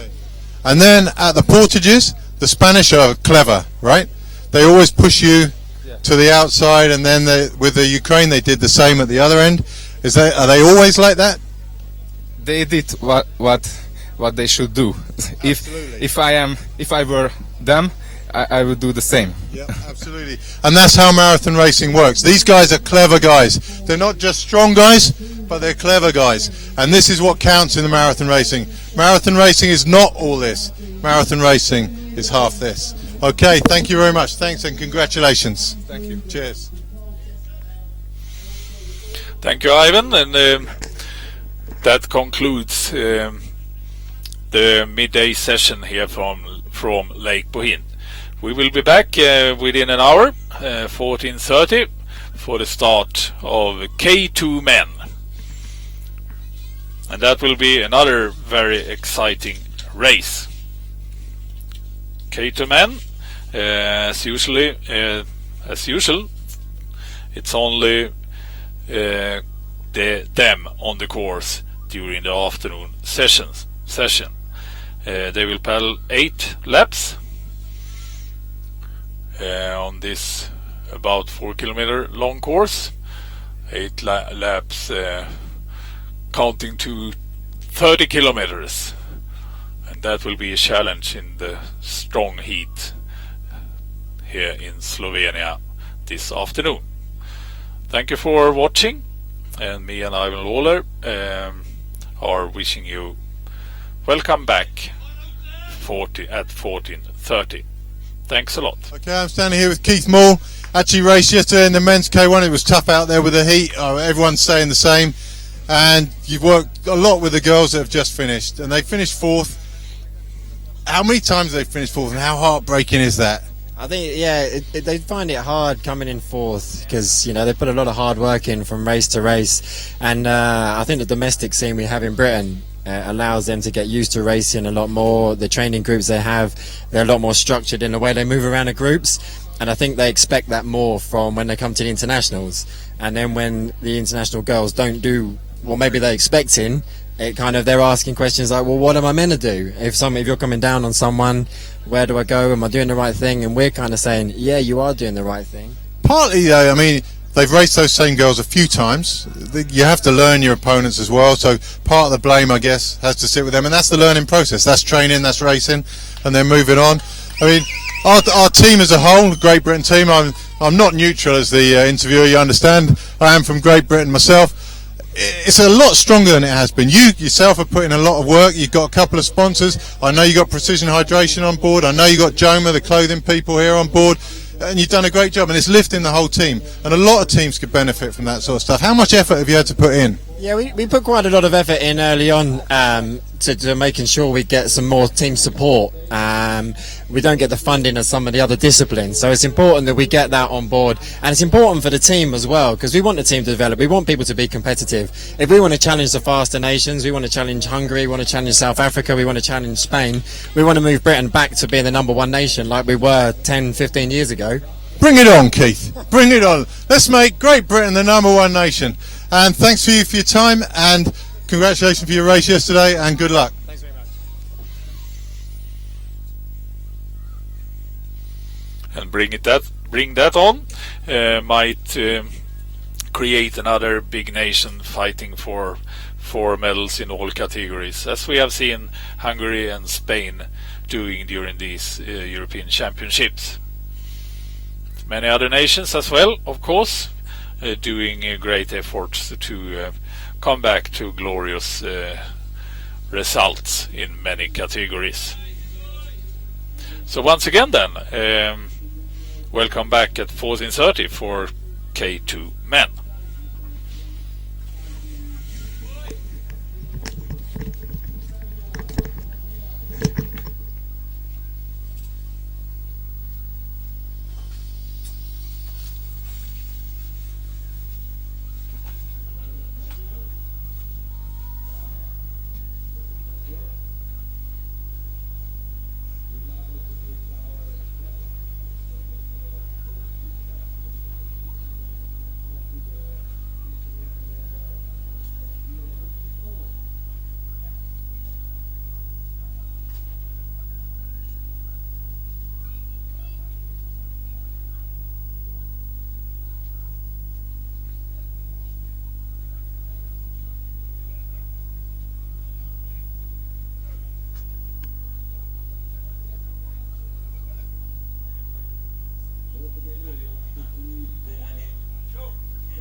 Sorensen, where are your two partners?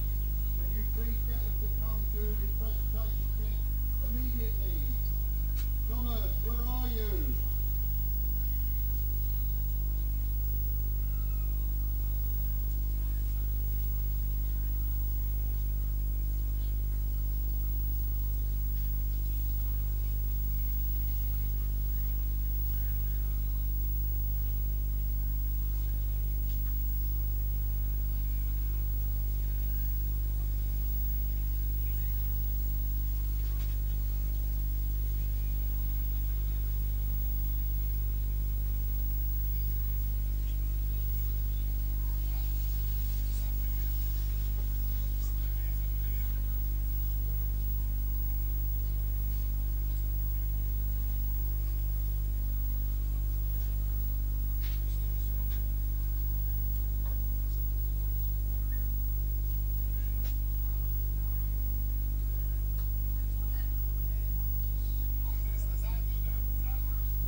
Once again, we please Danish team.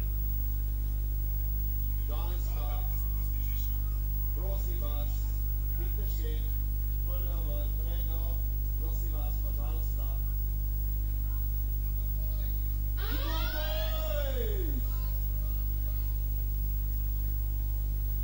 You know the Danish Eurovision song, come on boys, come on girls.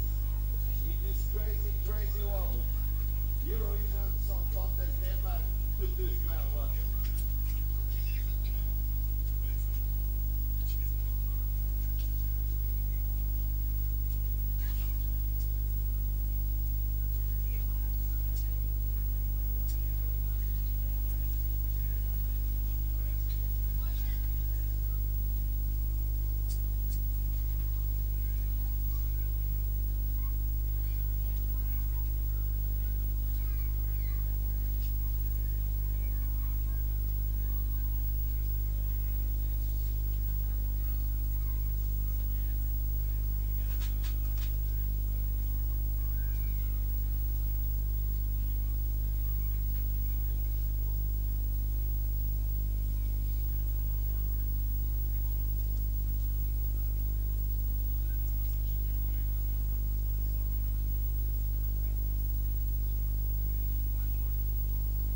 Ladies and gentlemen, the medal presentation for the junior men's K2 will begin. Dame i gospodje, začenjamo z razglasitvijo rezultatov v kategoriji kajakaških dvojcev moški juniori.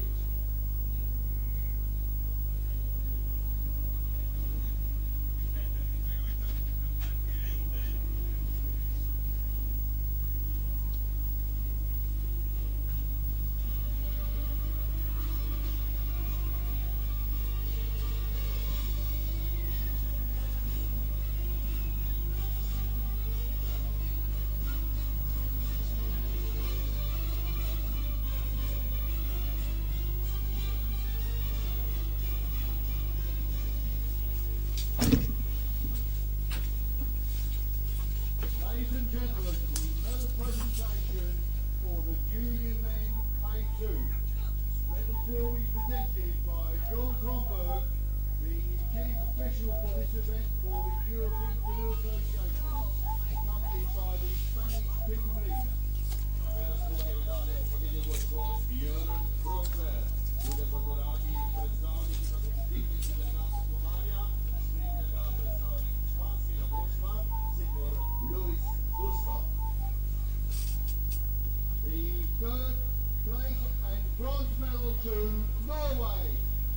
Tredje mesto za Norveško, Brunogge, Magnus Iversen, Jonno Arnold Poltorge.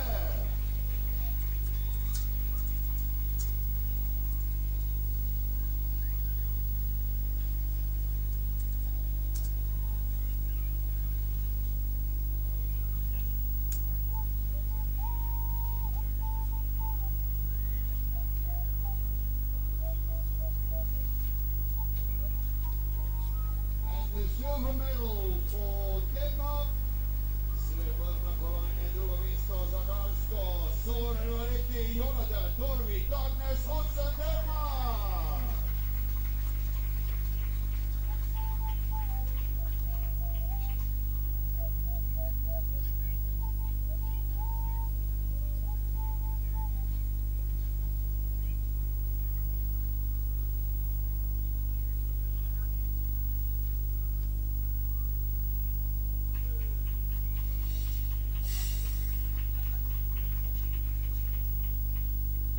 And the gold medal and European champion from Spain.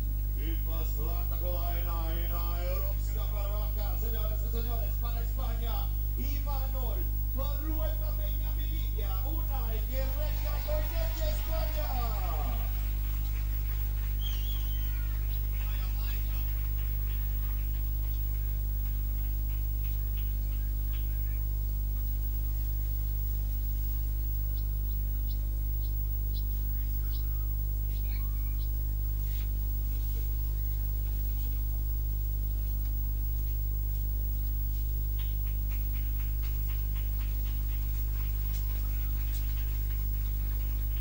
Ladies and gentlemen, please stand for the national anthem of Spain.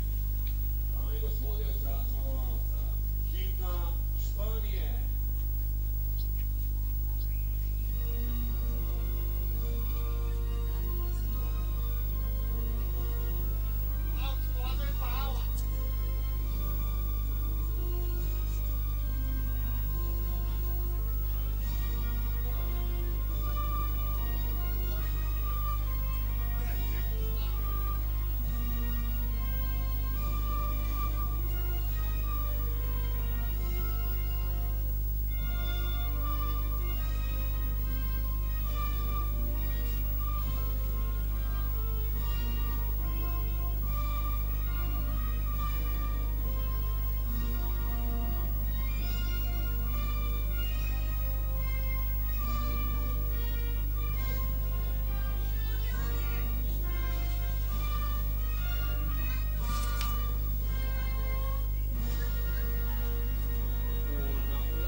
gentlemen, the medal ceremony for the junior men C2 will begin. Gospodzie, zaczynamy od nazwiska kanoista dwojic, Portage juniori.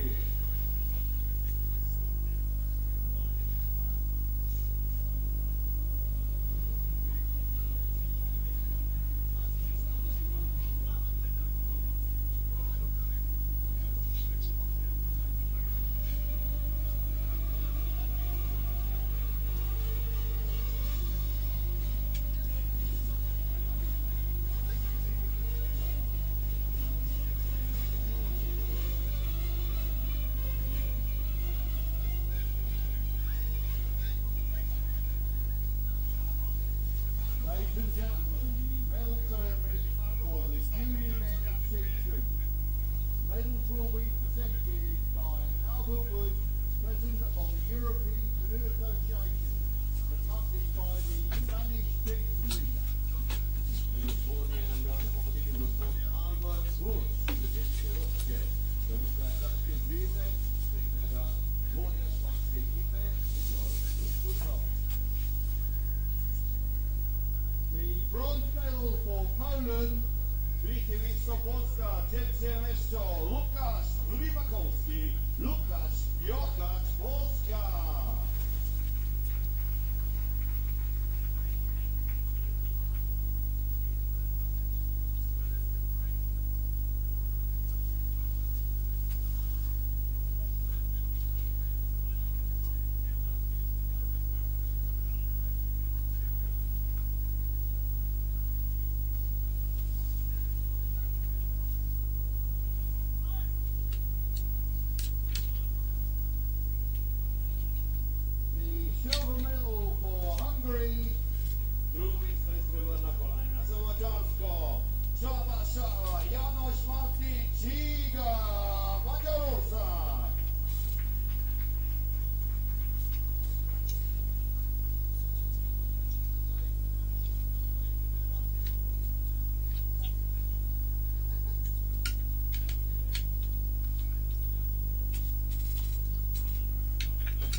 Invece progressivamente il disciplinista Salvini Dovolne, obstinati Fitrine su passati, scatto, Roxio Previnska, Ucranini categorii, Kayakashi, Boy, su categorii Kayakasho. Noja, Blahosken, also nächster Start, noch um 14:30 dann der Protagonista, Utfahrt, von der 10. Minute, und noch am Ende der 14. Retta, sai, Gerard Zaskozia,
Hello. Hello. Hey. How are you? A new job for you? Yeah. No commentate or timing or No. Commentating on television. Ah, okay. So you will find it on YouTube. Yeah, okay. It's actually quite. I think it will be quite good there. Ah, yeah. Me and Ivan is doing. Ah, okay. I never saw that before, but tomorrow when I come back to Germany, I will see it. Or I will have a look of this. All races will be there. Ah, okay. Full length. For everyone to watch. With commentary mistakes. Yes. And we did those deliberately so that you had something to entertain you and complain about. Well, we could start a competition there. Yeah, spot the mistake. Yeah, okay. Well, maybe I'll bring that up in the. That's what I'm going to do. I'm going to tell people to write in with the mistakes. Okay. For all the races. That would imply that we did it deliberately. So let's do that for the afternoon. Yeah. The one that has two rules then. Yeah. They need to watch every race. Every episode. Every race. Okay. And then find as much failures as possible. Yeah, there's lots of them. Yeah. They will spend